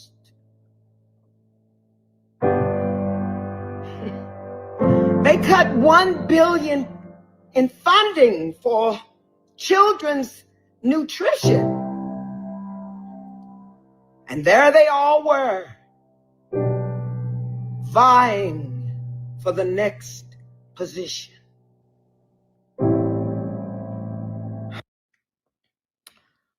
Okay, so I hadn't seen any of it. I had been running around all day. We're at war, and so many people are dying. I said to my girlfriend, "Tell me you're lying."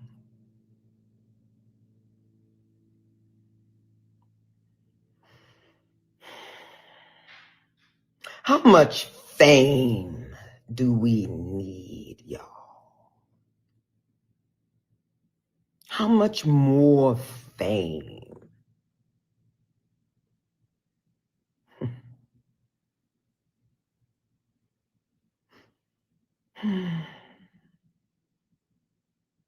Wow.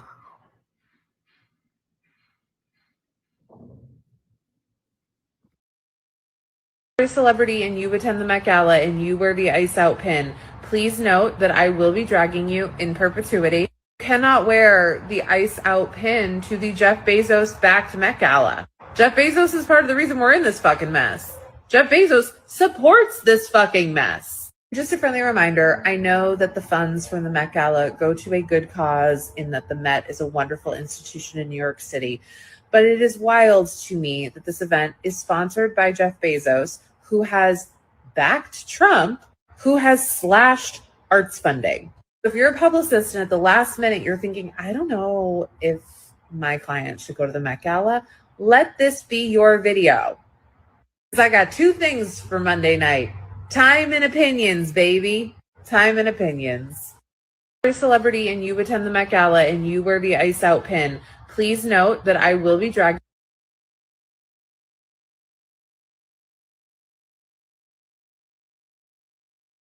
Let's look at this.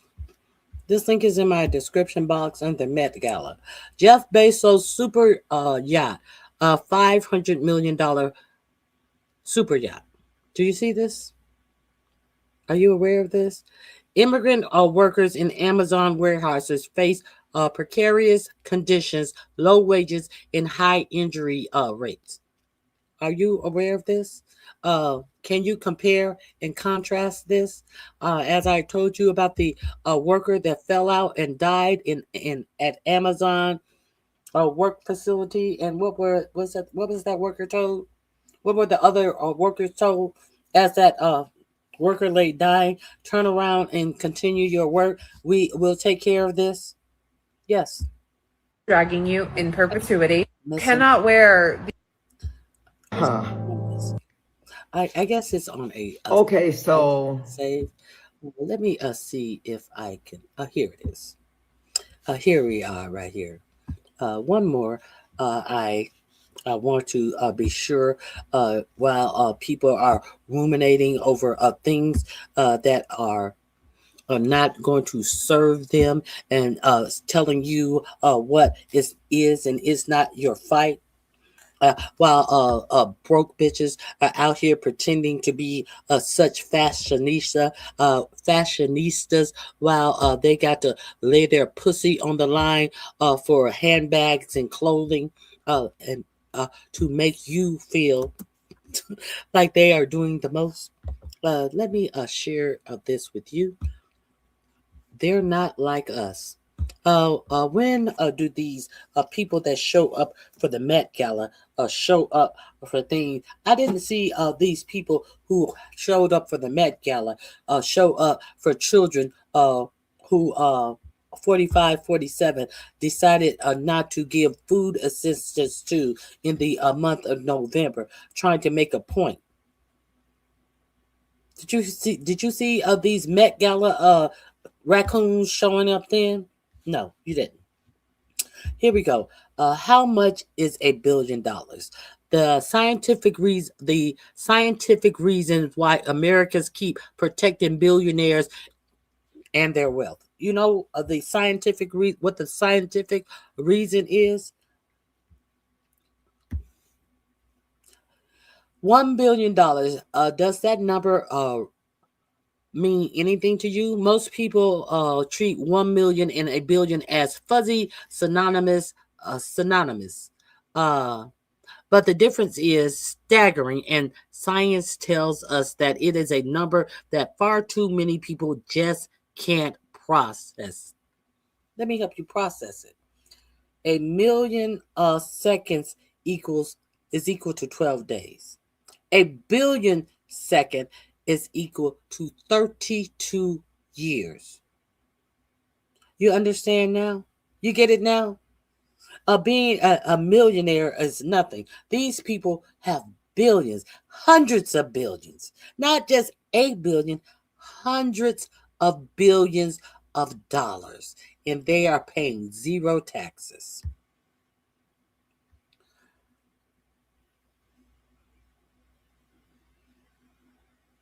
This is equating, putting your mind around $1 billion. What's the median U.S. household income in 2024? $83,780. The median U.S. household in 2024 was $83,780. To make $1 billion, the median household would need to work for 11,943 years. You get the math now? Let's get the math. If you can't picture it, you can't fight it. Constitutional level theory shows that abstract, distant concepts produce weaker emotional responses and weaker political will. When voters can't mentally experience the scale of $1 billion, they struggle to form strong opinions in wealth policy. The gap of field theory. Okay. The U.S. has nearly 1/3 of all of the billionaires on Earth. They have the most billionaires on Earth, and most of them are not American citizens and weren't born American citizens, shall I say. Let me see. A 10% wealth tax raises nearly $690 billion in taxes. And all 924 billions in the U.S. would still be billionaires in the U.S. would still be billionaires. There are 924 billionaires in the United States. If they had to pay a 10% wealth tax, they would still be billionaires. Just 1 year of taxes would end child hunger for a decade. That would cost $77 billion. Pre-K free pre-K for every child under 5. That would cost $100 billion.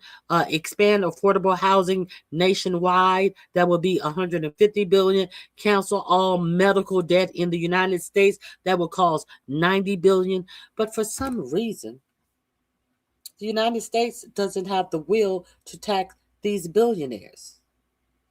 But they are figuring out ways to further erode your rights, your constitutional right, and make policies and rules in detention centers for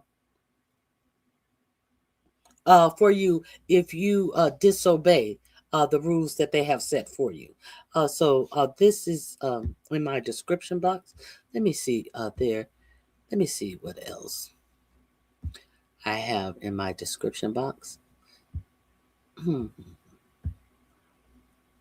I thought it was one more. I guess I don't have it. I apologize.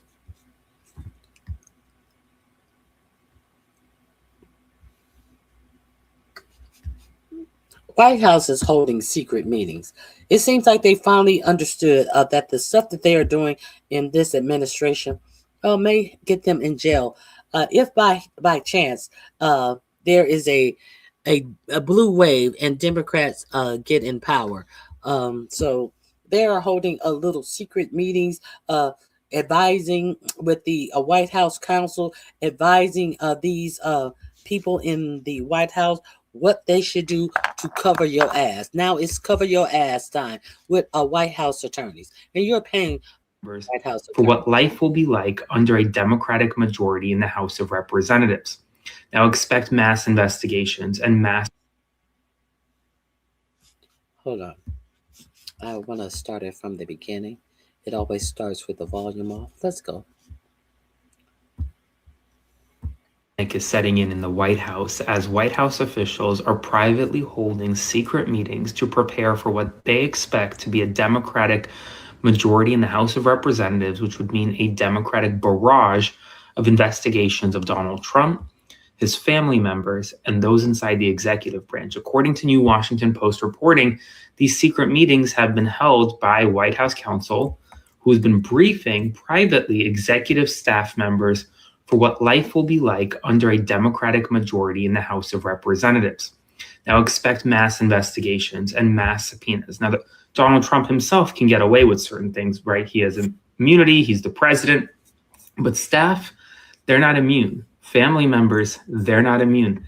And expect mass investigations. And as a result, you should expect panic levels in the White House to rise continuously between now and November. And while the meetings are already being held, spread the word, follow for more.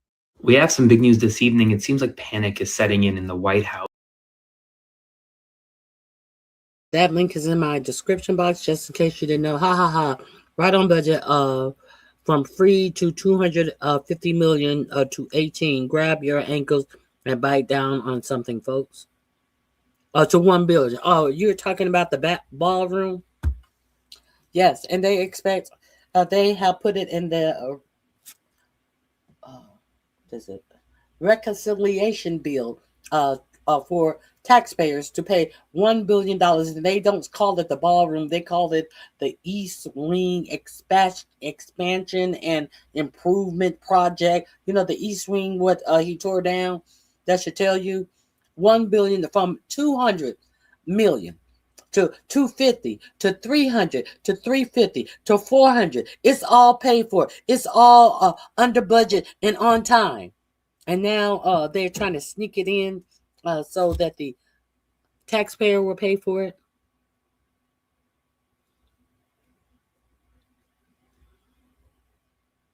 I'm Donald Trump. Don't believe what you see. Believe what I tell you. Okay. We definitely need. I think you were talking about Jennifer Lewis or me. Me or Jennifer Lewis. I don't know who you were talking about. First. Okay.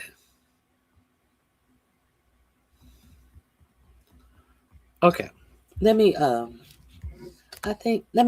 want to review. There were 2 days that I didn't get to all of the things that I wanted to share with you. So I want to make sure that I get all of this out.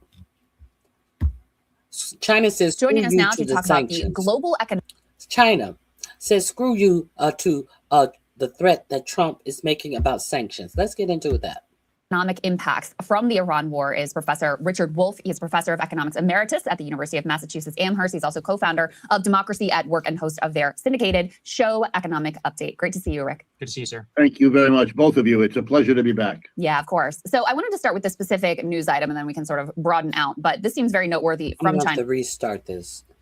Hold on. Joining us now to talk about the global economic impacts from the Iran war is Professor Richard Wolff. He is a Professor of Economics Emeritus at the University of Massachusetts Amherst. He's also co-founder of Democracy at Work and host of their syndicated show, Economic Update. Great to see you, Rick. Good to see you, sir. Thank you very much, both of you. It's a pleasure to be back. Yeah, of course. So I wanted to start with this specific news item, and then we can sort of broaden out. But this seems very noteworthy from China. We can put E1 up on the screen. This is from our friends over at Dropsite. They say China invokes blocking statute for the first time. China's Ministry of Commerce has for the first time activated its 2021 blocking rules, ordering all Chinese firms and individuals not to comply with U.S. sanctions targeting 5 independent Chinese oil refineries accused of purchasing Iranian crude. Beijing called the U.S. measure imposed under 2 executive orders an unjustified and improper use of extraterritorial law. The move puts multinational companies operating in both markets in direct legal conflict. Compliance with U.S. sanctions now risks violating Chinese law and vice versa. Global banks and firms with dollar exposure face secondary sanctions risk if they continue dealing with the affected refineries. So help us understand, if you could, the significance of this action from the Chinese. Well, now you heard Marco Rubio talking about putting secondary sanctions on people if people are still colluding with selling oil, Iranian oil, or buying Iranian oil. But what Marco Rubio did not tell you what China said about fuck you and what you're talking about these sanctions. What you're doing is illegal. Well, my judgment is it's very Who is the United States to tell people what country they can or cannot buy oil from? If you don't want to allow them to sell the oil, if you want to block their money, so be it. Who are you? significant. It marks a change in the way that the Chinese are approaching what has been the American foreign policy now for quite some years. I would describe that policy as very provocative interferences in a way previous American governments have not felt entitled to do. The Trump administration prides itself on doing what previous governments didn't do. I mean, the war in Iran is a grosser example of all of that. And what the Chinese have done until now, excuse me, is tiptoe around it, make believe they didn't know about it, urge their banks and others to find evasive ways of getting around it.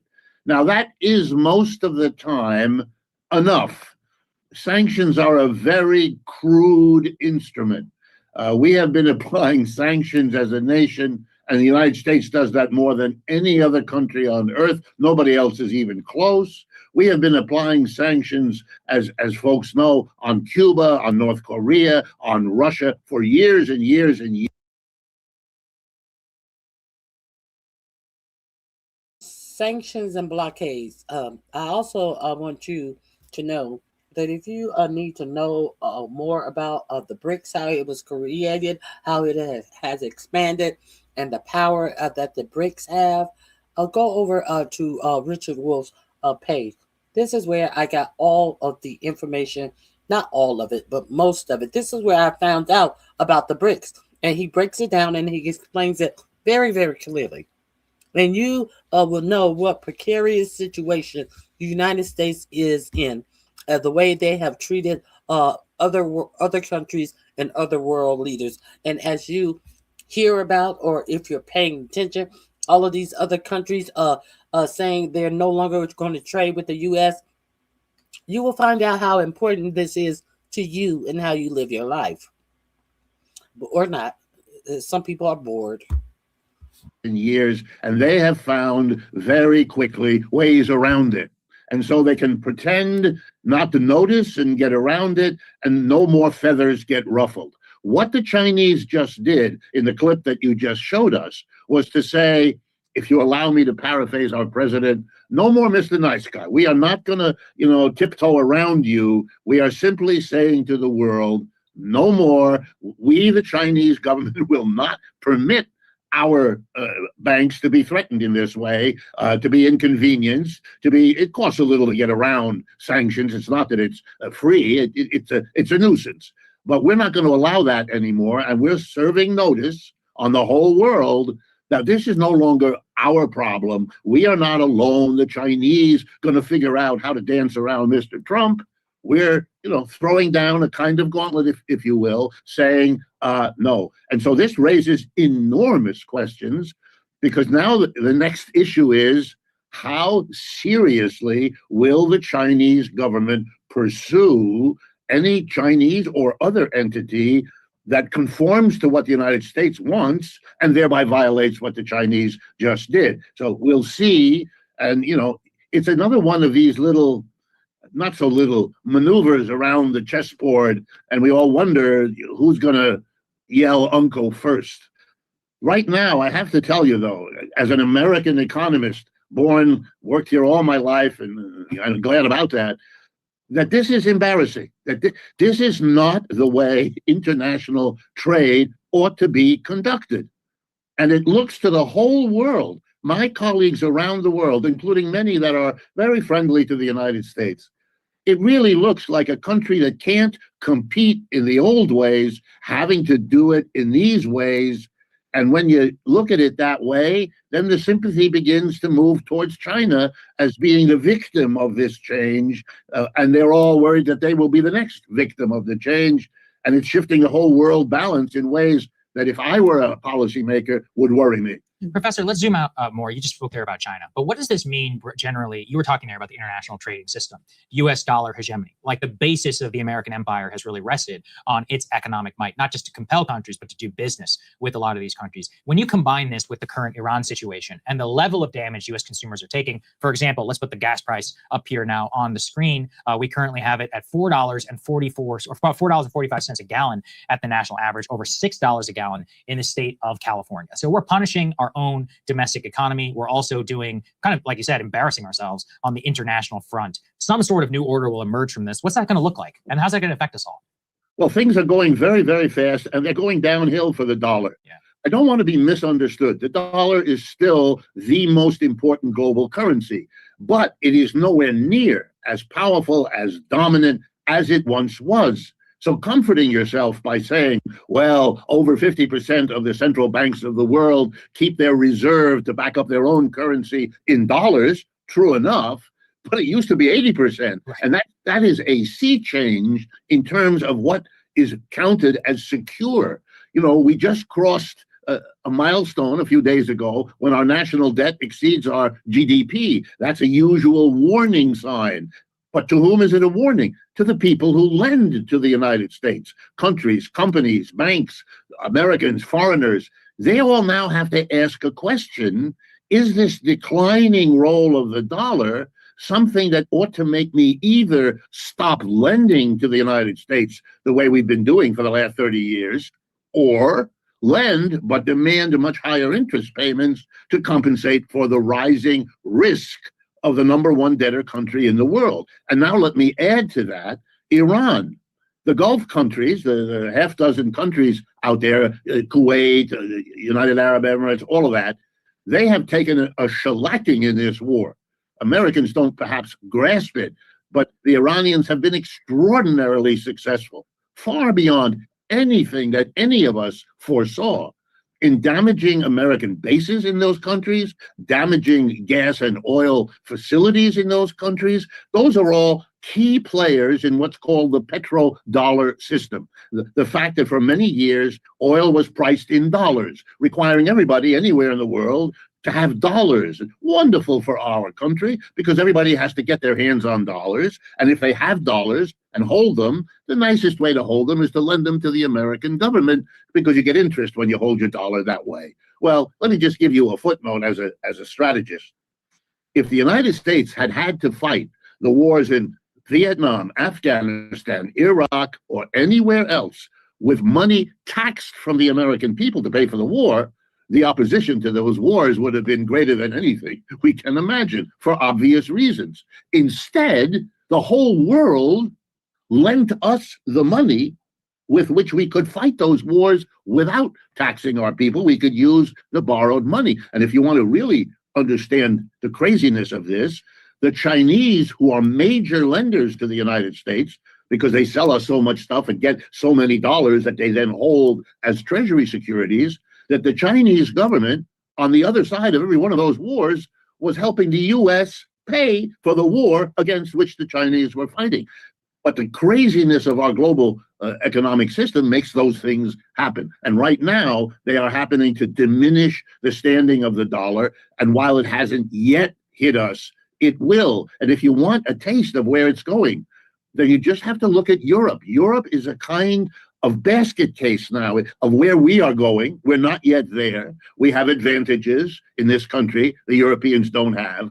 But the Europeans, this morning's headlines all over Great Britain, are that the cost of living is literally out of control. It's as if you showed those statistics you had in front of us a few moments ago, but it covered many, many more commodities than gasoline. And it together was really hurting the standard of living of the mass of the British people.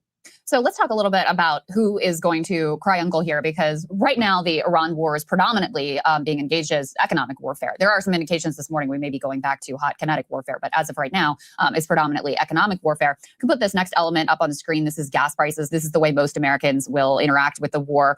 This was from a little while ago. Now the gas price is up a little bit more. It's at $4.46 for the national average. And so the bet from Trump is that if they can enforce this blockade against Iran, that's going to curtail their oil exports, that their economy is really going to struggle. They've been fed this line that their oil wells are going to explode and they're going to run out of storage capacity very quickly, and then it's going to be a big problem for the Iranians, and that the U.S., although consumers don't want to pay these prices at the pump, will be able to withstand the economic pressure longer, and that it will be less of a problem for the U.S. to deal with than the Iranians. What can you tell us about your assessment of those dynamics?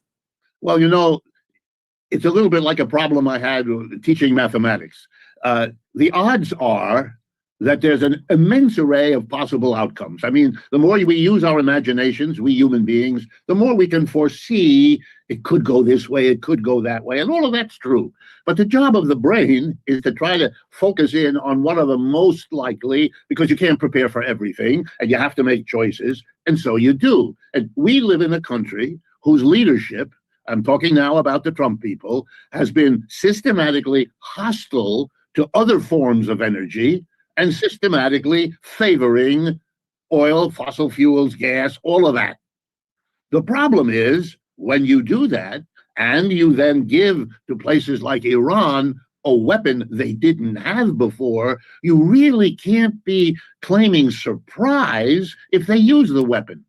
They knew, like everybody did, that a quarter of the world's oil goes through the Strait of Hormuz.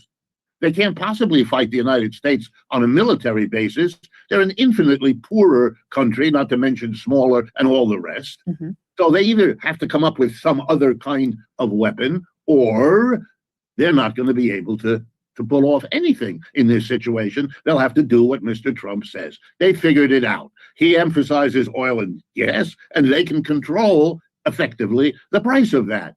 And so what we're seeing is the screaming of all those in America who thought they had a big friend in Mr. Trump because he tilted in their direction, their kind of energy, their commodity, the gas-burning automobile that uses it and so forth, not imagining, failure of imagination, what kind of vulnerability goes with that.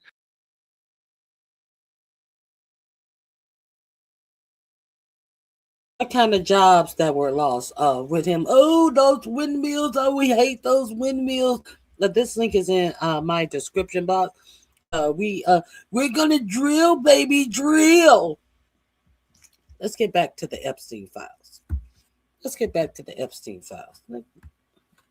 What we are trying to get you guys to remember, what this administration don't want you to ask for. You remember Howard Lutnick, who is the Commerce Secretary, who it has been reported his sons who took over his business, Cantor Fitzgerald, is making a killing on all of the refunds for the illegal tariffs that were paid. That Howard Lutnick was right there, shinning and grinning like that deputy dog, that little laughing dog. Howard Lutnick was right there with his chin stuck out and laughing, and every joke that Trump said was funny about the tariffs and lying to you about all the money. Now it's time to give refunds back. Howard Lutnick children are scheduled to make a killing because they bought out all of the debt from companies that initially paid the debt before they passed the cost of the debt to you. So Howard Lutnick, little boys from Cantor Fitzgerald came to these companies that had to pay increased tariff and said, "Hey, you are in the hole $5 million for these tariffs you have to pay. We'll give you $500,000." You know, and then the person who paid the tariffs like, well, shit, it's better than nothing. Now that the tariffs have to be repaid, guess who's going to get the $4,500,000 that has to be repaid because the initial person who paid $5 million shouldn't have had to pay the tariffs, and they're getting the return. Cantor Fitzgerald, Howard Lutnick's son of Cantor Fitzgerald, have made a smooth $4.5 million with any company they could make these deals with. So, Howard Lutnick was asked about his position in the Epstein files. And you remember he didn't want to talk about that. I don't want to talk about that today. I came to talk about the budget. I will be meeting with the Senate in about 2 weeks, and we can talk about it then. Well, 2 weeks are up. But what Howard Lutnick failed to tell you, and what I told you that day when he kept on deferring to around 2 weeks when he's going to come before the House to talk about everything Epstein. The House is not convening a official quorum. James Comer has decided from now on they're going to have these round table thingamagigs where the people who they speak with, there's not going to be an official quorum. The people who they bring in to question, to talk to, or whatever, will not have to be under oath. How convenient. Don't you think that's convenient? So anything that Howard Lutnick is saying today, he's not under oath. Anything that Howard Lutnick said that in that finance committee meeting, he's not living up to. So this is a whole bunch of bullshit. But let's see what Howard Lutnick is talking about on today, shall we? I think let's go back to Howard Lutnick and what success have they had? Speaking with old Howard. Let me find the link. I apologize. Let's see what Howard has been up to today. Okay, let me remove that. Let me go here. Here we go.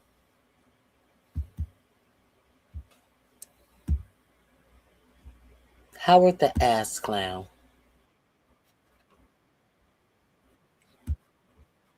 Here we go. That's not the one I want to show you. I will share this with you.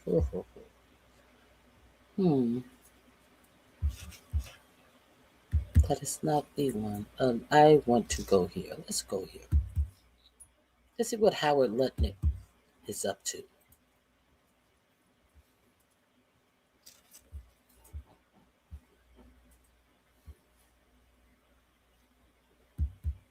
Here we go.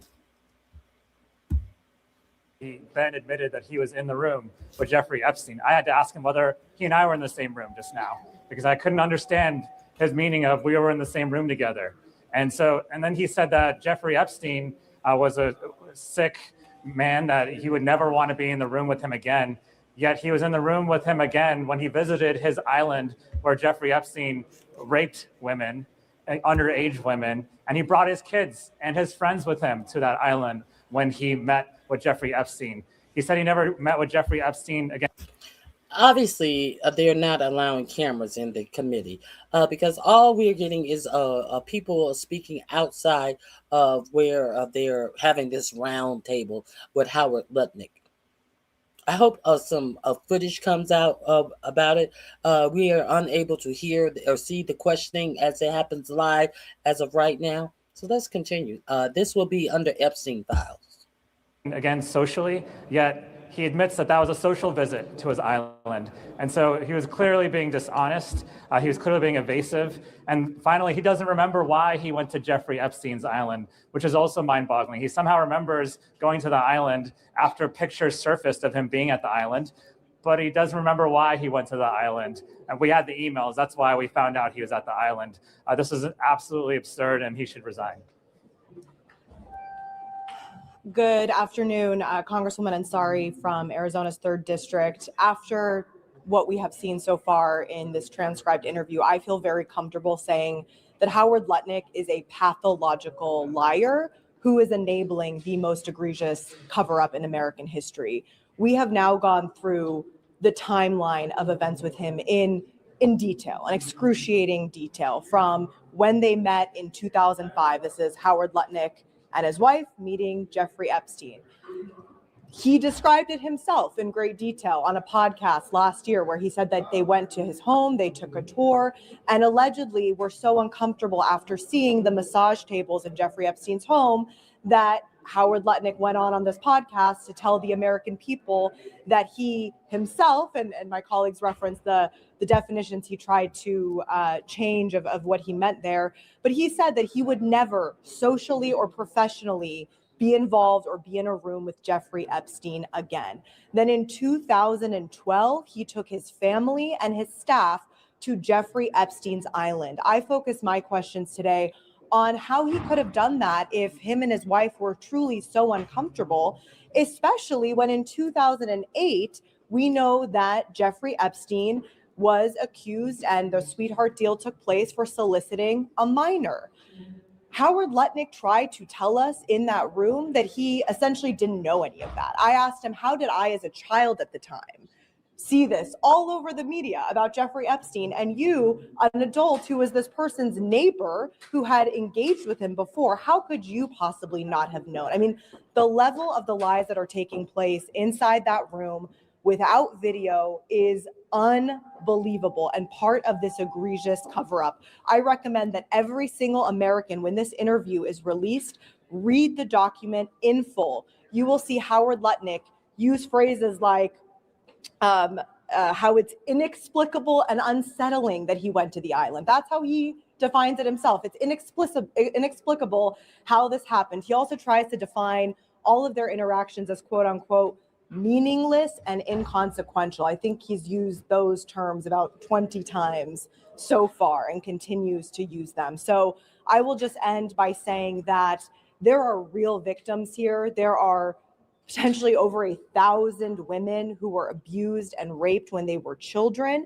And even at the bare minimum, Howard Lutnick was aware of these things. He knew. It just demonstrates the culture of enabling these crimes and allowing rich and powerful people like Jeffrey Epstein and all of the other disgusting rich and powerful men who committed these crimes to continue. Because people like Howard Lutnick knew these things were happening because they were all over the news and continued to engage and legitimize somebody like Jeffrey Epstein.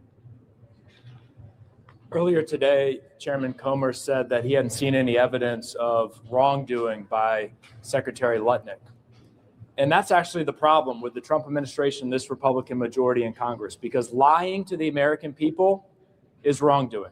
And Howard Lutnick lied to the American people.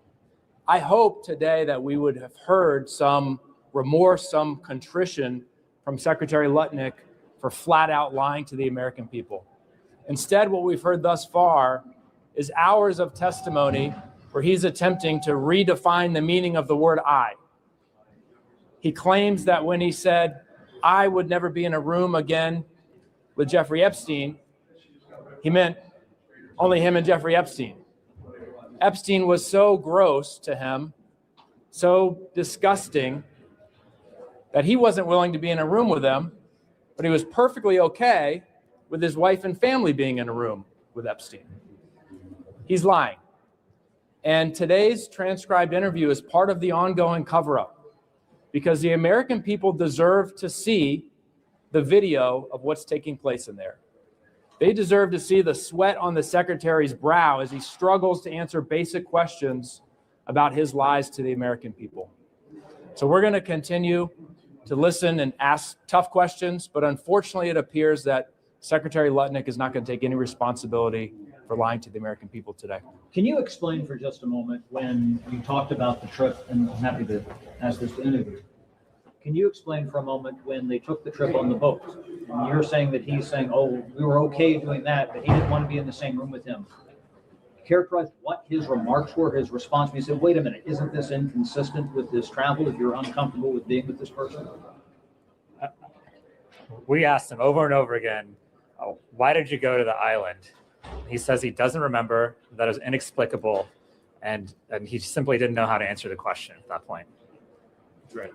Can I follow up on the island? On the island, did he say that he saw anything from his time there that now in retrospect raises alarm about Epstein's activities on the island? I mean, he mentioned in his 2005 visit to Epstein's apartment that he saw massage tables that made him uncomfortable. Did he see anything in his time on the island? Did he mention any specifics about what he saw there?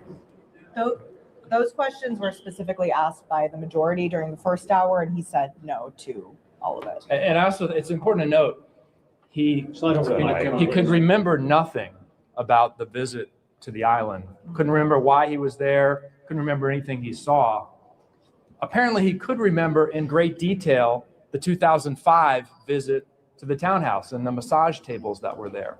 Now, 2005 is 7 years before 2012. So his memory was sharp with respect to 2005, but dull with respect to 2012 and the visit to the island. And this is why this is such a cover-up. I mean, he refused to say there was any blackmailing, even though he thought that happened in the past. He refused to say that there was any video recording, even though he said in the past that Epstein was video recording these young girls. He refused to say anything abnormal about Epstein's island. So someone obviously got to him from the administration. In fact, he said he talked to people in the administration, and that's why he's changed his tune. And the question is not just why he's lying. The question is why he's covering up, why he's no longer willing to share what he knows about Epstein's abhorrent behavior. Can we follow up on what you just said about, did he talk to President Trump ahead of this interview? Did they talk to people in the Trump administration? He said he did not talk to President Trump. Why do you think Secretary Lutnick agreed to appear voluntarily? Did he address that at all? It is significant that he's the only cabinet secretary that hasn't appeared to this. Well, he didn't want to be subpoenaed. I mean, he knew that we have the Republican votes to subpoena him, just like we did with Pam Bondi. And it's the first time that a cabinet member has been subpoenaed. What I expected, honestly, I expected him to say, well, I regret what I said on the podcast. I should have had been transparent about this incident with the family. Nothing happened that was terrible, but you know what? I should have had better judgment. And here are the things I know about Epstein. He was a disgusting person. Let me try to help in the investigation. He did none of that. Can I ask two questions to follow up on what you just said, Congressman Khanna? You mentioned that he spoke to members of the administration and then he changed his tune. Did he say who exactly he spoke to and when he spoke to them? You want to take that? You asked that question? Yeah. Sure.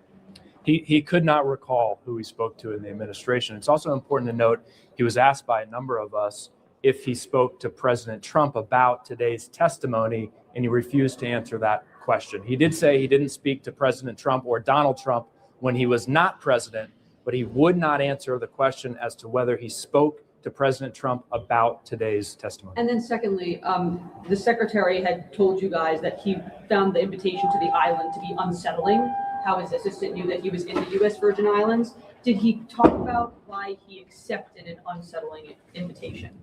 This is what I was asking during my line of questioning. Why did you go when you were so clear on this podcast and you described in great detail that you and your wife were so alarmed by this person and did not want to ever be in a room with him? And to the point of the statement that he had made, I mean, they were very clear statements that I would never in a social professional setting be in a room with this person. And then we later got him to admit that visiting someone's island and having lunch with them is in fact considered a social situation.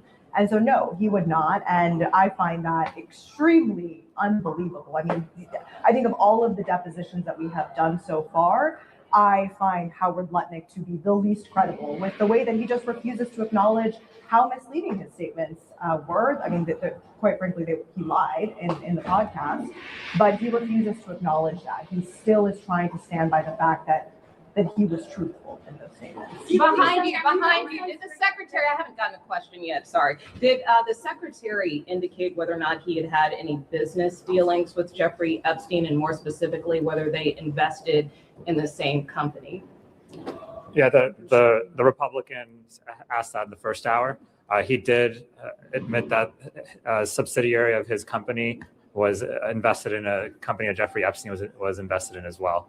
And they did have an email exchange about that. And then as Democrats, are you all planning to do anything to compel the secretary's testimony on camera going further, since you don't seem satisfied that this was... That may be coming, but well, stay tuned. Meaning I didn't might ask.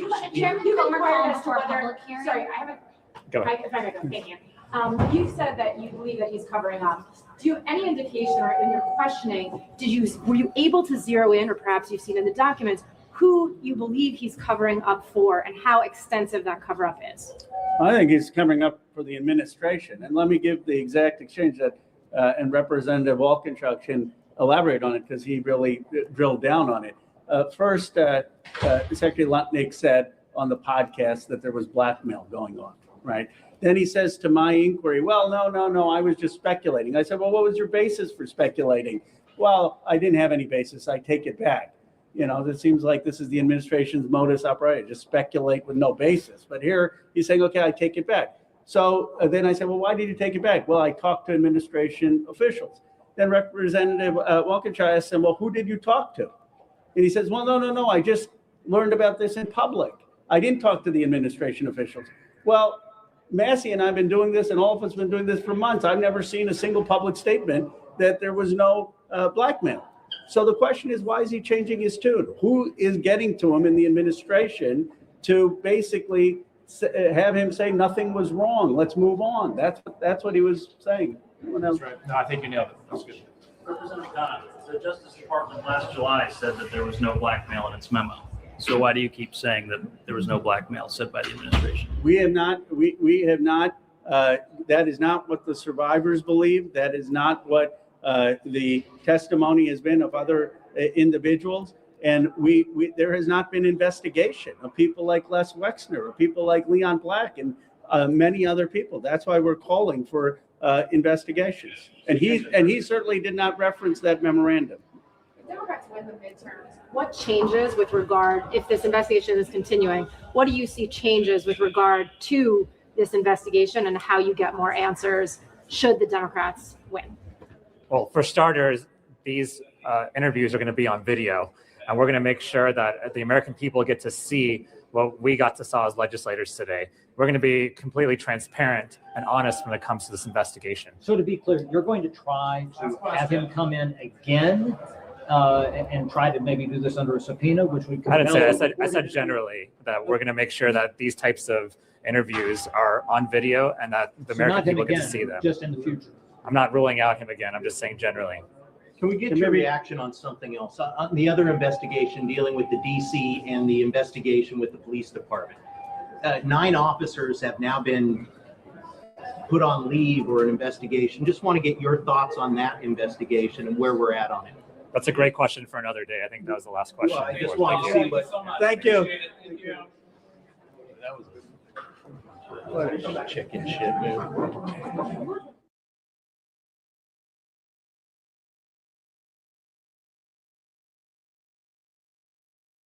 Well, it seems like someone was mad. I heard somebody say, "Oh, chicken shit." What happened with the DC stuff? Now, Hamdabuya is in the chat, giving us some great tea. A group of House Democrats is demanding that the United States break the taboo. Is giving us some great tea on Howard Lutnick's son, who is taking over Cantor Fitzgerald, and some big billionaire in AI being spotted together, walking some little desolate tract of land in Texas. And then Howard Lutnick, Ben admitted that he was in.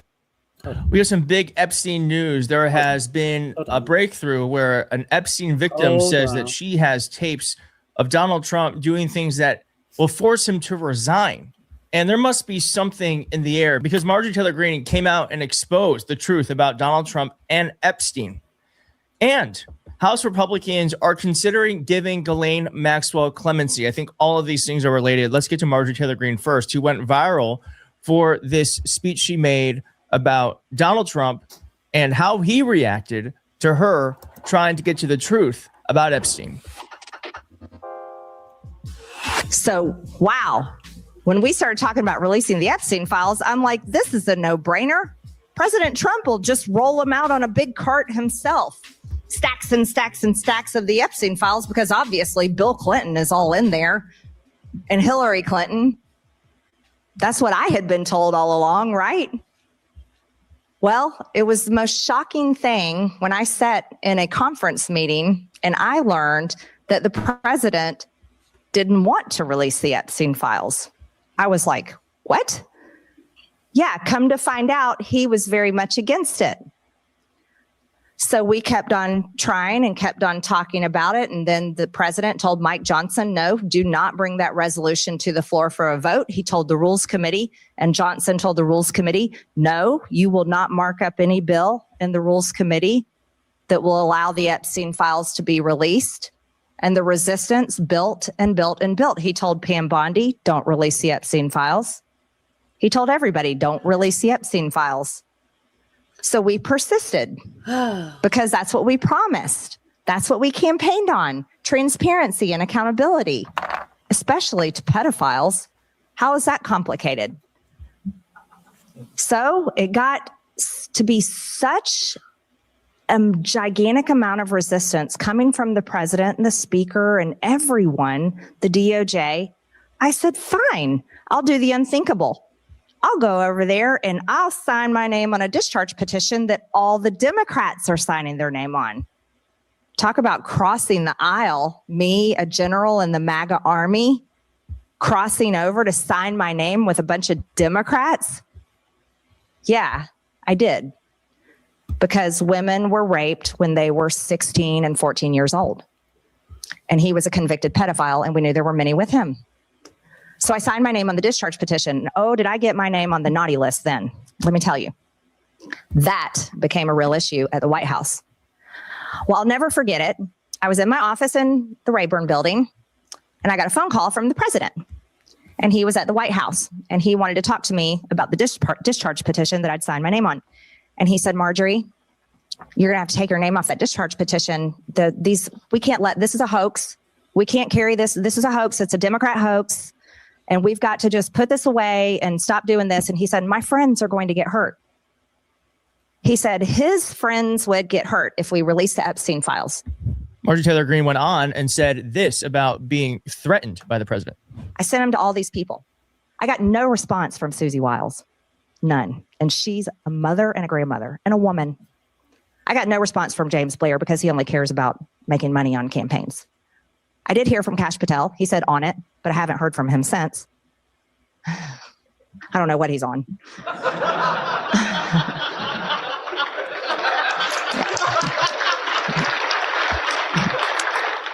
JD Vance was very nice to me, compassionate and kind, and reassured me that he would do everything we could to find out what's going on. And then I heard back from Donald Trump. And I've saved these text messages. I'd probably get put in jail if I released them publicly, but I saved them. Where Donald Trump proceeded to tell me that it was my fault and that I deserve it. If my son gets killed, I deserve it because I was a traitor to him.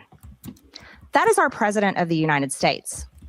Now, As she said, Marjorie Taylor Greene was the general of MAGA. She was one of the leading soldiers in the movement. And for the president of the United States to come out and say that to her and try to gaslight Marjorie Taylor Greene about what was actually in the files and his unwillingness to release them, to me, is very interesting. I mean, we now know a lot more than we used to, and it's all looking like the president of the United States is very much so wrapped up in all of this. Now, we can't assert for sure because they've done a good job of hiding a lot of the evidence, but witnesses are still speaking up. Now, I'm going to go through what one Epstein victim has asserted that she knows about Donald Trump and Epstein. This is just her story that I'm retelling. And we're also going to censor some of these words because otherwise YouTube tends to suppress these videos, and we don't want that. We want as many people to see them. So Epstein victim says she has tapes of Donald Trump doing things that will force him to resign from the presidency.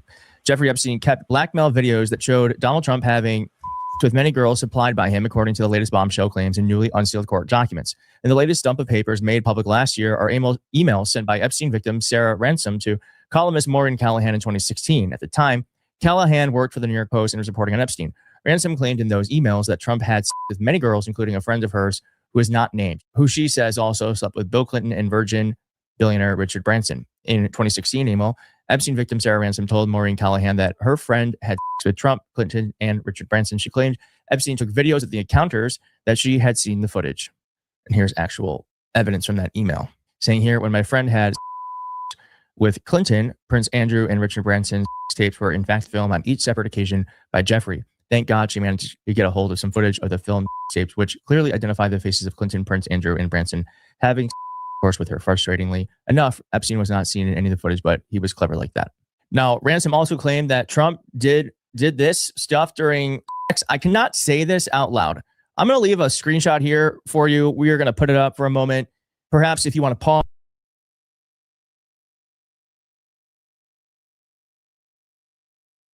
Okay, he says he cannot say this stuff out loud. Let me see if I can paraphrase.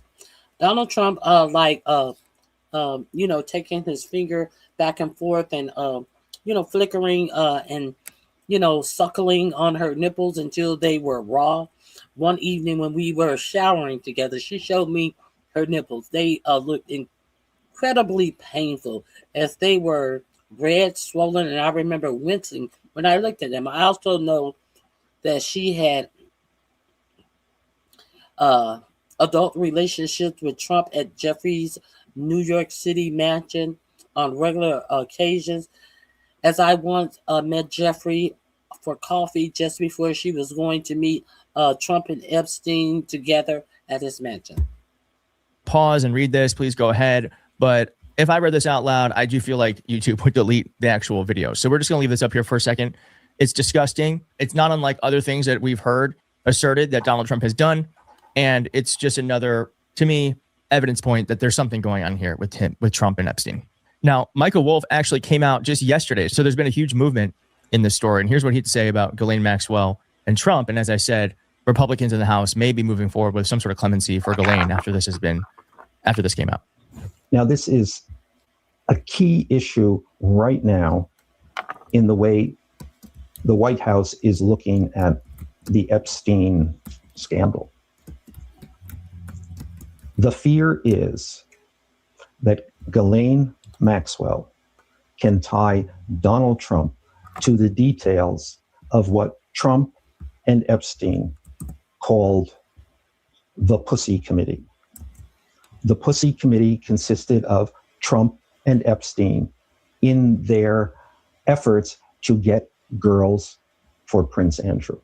Yeah, and that is one reason why it might be that Republicans are moving forward what The Guardian is reporting on is clemency for Ghislaine. A House panel is actually dividing whether Trump should pardon Maxwell so she can cooperate with the Epstein investigation. This is how it happens, folks. This is how it happens. They're starting to make the permission structure happen in real time. We're trying to make the abnormal seem, it's not okay. We got half of the people. Oh, we got a 3/4 of the people. Oh, it's a deal.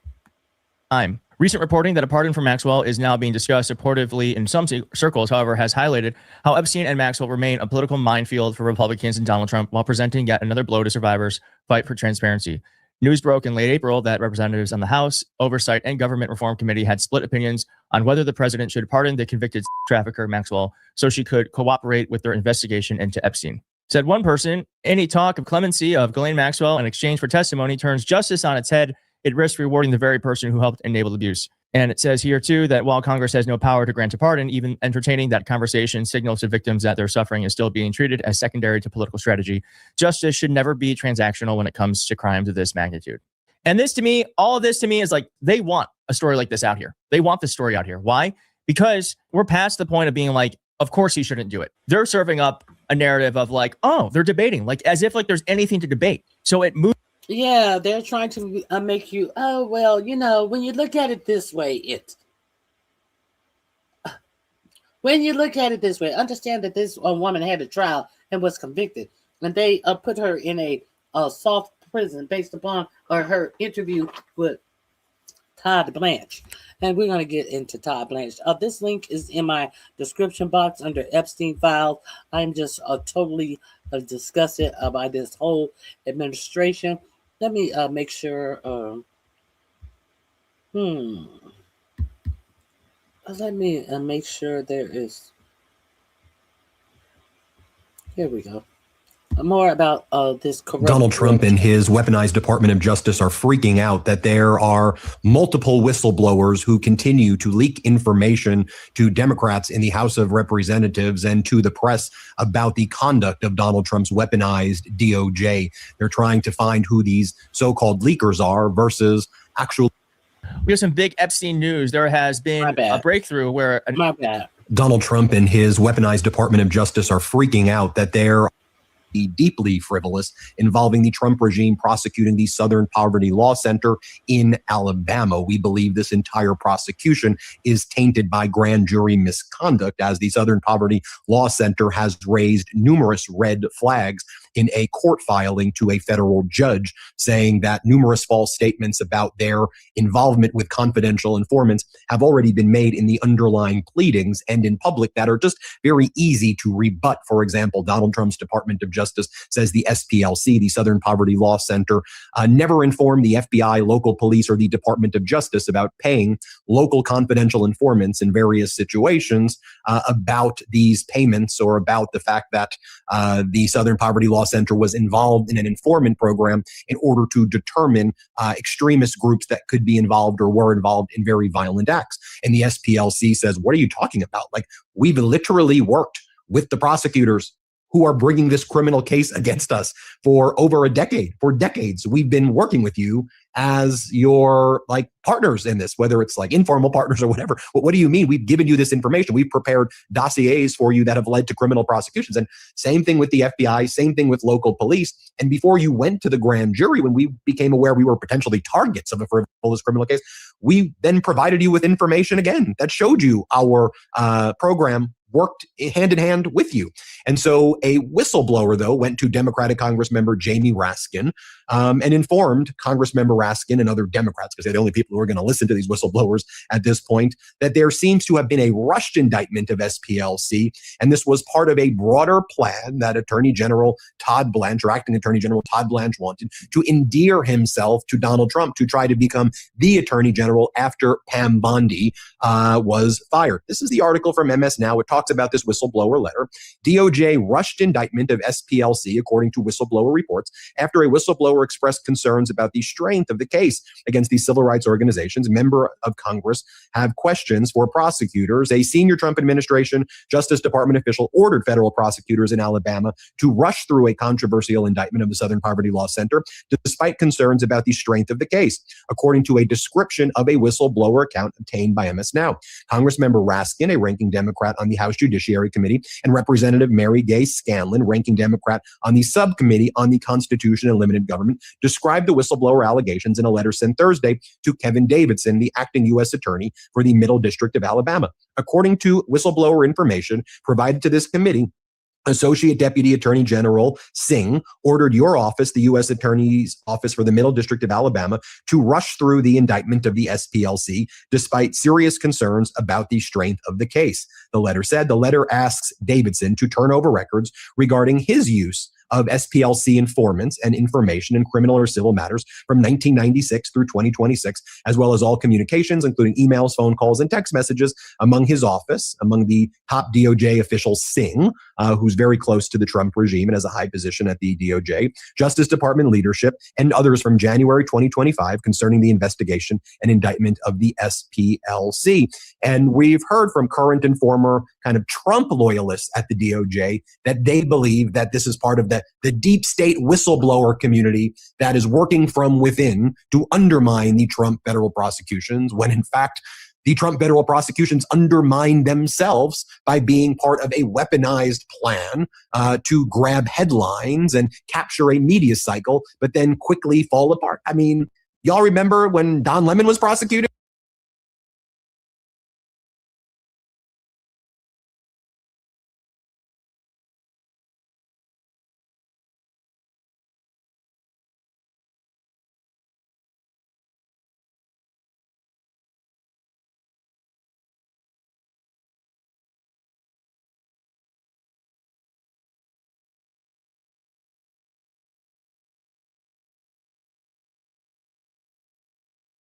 I apologize.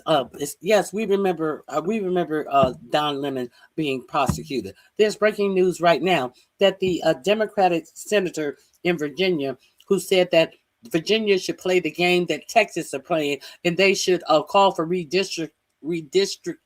Remember, they put that on the ballot for their constituents to vote on. The constituents voted that yes, they should change their maps, and then a Republican activist judge just wiped out all the votes and said your votes didn't matter.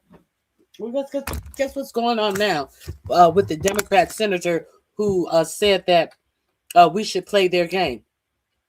Right now, the FBI is now searching her office. Let me give you this. They have raided the Democrat senator who said that Virginia should do what Texas is doing. And now her offices are being raided by the FBI. This is your government at work. She made a suggestion. They put it to the vote. The people said, yeah, activists, the activist judges that they want to talk about all the time. This unvalidated your vote. And now the FBI is raiding the senator who had the idea that we should do what Texas is doing. This is your government. Let's get into this. Breaking news right now, the FBI is now raiding the offices of the Virginia Democratic State Senator who led the effort to redistrict Virginia and drew Donald Trump and Republican ire. Fox News, which is conveniently on the scene and was tipped off seemingly by the FBI ahead of this raid, says that Luis Lucas's offices are currently being raided as part of a, quote, corruption probe, that the FBI is serving multiple search warrants that have been approved by a judge at her office and at a cannabis dispensary next door. Luis Lucas has been a thorn in the side of Virginia Republicans for a long time, and she was the reason why Virginia successfully passed that constitutional amendment. And just about a month after, not even 2 weeks after it passed, the FBI is now raiding her offices. I'll have more updates for you very soon. As always, spread the word. Follow along for all the news you need to know about. There'll be more to come soon. Breaking news right now. Let me see if I can find more on this.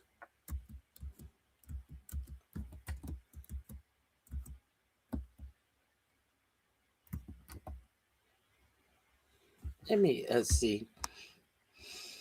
Oh, who we have here? 13 News. They're alive. Who do we have here? 13 News, Fox News. It seems like Louise Lucas is a black woman. Let's see what this is. Senator, is there anything you can say? Here we go. Let's get into this. Your government at work. Your elected officials at work with this racist government. Let me. I'm gonna copy and paste this and put it in raid. That last link was under raid in my description box. Let's see what they're talking about. They are approaching Senator Lucas to ask her if she has anything to say about the raid. Senator, is there anything you could say?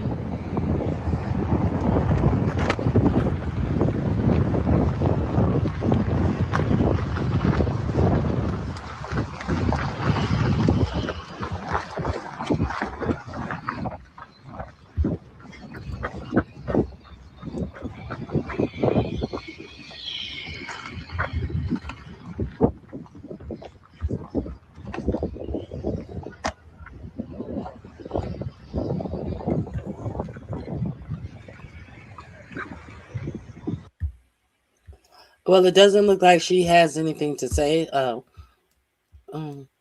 Let me see. Now, why was Hey, everybody, it's me, Sam Stein, managing editor. The name of this video is Why Was Fox News Already at the FBI Raid in Virginia? This link will be in my description box under Raid. Breaking news under I'm Raid. joined by Will Salton. We're here to talk about some breaking FBI news that's happening as we are recording this. A couple stories, actually. I'm going to start with the most recent one, which is there is news that broke this morning that the FBI is on the scene in Portsmouth, Virginia, raiding the offices of a very prominent, very successful Democrat in the state. That's President pro tempore, Louise Lucas, who is the Democratic leader of the State House. She is responsible, not chiefly, but primarily, for the successful redistricting effort in Virginia. FBI is raiding what appears to be, according to early reports, we're just going off of early reports, her office in a cannabis store that she owns next to it. There's a lot to unpack here, a lot of weird things happening here. Chief among them, Will, that Fox News happened to just be in Portsmouth, Virginia. And not just Fox News, that according to the person who tweeted this, Bill Malugan, who is their one of their top correspondents, he says that it's a correspondent named Alex Hogan who's on the scene. Alex Hogan is Fox's foreign correspondent in London. She happens to be in Portsmouth, Virginia. So, make of it what you will. But look, Louis Lucas is an obvious target for the administration. It does strike me as potentially, we don't know any of the specifics. It does strike me as potentially as one of these issues of retribution and not the law here. Yeah. But I reserve judgment. I reserve judgment. So obviously we have very limited information at this point, but the information that we have. So one possibility is Louise Lucas is extremely corrupt and there's a legitimate, investigation and there are crimes here. That's one possibility. The other possibility, which seems more likely given the track record of the FBI, especially under Trump, is that this is being used for retribution. We have the evidence. First of all, we know that for the reasons you just gave, she led the redistricting that screwed the Republicans out of 4 seats. There's a reason to want retribution against her by the Republicans, right? And the other thing, of course, is so she's connected to this weed shop. If this is really about weed, Sam, it seems like a pretty thin weed to hang an investigation on, Like, now, really, you're going to... It may be about weed. The early articles are, pointing to the weed shop as potentially selling illicit, untested weed at her hemp store and things like that. A local report says they are looking at the hemp store that she runs. I mean, again, you might be right, though. It could be, we just don't know what we don't know. And it could be that there's, a real compelling case against her for doing some corrupt act. But this is the problem, right? Like the track record of the FBI and the Justice Department is that they are going after their enemies. And not only that, but that they're pardoning in corruption cases, Republican lawmakers. They are commuting their sentences and pardoning them. And if you do that for 15 months straight, it becomes a bit suspicious after a while. Yeah, I mean, I hate to say this because I'm a rule of law guy. I mean, all of us here at the Bulwark, we believe in the rule of law. But at a certain point, the behavior of an administration... Listen. Recreational weed is obviously legal in Virginia. Okay. The man who just pardoned someone from Nicaragua, wherever that former president, I think it was Nicaragua, just got pardoned for bringing 400 and some tons of drugs, cocaine, into this country. Now, weed is illegal in Virginia, and you mean to tell me that they are saying, "Oh well, she's selling weed." So we have to attach this stigma of a black woman in drugs who's running a legal business. But we had to sully it to make it seem like, oh, there's something underhanded about her child. She's selling a strain of weed that has not been tested. But let me tell you something. I used to be a bud head many years ago. Before all of these dispensaries came out and all of this type of stuff, I had tried some of my younger people around me was like, oh, I'm just going to get me a weed card. I'm going to go to the dispensary. And I taste that shit and it tastes like chemicals. If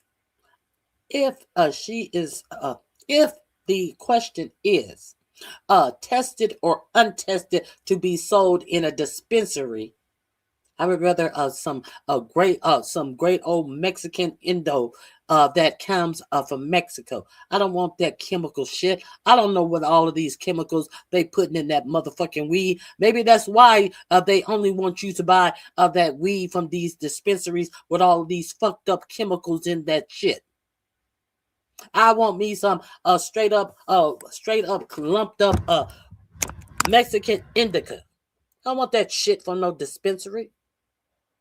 Maybe that is the problem. No, you have to sell this chemical weed. You have to sell this chemical weed because we are putting something special in this weed. Why do you think we made it legal? Why do we made it so easy for everybody to get a hold of? Why you think that we invested so much in making marijuana legal and then to putting something into your educational system? That's just my opinion. But let's see what else we have on this. This is slow rolling. Senator. This is a slow rolling story. Let's see what we. Let me see what else we have. Who am I going to watch? I'm not going to watch Fox affiliated news. Let's see.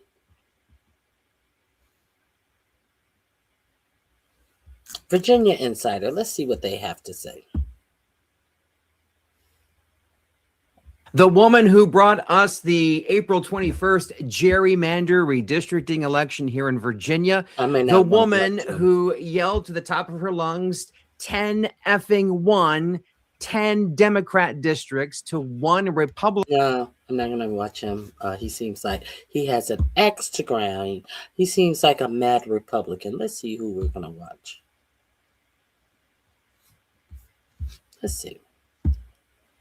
Again, an FBI raid happening at State Senator Luis Lucas's office in Portsmouth, Virginia. She is the president pro tempore of the Senate of Virginia. She represents the 18th district right here in Hampton Roads and is chair of the Senate Finance and Appropriations Committee, a very, very influential voice here in Virginia politics and in Hampton Roads politics. Truly, we're just steps away from where this action is happening. But like you said, Connor, what we know right now is very limited. But what we can see is we've got this white vehicle right here that's got some FBI agents inside of it. You can see that those agents are working inside of that vehicle right now. We've also seen agents come in and out of this building that they're parked in front of. That's the cannabis outlet. That's right next to Senator Louise Lucas's office. So in front of that office right now and in front of that cannabis shop, what we can see is that we've got 1, 2, 3 black trucks, SUVs parked out here. There's also that tactical gear that you see as well, that green FBI vehicle that has had agents coming in and out of it. They do have this entire parking lot that is marked off right now with tape. So you can't get any further than where we are right now. We truly are as close as we can get to the action that's happening. We've also got some agents that are blocking off entrances right over here to the left of us. As you can see, Luca's going to pan over here to show you where they're blocking off some more traffic here. But we haven't heard any word from any of the officials that are on the street. But this is drawing a little bit of a presence for the people in the community. Again, Connor, like you had mentioned, Senator Lucas is a very affluent person in this community. And she is very known to be a stir maker of some political issues as well. But we've got people in the community who are out here watching this. I want Luca to pan over here to the streets for you. We've got some people standing in a parking lot across the street. We've got a locksmith's company across the street and a couple other different buildings. But as you can see, we've got some people out here with their cell phones that are watching what's going on. You've got people standing here talking with others in cars, just wondering what's happening, just like we are right now. But again, this scene is very active. The information that we have is limited, but what we do know is that it was confirmed that right now they are investigating Senator Louise Lucas's office in an investigation of which right now is unknown to us, but we're working to find that information and reach out to FBI spokespeople right now to get a little bit more word on what's going on. But once again, right here behind me, this is where the bulk of the action is right now. And this is what you guys want to see right now for all the people at home who are wondering what that FBI presence looks like right now. Again, we've got 4 or 5 different trucks in this parking lot, all marked officers here as well. All of those marked officers that we've seen have been FBI marked officers as well. So we'll stay on top of what's going on and unfolding over here in Portsmouth. But for the latest, we're live right here. Again, an FBI raid happening at State Senator Louise Lucas's office in Portsmouth, Virginia. She is the president pro tempore.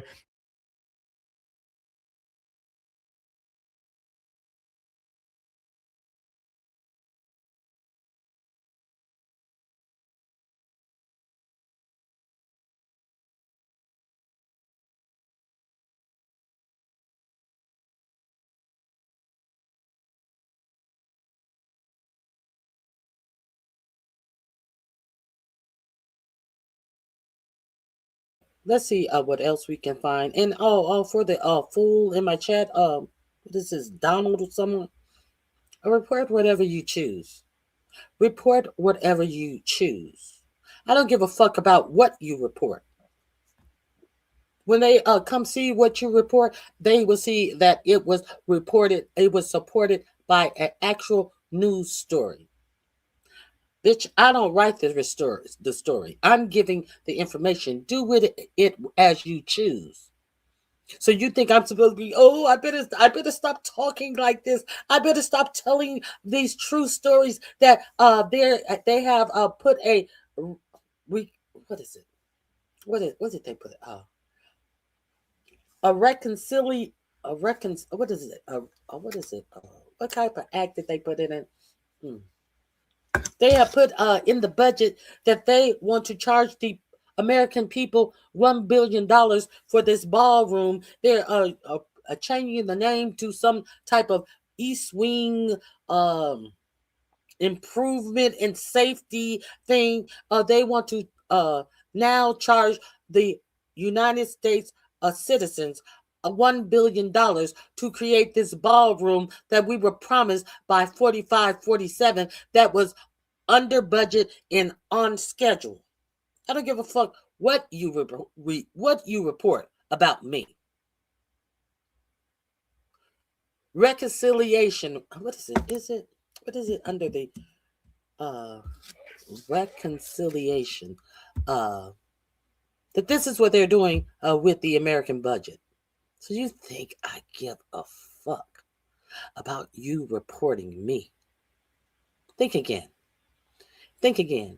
And report me also report me for this story. Report me for this story. You know that golf, while we're talking about the East Wing, you know that golf course that 4547 had them dump all the trash, all the broken down junk from the East Wing. He had 4547 had them to dump it in that golf course, that DC golf course, the first integrated golf course in DC, the first public place that they have where people from all races, income use this golf course.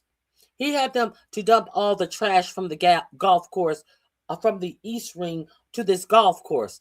But now he's eyeing the golf course and he thinks like, hey, since Live Golf said, fuck you, bitch. We're not doing no more golf tournaments with you, you motherfucker. You didn't protect us. Now, all of a sudden, 45-47 is looking at this Washington, D.C. Golf course, this first integrated races, looking at the first integrated golf course to turn it into a private Trump golf course, reports have revealed. Additionally to that, it is being reported that all of the trash that they dumped in this now public golf course is leaching heavy metals above and beyond what is ever recommended to be in the ground. And it could be possibly even poisoning the citizens of Washington, D.C. Report that, bitch. Go report that. Since you're reporting, report that too, ho. You think I give a fuck about what you reporting? I'm reporting what I'm reporting on the news, bitch. The links are in my description box about everything I report on. So go report it. Silly ass bitch motherfuckers. You're supposed to be a man too. Silly ass bitch boy. Talking about what he's reporting. Bitch, I'm reporting this shit. The links are in my description. We have some big news tonight. Donald Trump's ballroom is actively polluting Washington, D.C. with toxic metals. New reporting from the Associated Press has confirmed that the debris from the ballroom construction has been dumped in a Washington, D.C. golf course, a place where many D.C. residents love to go. And the rubble, it's toxic. The ballroom has tested positive, according to a new report observed by the Associated Press, for lead, chromium, and other toxic metals. And these metals were detected at levels above laboratory limits. The National Park Service has been dumping more than 300,000 cubic yards, more than 800,000 cubic feet of debris onto the golf course. And the dumping could eventually lead to harmful residue for DC residents, could seep into the ground. This is very serious. The ballroom is literally polluting Washington, D.C. in real time. I'll have more updates for you soon. As always, spread the word and follow along for all the news you need to know about. We have some big news tonight. Donald Trump's ballroom is actively polluting. Did you spread that word? Did you report that? Did you report that? Make sure you report that. I need that to be reported. Can you report that for me? Let me go back here. Hold on 1 second. Hold on 1 second, please. Let's see why Jeffrey or whatever his name has his panties in a bunch.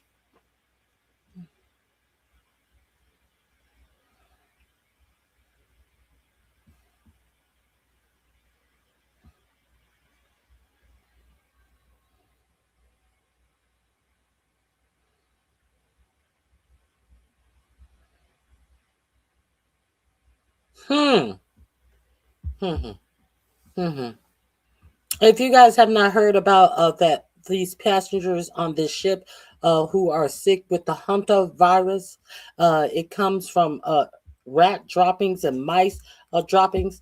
There is a large amount of people who are sick, including one captain of a ship that are sick from the Hunter virus. These cases have been confirmed on these ships, and they don't know exactly what they're going to do with the patients or whatever. They're hoping, I'm pretty sure it's going to be a bigger outbreak. I wonder what cruise line this is. But the reason why this could also be happening is because President Trump cut all full-time staff from the CDC cruise inspection program. Did you know that? Report that. You're going to report that? Report that. Why don't you report that? Report something worthwhile. Why don't you? Let's get into this CDC story.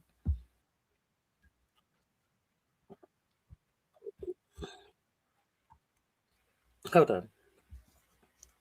Let me share this with you. Since people want to report something, if you want to report the news, bitch, start your own channel. Report that. Report your news stories. Because, motherfucker, all the news stories that I present on my channel is fact check by where I get my news from. Because I know weak bitches are all around this motherfucker. I know weak hating bitches have always been around this motherfucker. Go report it. And report the link that I sent you to find what exactly I'm reporting on, bitch. Go report it. I'm scared. Let me share this with you. Okay, I'm sharing the screen. Hold on, let me put the volume up.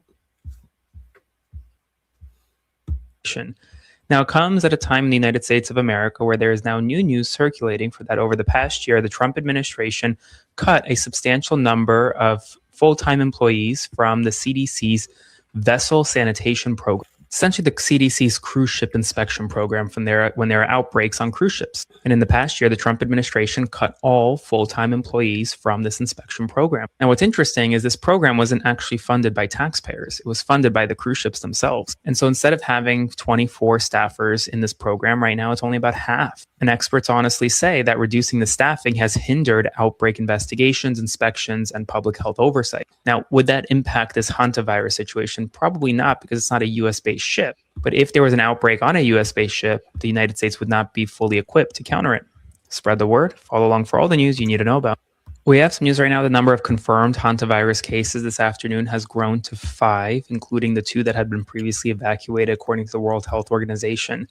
Now, it comes at a time in the United States of America where there is now new news circulating for that over the past. Now, let's see why. Let's see why the threat of this big reporting is going on. Let's see what really has them mad. World Health Organization evacuate 3 people with the hantavirus. Now they got on full, they got on full rubber gear all over the place. Let me see. Health authorities raced to contact a trace after man tests positive for hantavirus. Okay. Oh, so this is a big thing. And look who we have over Health and Human Services at the wrong time. RFK Jr. Does he have a rat in his hand? Pulled out of the World Health Organization, RFK Jr. Responsible for disease response. We have some news. RFK Jr., the Secretary of Health and Human Services responsible for disease preparedness, says that he rescued a starling at the Dulles Airport. This rescue comes as a lot of you have questions about the United States of America, the World Health Organization, and response to the possible hantavirus. Well, I have some answers for you. Number one, the United States is no longer a member of the World Health Organization. As of earlier this year, the United States officially pulled out under Donald Trump and has no participation. He rescued a starling. It looks like he has a rat in his hand. What the fuck is a starling? Let me Google that. He rescued a starling. This same man who had said he had worms eating his brain, cut off a raccoon penis to examine later. What else? 8 brains or something, all types of shit. You see him sitting up here with some, what is a starling? Let me Google. What the fuck is a starling? I've never heard of that.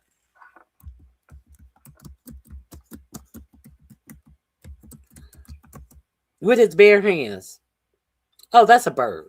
Okay. That's a bird. But still, they have all types of lice and all of this on it. A starling is a medium-sized, highly social bird known for its glossy, iridescent plumage, complex vocalizations, and remarkable flocking behavior. A starling. That is a starling. Okay. So let's get back to the story. In the World Health Organization, which is leading the contact tracing and a response to the hantavirus.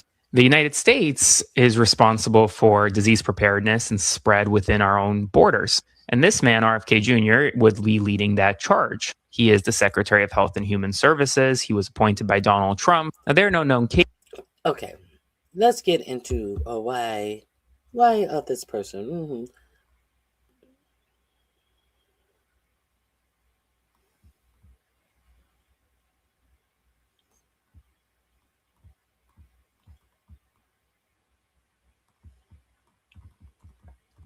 A man in Switzerland has tested positive for that, but hantavirus is spread by a rat and mouse poop. I think it's really rat poop. But the fact that there are rats contaminating sea ships is kind of disgusting. Okay. Let me see what has this person. If you're not subscribed to Aaron Pirana's page, you see how many times a day he posts. Very, very, very good information.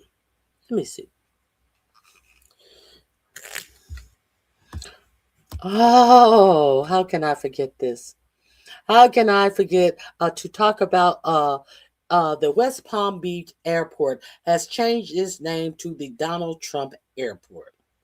In addition to that, how is Donald Trump is going to profit off of his name being he has received the trademark, and included in the trademark deal of the airport being Donald Trump Airport, it is also included that everything sold out of the West Palm Beach Airport must source all of their things from an official Donald Trump seller. Isn't that wonderful for him? You know, shit is high as fuck in the airport anyway. So not these are not going to be independent sellers. No, these are going to be real Donald Trump merchants that are selling for his pocket in this deal. We have some news right now. A Trump company has reached a trademark deal with the Palm Beach International Airport. Not only is the airport going to be renamed after the President of the United States, but now airport stores can only buy branded merchandise from Trump organization-approved retailers. And it gives Donald Trump veto power over any biographical information that goes inside the airport material. New reporting from the Miami Herald confirms this trademark deal and shows that Donald Trump and the Trump family, they're going to be taking over the Palm Beach International Airport. When you're flying in and out of, you're going to see Trump-themed merchandise, anything inside the materials for the airport, biographical materials. It's going to have to be approved by the president. He has veto power over anything that goes in it. Now, remember, previously, essentially lawmakers renamed PBI, Palm Beach International, to President Donald J. Trump International Airport. It's unclear when that name actually takes effect officially, but just be prepared, especially if you're flying through South Florida. As always, spread the word, follow along, stay updated on all the news you need. Isn't that interesting? Isn't that interesting that your president will now be profiting off of this? Let me see. Let me see what else is that I wanted to show you. Here we are. I'm going to be reported for what I said about the ballroom. I'm going to drop this link I've already dropped it in my description box. I'm going to drop this link in the chat. We have major news right now. This stupid person came in and said that I was telling lies, and I'm going to be reported for the lies that I tell. What lie was talking? Republicans are trying to sneak through $1 billion taxpayer dollars to fund Donald Trump's ballroom, among other Secret Service related projects, and they did this without you knowing about it. Here's the text from the new reconciliation bill that Senate Republicans are actively considering. It funds the United States Secret Service to the tune of $1 billion through September 30th, 2029 for. Here is the text that is actually in the bill. Let's read. Can you read?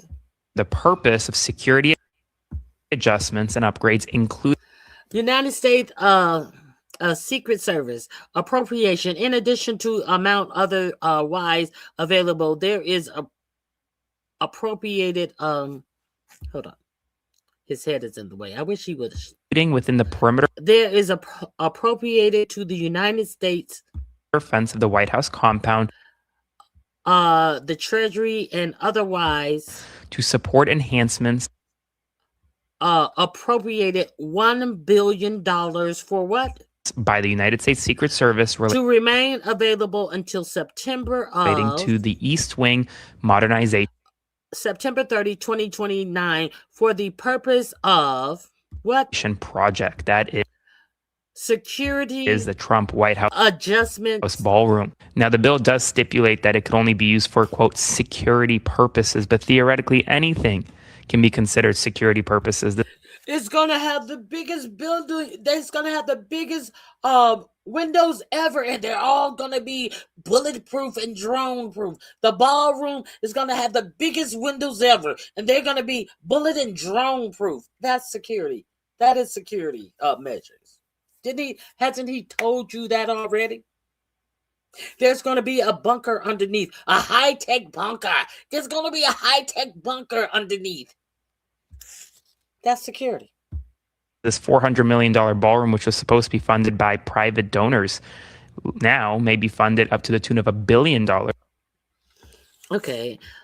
And annual and upgrades including with your money. Spread the word. Follow along for all the news you need to know about. We have major news right now. Republicans are trying to sneak through $1 billion taxpayer dollars to fund Donald Trump's ballroom, among other Secret Service related projects, and they did this without you knowing about it. Here's the text from appropriation in addition to amounts otherwise available. There is appropriated to the United States Secret Service for fiscal year 2029, I believe.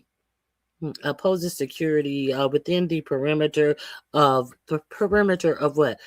From the new reconciliation bill that Senate Republicans are actively considering. It funds the United States Secret Service to the tune of $1 billion through September 30th, 2029 for the purpose of security adjustments and upgrades, including within the perimeter fence of the White House compound, to support enhancements by the United States Secret Service relating to the East Wing modernization project. That is the East Wing modernization project, which is the ballroom.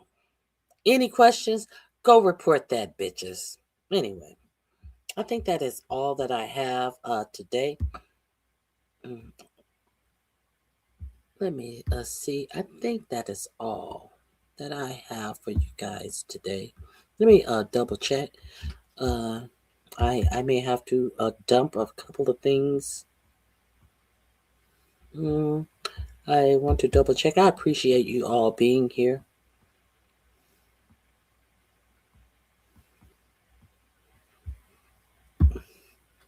Let's leave on a high note. How you doing? How is this economy treating you and your family and your loved ones? It's supposed to get real dicey after the midterm elections. See, because that's when all of the cuts to that big bloated bill are scheduled to show up. You know, they wanted to pretend like they weren't cutting this. We're not cutting Medicaid. We're not cutting Social Security. Yeah, until after the midterm elections, because they thought that, hey, we may still have a chance at this thing that they call midterm elections. So I definitely want to share this with you, just to let you hear from the non-Black woman how the economy is doing. I talk about this all the time. Say the least when it comes to the U.S. economy. Not even the U.S. economy, the global economy at this point. But take a look at this. In the last 5 days, Michigan's average diesel price has soared 90 cents per gallon to $6, a new record. Just as farmers are getting into their fields, Illinois has also set a new record, and Indiana and Ohio are poised to be next. $6. $6 in Michigan for the average diesel price. Okay? I don't know about you guys, but the regular gas around here, it's over $4.25.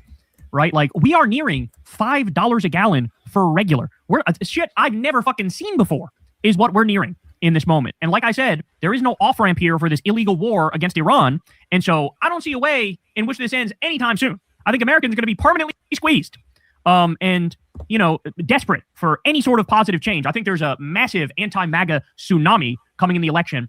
And the bottom line is you got to make it too big to rig anyway because they're going to try to steal it. That's kind of what they do. That's kind of their thing. Okay, more. Breaking. Brent crude oil prices surge above $119 a barrel after the UAE announces that an Iranian drone attack has hit one of their petroleum facilities. So it's only getting worse. Gas prices in the U.S. have moved up to $4.45 per gallon, their highest level since July 2022. The 49% spike over the last 9 weeks from $2.98 a gallon to $4.45 a gallon is the biggest we've seen in the past 30 years, bro.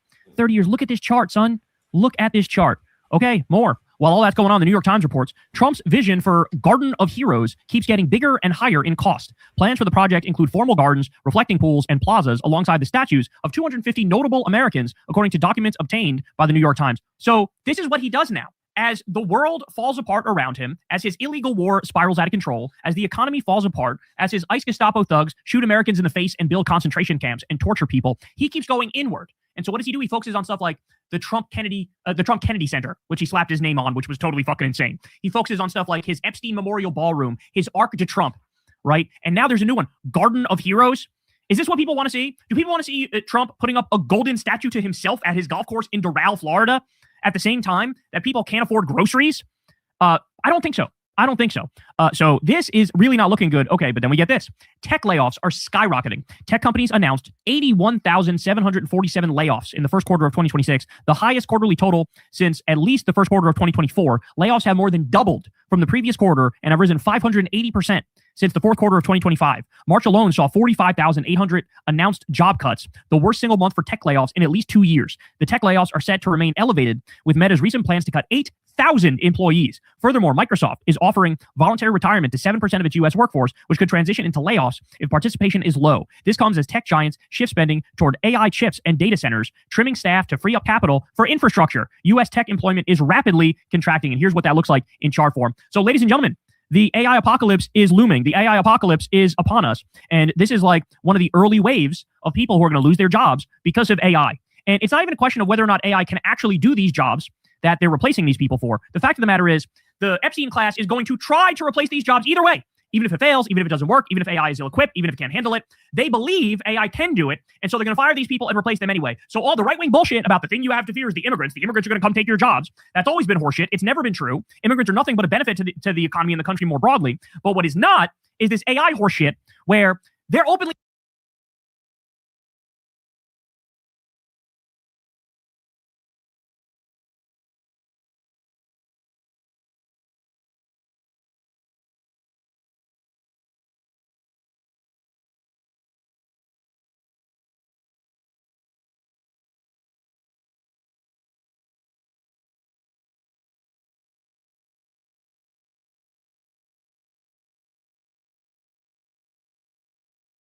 saying we're going to try to take everybody's job. We're going to try to take everybody's job. And then also, we're going to take your job, and then you're also going to have nowhere to go to the government for social safety net support. We're like, hey, I'm on hard times. Can I get unemployment? Hey, make sure Medicare's there and Medicaid's there, and we have these programs for people. No, they're cutting. We don't have these money for these programs, Medicaid, Medi-Cal. We're fighting wars. So the immigrants were your problem. The immigrants who were being hired by millionaires and billionaires, who always made sure that there was a steady flow of jobs for them to cut the American worker, having to pay the American worker a living wage. But you're mad at the immigrants. But nothing ever happens to those who had been employing the immigrants to undercut your wages. You're mad at the immigrants. Well, the immigrants was getting taxes taken out of your checks. Taxes for Social Security, contributions to Social Security that they were not eligible to receive, that was helping keep Social Security solvent. How much money, how much tax money is coming from billionaires to keep Social Security solvent? Huh? It can't be any coming out of their checks to keep Social Security solvent if they're not paying taxes, if they're not paying income taxes. However, they want you to believe that the immigrants were your problem and not these billionaires, these titans of business not wanting to pay the American worker a living wage. So therefore, they kept it very easy for an undocumented immigrant to come to the United States and make enough money to live 12, 13 to a house and send money back home rather than pay you a living wage. But y'all don't say nothing about them. The chickens have come home to roost. All of those things at the same time, they're bragging, we're going to steal your job. That's what we're going to do. So you're looking at a scenario where we have Gilded Age level of income and wealth inequality, and they're going, let's exacerbate that. Let's make it worse. And they're begging for fucking pitchforks to come out. They're begging for guillotines to come out. That's what they're begging for. And it's only going to get worse. All right, how about this one? Farm bankruptcies soared under Trump and fell under Biden and then rose again under Trump in 2025. Here's that in chart form, okay? Way high up there under Trump, down under Biden, back up under Trump. And it's going to go up colossally, y'all, colossally. And wait, you'll see these numbers I give you in a second. You'll see exactly what I'm talking about here. All right, an aluminum crisis is roiling the auto industry. America's top-selling vehicle, the Ford F-150, bears the brunt of metal supply chain woes. Sky-high aluminum tariffs plus a war that knocks out Middle Eastern aluminum supplies plus pissing off one of the world's largest aluminum suppliers and your next-door neighbor equals inarguably one of the biggest industrial-owned goals in recent memory. So here we go. The shortages begin, and the shortages are only going to accelerate, because we're being run by a bunch of fucking baboons. These are some of the dumbest, most incompetent people I've ever seen. And this is one of those areas, ladies and gentlemen, let me just say, where there is zero comparison between Democrats and Republicans. Zero. I don't want to hear any fucking both sides bullshit. I don't want to hear any false equivalence bullshit. When you look at the Democrats for all of their flaws, they are technocratic managers. That's what they are. They are technocratic managers. Now, sometimes I wish they'd be more revolutionary. Guilty as charged, right? But when you fall on hard times economically, it's not a coincidence that every time Republicans get in power, they crash the economy. It happens every single time. Every single time. This link is in my description box under the economy. And let's give you one last caveat of this inequality in wealth. Y'all want to blame let's talk about how Hunter Biden manipulated his closeness to the president, shall we? Let's take a look at what that means. Since everyone likes to talk about, but Biden, let's talk about but Biden for a second, can we? Let's talk about but Biden. Okay. Let me turn up the sound on here. Excuse me. Here, let's start all over. Let's start over with him. Hold on. Let me put the volume up. But Biden, this is going to be in my description box under but Biden. Since everybody wants to say, but Biden, this is under the description box, but Biden.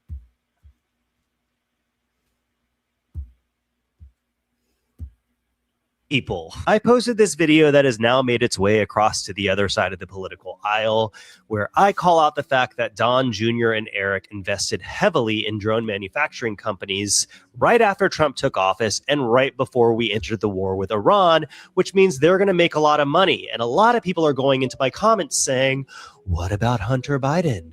What about Nancy Pelosi? You really don't want to force me to do research, you guys, because you're not going to like the outcome. This is what MAGA is upset about regarding Hunter Biden's laptop. It's about $3.5 million from Burisma Holdings and $1.3 million in Soho art sales. Mind you, this was done when Joe Biden was VP and was not president. Comparatively, this is how much Trump's kids and his son-in-law are estimated to have benefited from his second term. You've got crypto ventures, you've got Eric and Don Jr. and their investments, you've got Jared Kushner and his shady dealings with the Middle East, you've got Trump properties, which are new properties that he's secured deals with, and then you've got merchandise, all the idiots wearing the red hats, and the Bibles, and the coins, and the trading cards. It's really hard to do a side-by-side comparison because if you just visually looked at this, it looks like Hunter Biden has way more corruption than Trump's kids. But this is really to do with the fact that I don't think Americans can necessarily compute how much the difference between $1 million and $1 billion is. So let's zoom in. That's the side-by-side comparison. You can't even see the blue line anymore. It's so small that this is how much you have to zoom in to just see the little blue sliver. Oh, but what about Nancy Pelosi? Do Nancy Pelosi next, like this person is demanding I do. Okay, I'll do Nancy Pelosi. There it is. There's Nancy Pelosi's husband and his stock trading. And also, that is since What about Biden? What about Nancy Pelosi?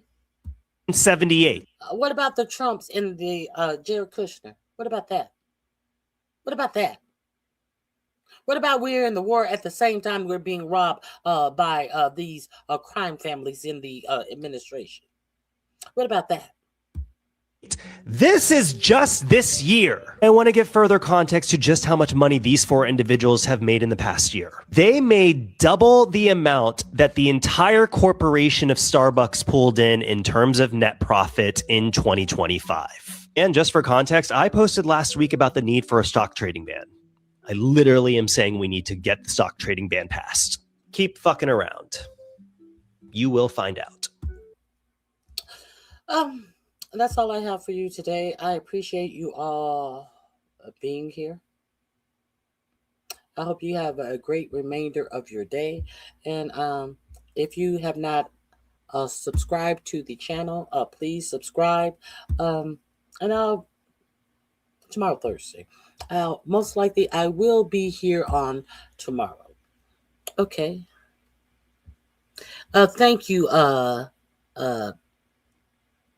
Patch R. I think that's Patch R. Will you tell these people who are going to report me because I gave the facts that the ballroom is not being privately funded, if they can sneak it into a appropriation bill in this budget? I've been threatened that I'm going to be reported for lying on YouTube. Oh my God. Even after I drop the receipts. It's hard out here for a Black woman, but I'll be okay. Smooches, if you'd like to support the channel, you can become a channel member. You can support the channel by Cash Apping $RonyiQ, RonyiQ. You can support the channel by showing up tomorrow, watching a video, watching a commercial on the video. I appreciate all of my new supporters. I definitely appreciate you, and I hope you appreciate getting us independent news from barrage of independent news reporters who are not reporting the same old milquetoast bullshit that is being repeated on 24 hours a day, 7 days a week cycles in your for-profit media. With that, please check out some of the links of the people that I've shared in the description box. Not only check out the link that I shared, check out their channels.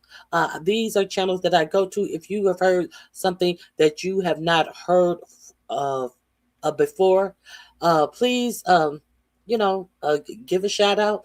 You can tap me on the what is that? The super chat or whatever that little button is. Just let me know. Hey, I didn't even know that. You know what's the most profound thing that a person can say? And a lot of people get it mixed up. See, hey Leonard, how you doing? I'm on my way out, Leonard. I got the people mad today, Leonard. I don't know why. You know what the most profound things that people say, but they always get it backwards because people want to act like, oh, I know that. Oh, I know that. One of the most profound things that you can say is, oh, I don't know. Because that shows that you are willing to learn something new. You don't know everything. I don't know everything. We can agree to disagree. We understand that no one knows everything. But when you have the willingness to open up and understand that you don't know everything and there are some things new that you can learn, that's the only reason why I do this show. That's the only reason I do this show. So I hope all of you guys have enjoyed whatever section of this live that you have entered into, listened to. I thank you people who watch me on the replay. And I hope you guys have a great remainder of your day. It's good to see you, Leonard. It's good to see all of you. Hit the like button on your way out. And I hope you guys have a great remainder of your day. I'm out of here. Bye-bye. Thank you.